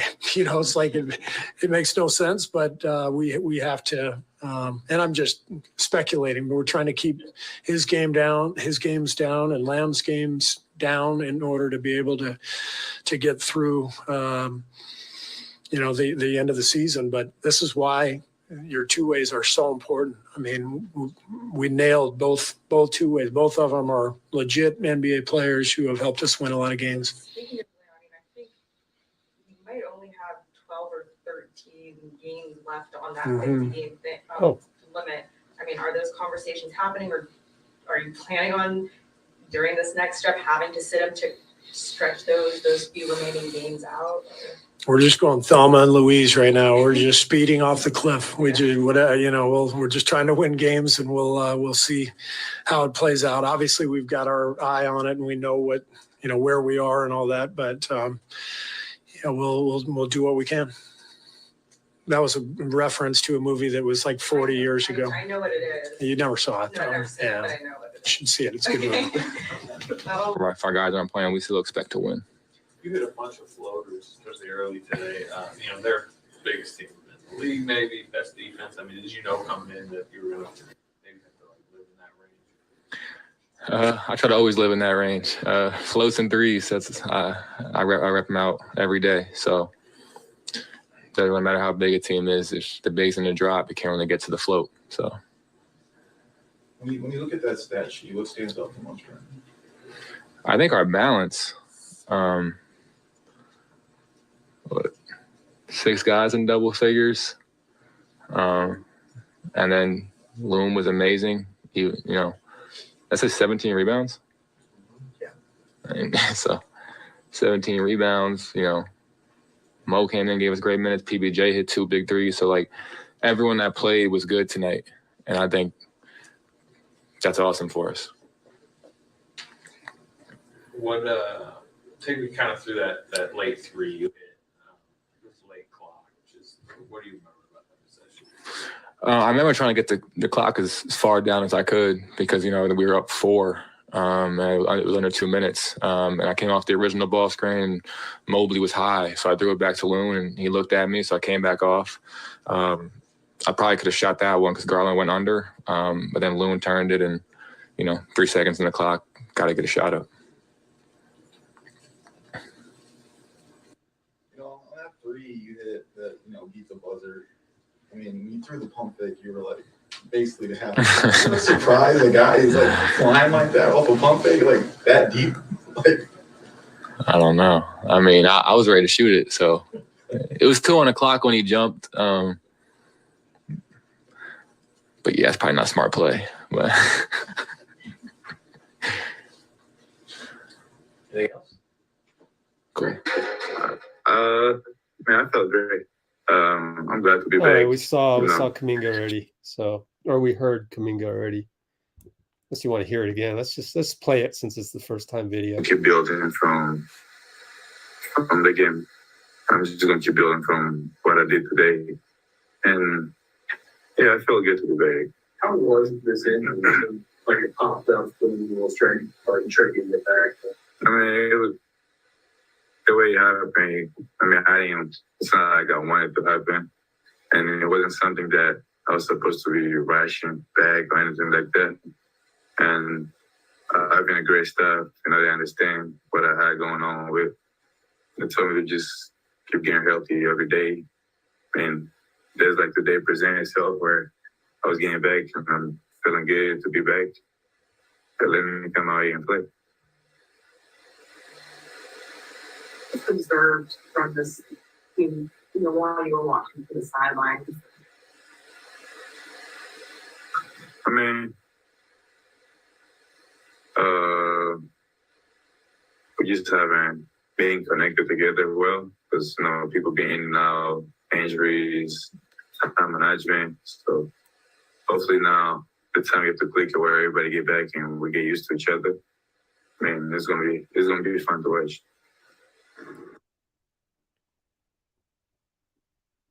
I like that. We get used to each other.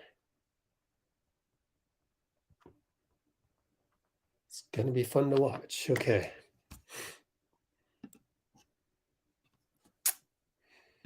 What else we got here? Share the window.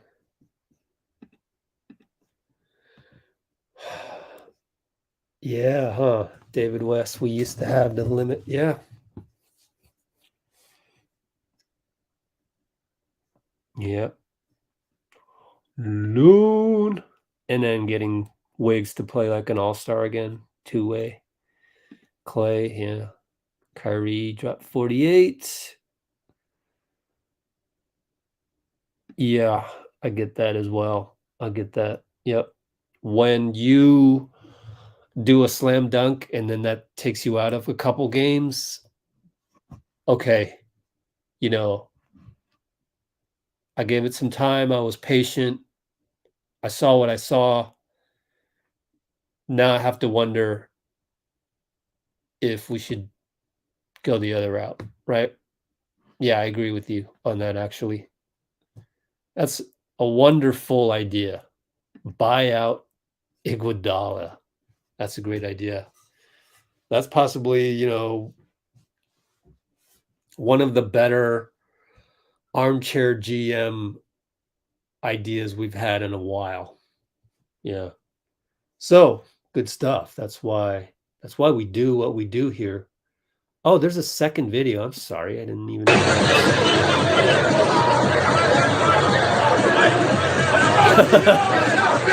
Steven Adams shows up and he backs out.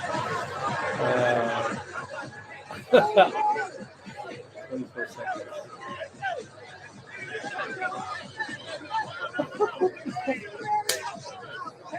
Oh, man.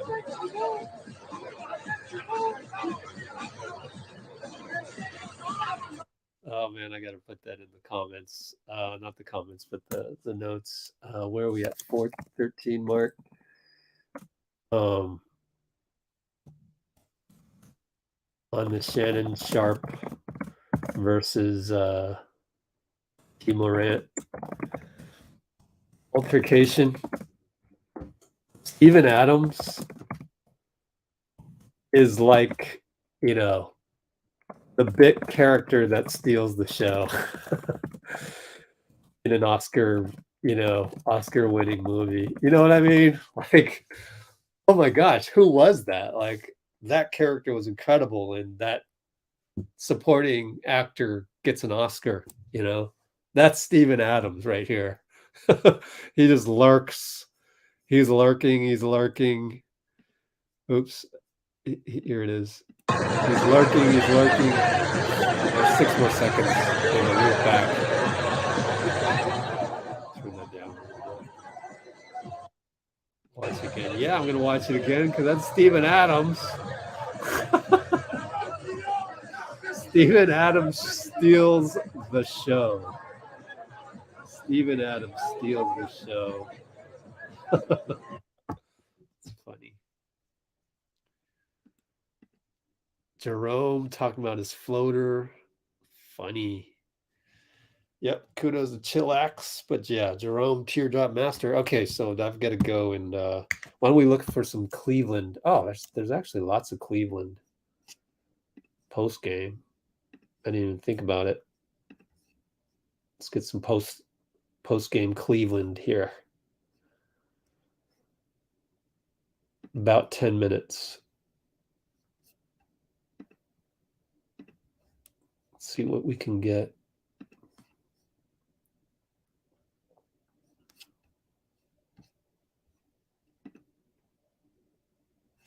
See if they say anything about the Warriors. Maybe they'll say some stuff about Jordan Poole. Being that, and Looney, being that his numbers and Looney's numbers, Looney's rebounds really jumped off the page And as we watch this stuff, I will work on the videos, put all these together.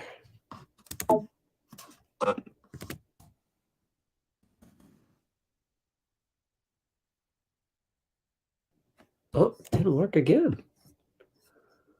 Huh. Always having trouble with the first one.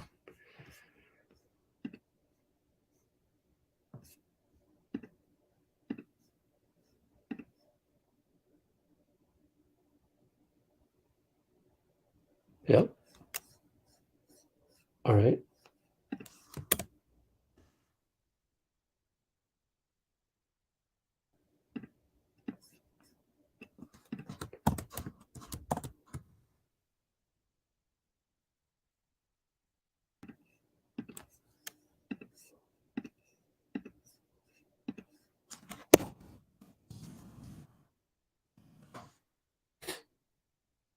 Okay, let me process that real quick. Anything else going on?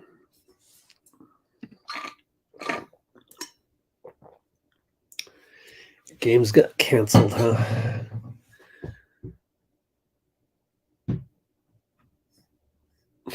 I'm having a beer, man. What a great game. That's a good post-game recap, if there ever was one. Let's see, what is this update that's waiting for me? One software update available. Really? Don't update on me.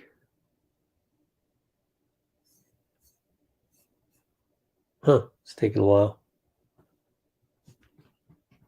Oh, Mac OS Ventura 13.1. Jeez. Not right now.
Okay, that part's done.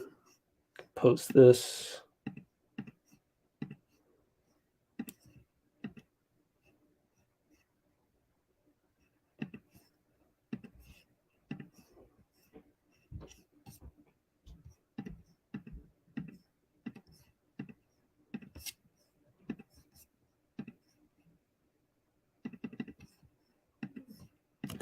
Okay.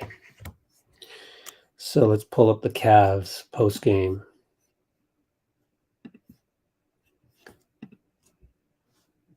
Do you think the Warriors make a trade? Nah, I don't think so. But Bob could make a trade tomorrow.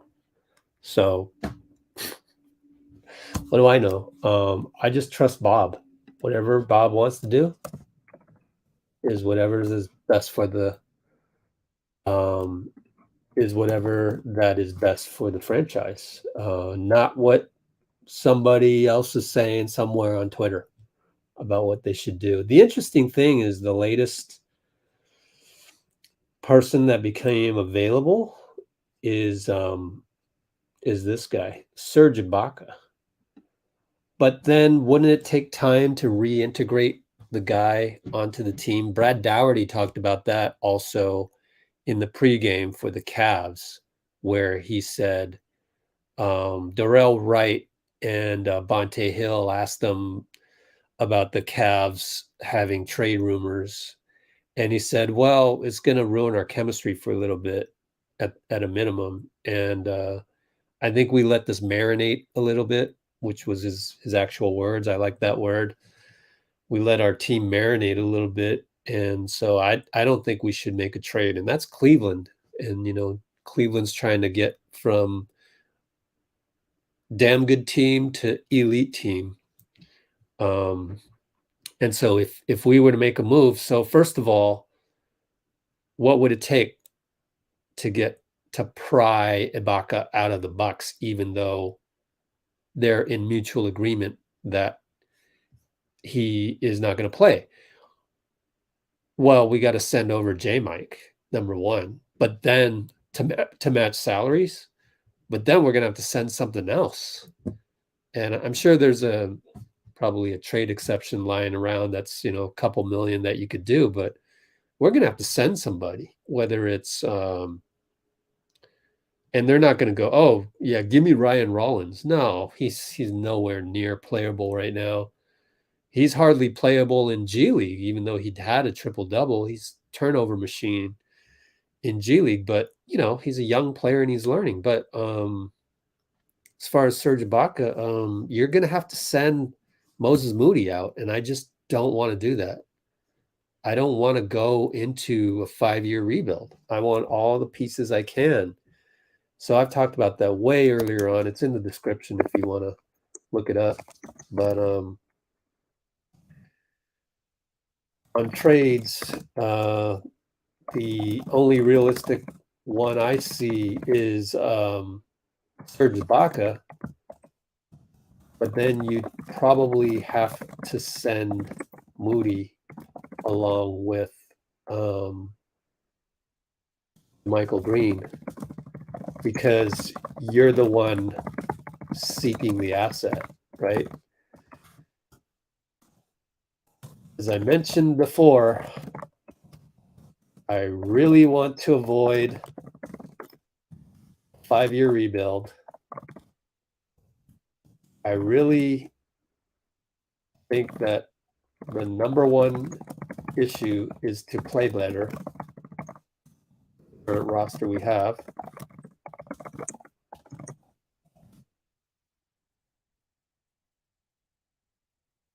That's it.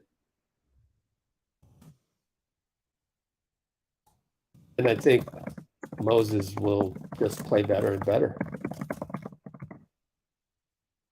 That he's hard to replace when you've only got low draft picks. He's a 14th pick. So that's my thought. Anybody else? Yeah. Yeah, I don't think Jay Crowder's impossible. I've concluded Jay Crowder's impossible to get because Crowder wants to start. He's not going through all this to then go to the Warriors and then be the 8th or 9th guy off the bench, right? So Crowder's not happening. And Podol, we're going to lose that salary slot because he becomes a free agent. I think he tests the open market. It's been documented that Jacob, I pronounced that wrong, didn't I? He does not like his salary. He thinks he's worth 14 million and is only getting paid 10 million or something like that. Let's look it up. Spurs.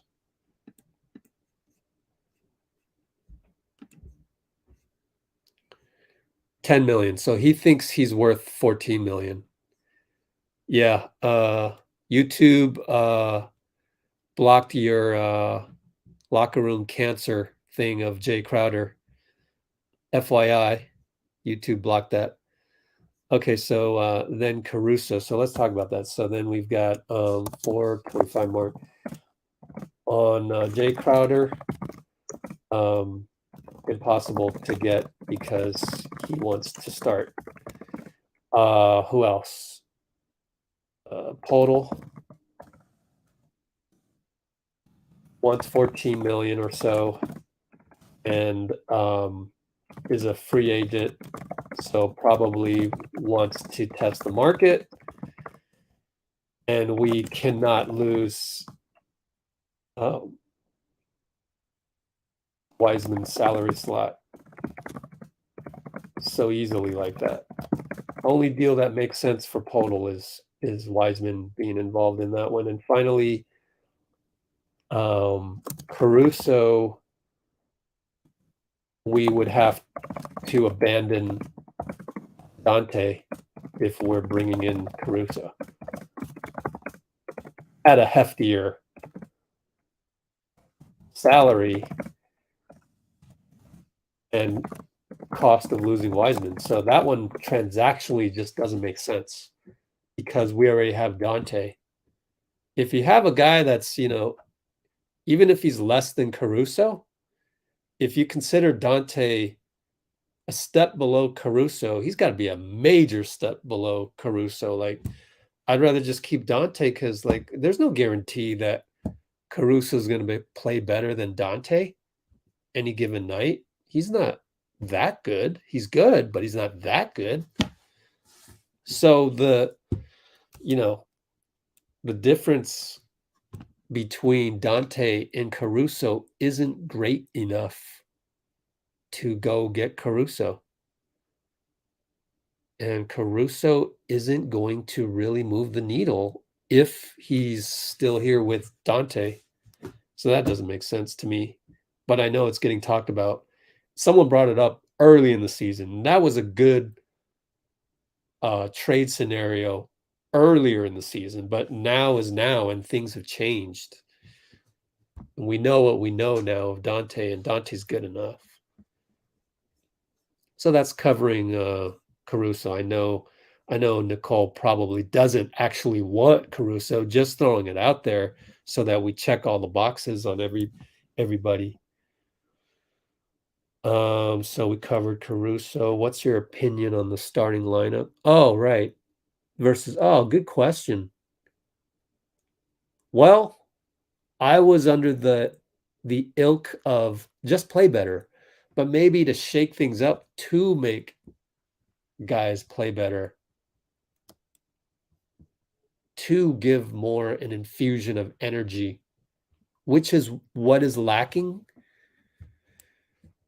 To get, oddly enough, to get Poole to play better defense, because now he can't half-ass it. Like, you're starting now.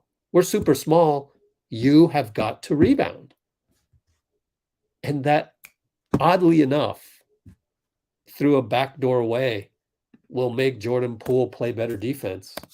It's kind of strange. So on the small ball lineup, starting JP, oddly enough, gets him to play better defense, more focused. And maybe the old guys need a jolt like this. It being the year after a championship. We've seen all season long, they just can't get up for teams. I would especially, so maybe you go with the small lineup against teams that you think the vets won't get up for playing against. That's the problem. Like, they play down to the competition all season long. We've been seeing it for 40 games. So coming up, maybe don't need to do it against Memphis, right? I wouldn't, but that's not my decision to make, and I don't get paid enough to make that decision, so I'm not making that decision. They're not going to get up against the Raptors. They're not. I know these guys. It's Draymond, Steph lollygagging out there and throwing over the head passes. Clay. Well, he didn't catch the pass against Boston, but that's not a fair comparison. Clay, I think Clay actually has been pretty good this season.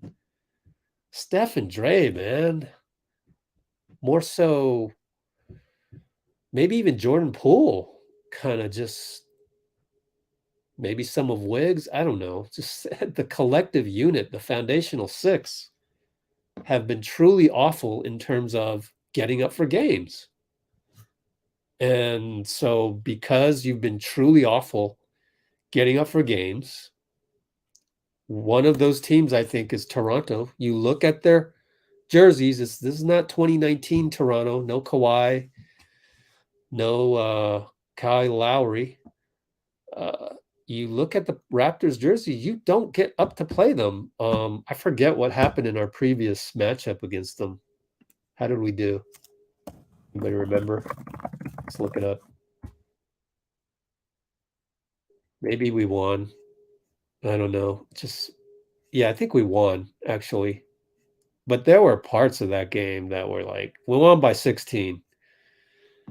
All right, so maybe we're okay against Toronto. Maybe we do get up against that team. I don't know, but one of these, OKC. I'm telling you, man, that one, that's a scary game. We all know this. Everyone on the chat knows this. That's a scary one right there. And that one is at OKC. For that one, go small, definitely. Minnesota, we kind of have their number, but I feel like we take them too lightly as well. But they got the Twin Towers. Yeah, run them off the floor, man. How have they been doing in terms of Twin Towers? Has he been playing, or did they change the lineup? Because they're still Struggle City.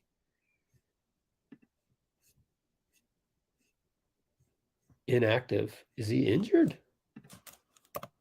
Hoopshype.com, Rudy Gobert. Ruled out for tonight's game.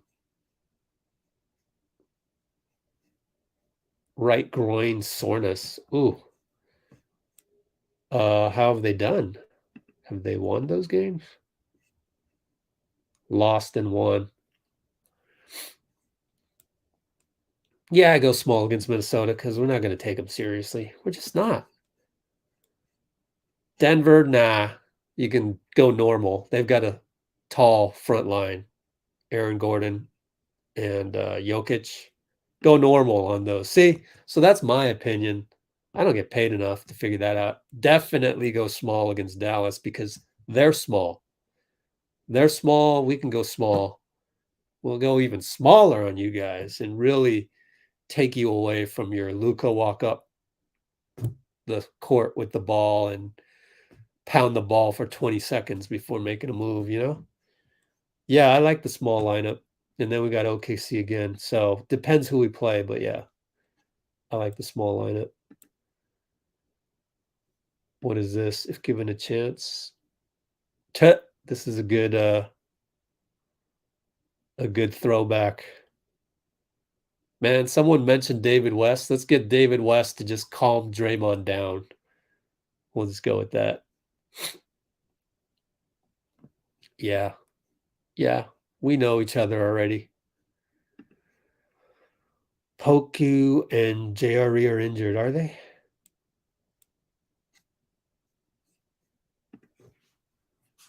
Let's check it. Move up here. Let's look for somebody on OKC. Josh Giddey. Man, Giddey, he's fun to watch, man. I gotta admit. Who do they got? Poku's on this team, right? I forget, man. All these obscure young phenoms. Yeah, he must be injured.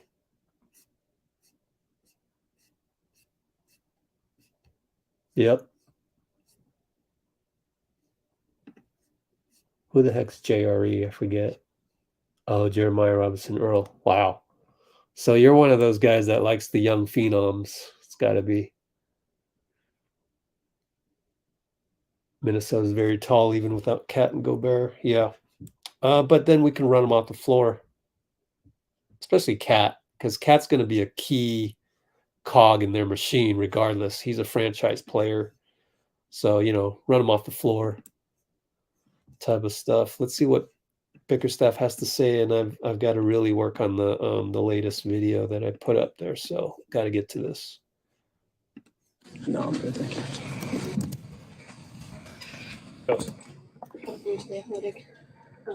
JB, what happened tonight with the guys? We didn't respect the game. It's that simple. Ooh, there you go. Hey, we haven't either. They got champions over there. And, we thought some of those guys were out, so we were going to take it lightly. And we got what we deserved. Did you see anything change defensively in the fourth quarter? Though? No, we weren't good. We weren't good. We were disrespectful. Didn't do the job we needed to do. 23 threes. Going off of that, were they just hitting those shots? They're good basketball players, and if you're going to disrespect them, they're going to make you pay. And we came out of the gate, soft and disrespectful, and they were out there shooting warm-up shots with no contest, no challenges, nobody in their space. You see the difference? The difference is that Bickerstaff can say that because his team is young. Steve can't really say that when we play like that because our guys are veterans, right? So I gotta write that down. In the fourth, Bickerstaff tells reporters that his team came out disrespectful, and the Warriors have done this many times this season, but Kerr can't say that because his team is not young. He has vets that he needs to respect. So that's the thing that no one's going to talk about this season, which is some kind of hangover, championship hangover, some kind of just taking teams so lightly. We've been doing it all season, and it's been the foundational six. Anyway. And they gave us what we deserved. Yeah. Danny Cunningham, ESPN Cleveland. At what point did you realize that's how the game was being treated? It started from the jump. We came out giving up threes, laying on screens, not helping one another. So that's what it was. Anything else? Thank you. That was quick. Aspect of tonight's loss was most troubling to you? I think obviously defensively, 120 points for them, 42 from three, whatever they shot. It was like 60 at half. So that's a tough hole to dig ourselves out of. Are these the kinds of losses that cause you guys to get together as a team and have some kind of meeting about them? We'll see. It's the NBA, so we got a game tomorrow, quick turnaround against another really good opponent. So I think for us, it's just important to stay together and keep fighting. We had moments tonight we were fighting, but I don't think we came out with the effort, that we finished with. Why do you think that was? I don't know. They came out, hit some early shots. They got a lot of confidence in themselves early. And then we were kind of just fighting an uphill battle all game. In the NBA, when guys get confidence, it's tough to play against, especially, a team like the Warriors who have a lot of experience, no matter who's playing, no matter who's out. I think Coach said it best, they still are champions. And the way they play, they spread the court, they move the ball, and they shoot a lot of threes. And we just didn't really figure it out tonight. Tom, with his AP, Karis, you just touched on it. JB said before the game it would be human nature to kind of let down when a team is resting four of its starters. Do you think that happened to a degree with you guys? Yeah, I think so. We've been on the other side of that as well. When key guys are out, we were in Detroit earlier this season. Key guys are out. Other guys have an opportunity to step up and play well. And I don't think we answered the bell tonight. But like I said, we have another opportunity tomorrow to go out there and play hard. Kelsey. Kelsey was really athletic. JB said that you felt like you guys disrespected the game, I guess, tonight. Did you guys feel that way? Was that message communicated to you guys? On the floor, us as players, I don't think we felt that way.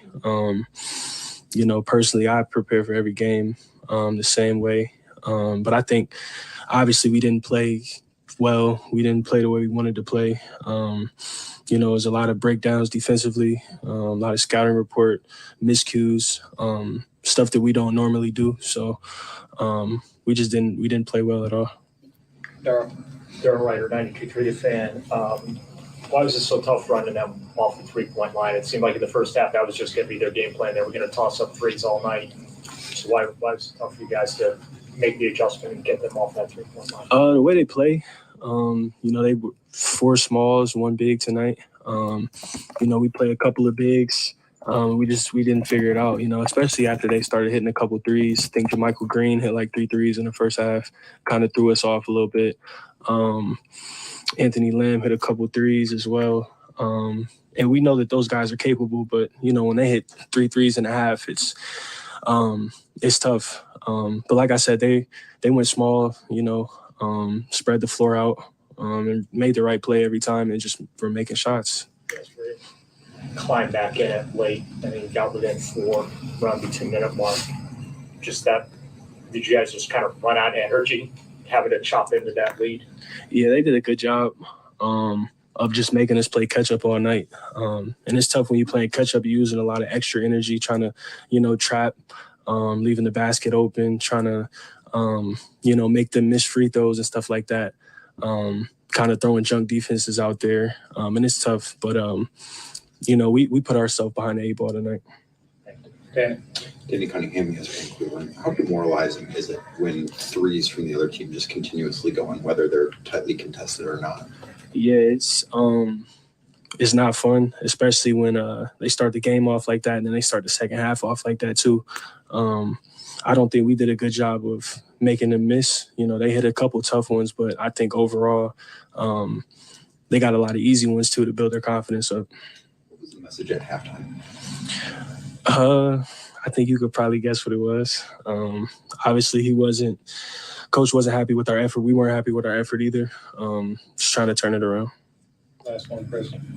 Kerr, going back to what Tom asked you, when you learned that Steph, Clay, Draymond, all those guys were going to be out, what was your reaction? I don't necessarily remember my reaction. Like I said, I kind of prepare for every game the same. So for me, it was I think I was going to be matched up on Wiggins, so I was just wondering who my next matchup would be and trying to prepare for that.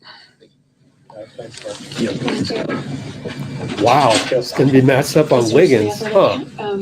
Darius, what is the message after this game between the team but also from JB? We didn't play our best. We didn't play hard. Let them get going in the first quarter, and that was the game after that. He said he felt that you guys really disrespected the game tonight. Did you guys feel that same way? No. They got to go in the first, and when you get going, I mean, you get confidence, and it led throughout the entire game. How do you have, as a team, have to have a conversation after this game to bounce back, put it behind you at all, or address it? You know what's weird is that he didn't think that they disrespected the Warriors. The coach thought that I think there's a generation gap there. It's interesting. Look yourself in the mirror. Go back and watch the film, see what we did. Get ready for tomorrow. Thank you. Tom, there's AP. Darius, JB before the game said it would be human nature for you guys to let down considering they were without Steph and 3 other starters. Do you think that happened, that you guys maybe kind of overlooked their second group? Or I don't think we overlooked them. They're in the league for a reason. So I don't think they were overlooked. Like I said before, they got to go in the first quarter. When you get going in the first, you get confidence, so that leads throughout the entire game, and that's what it was. Danny Cunningham, ESPN Cleveland. When a team does get it going like that, whether they're making contested looks or open looks, how demoralizing is that when it just continuously goes in? It's basketball. When you make shots, you get that rhythm. You keep shooting with confidence. You're going to think that it's going in 9 times out of 10, and that's what it was. Darrell Writer, 92.3 The Fan. Darius, just, you know, on the 3-point tries, just why were they so tough to run off the perimeter when you knew that that's what they were trying to do? That's what they do. they shoot threes. They kept getting in the paint. We had to help, and spray outs were there. Wide open threes. Anything else, guys? All right, thanks, Josh. All right. Okay, let's see.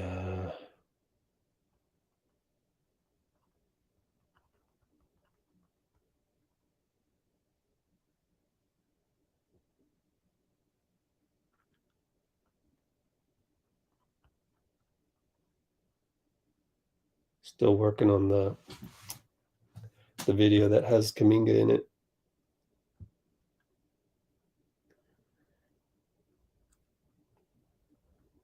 All right, looks like I'm done. Nope, not quite. I forgot Ty Jerome.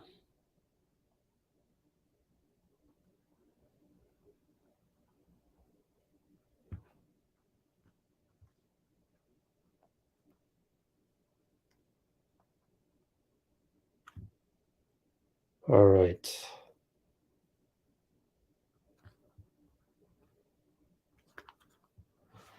Save that. We're going to do the thumbnail real quick. Let's see. Okay. Bump, bump, bump.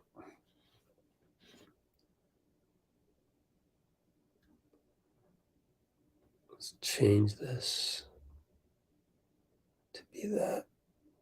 Swap.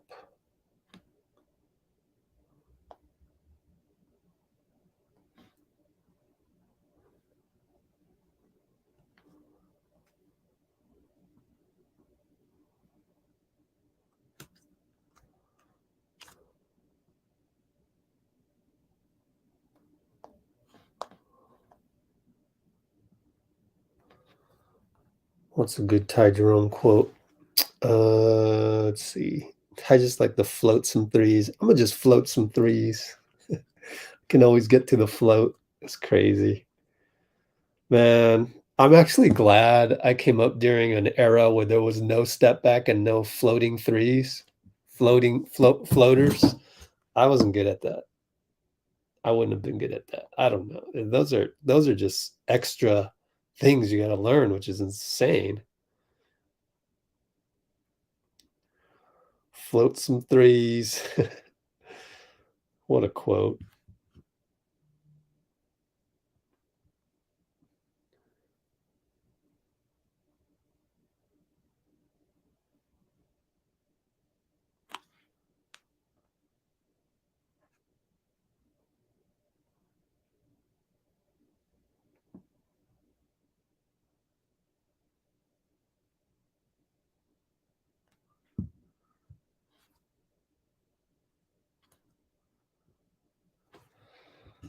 That's it. We're not going to get any extra Jonathan Kuminga stuff, I don't think, because they cut out of that interview quickly. Actually, we can just check this.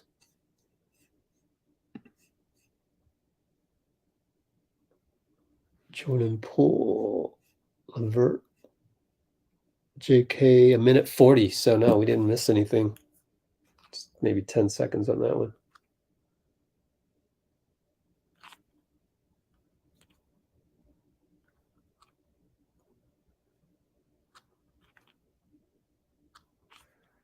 Good to see Ty Jerome get some podium action.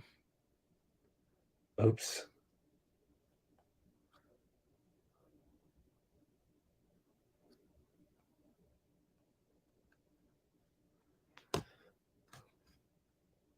Man, what am I doing?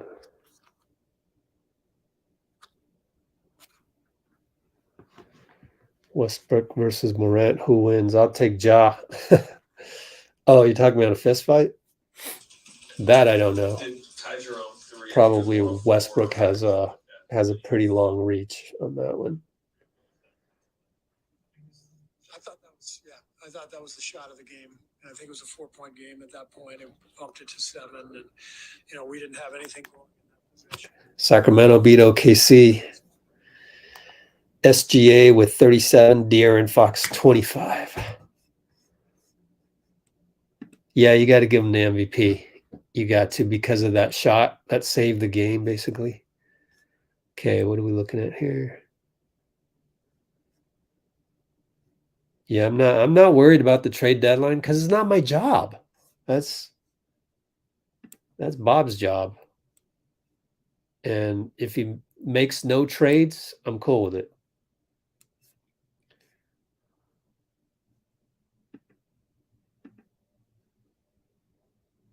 Cavs coach should take some responsibility. Yeah, he would. Steve would say, "Oh, I didn't get these guys prepared." But see, he has a young team, so Bickerstaff can lay into him a little bit. You know, it's different. You know, what you say to a teenager versus what you say to a 34-year-old, 20-year-old versus a 34-year-old, right? So, as a parent, right? You know, what are you going to say to your adult son who's 30-something years old? It's not the same approach. All right, so I think I'll call it a night. We got to do the Just Us 1, 2, 3, which usually Steph leads the team out from the tunnel to say, but we'll end it on that. High five, Miami Heat style. What's the name? Bill Kennedy, the ref. Steph gets slapped on the wrist and it's a high five. So we'll just say high five to everybody. Thank you, people. And next live stream. Next live will be Sunday, right at the end of the Niners game. So I'll have the Niners on TV and be distracted and have the worst play-by-play on earth if it's not a blowout. So hopefully the Niners can just blow out the Cowboys. But, you know, that never happens. The Niners are a second-half squad. The Niners, you know, a guy like Nick Bosa, he wears on you. He wears on you. So by the time the second half happens, it's been so much that then you wilt against the Niners. So we're going to have to deal with that. Thanks. Go Niners, go Warriors. Yeah. Let's see here. Just leave it on that note. And that will be at 5 p.m. tip-off, 5:30 versus the Nets. We have got to win that one, please. We need to rack up these wins. Thanks, everybody. So Just Us 1, 2, 3. See you later. Or see you in, 48 hours? No, 43 hours. Take care, everybody.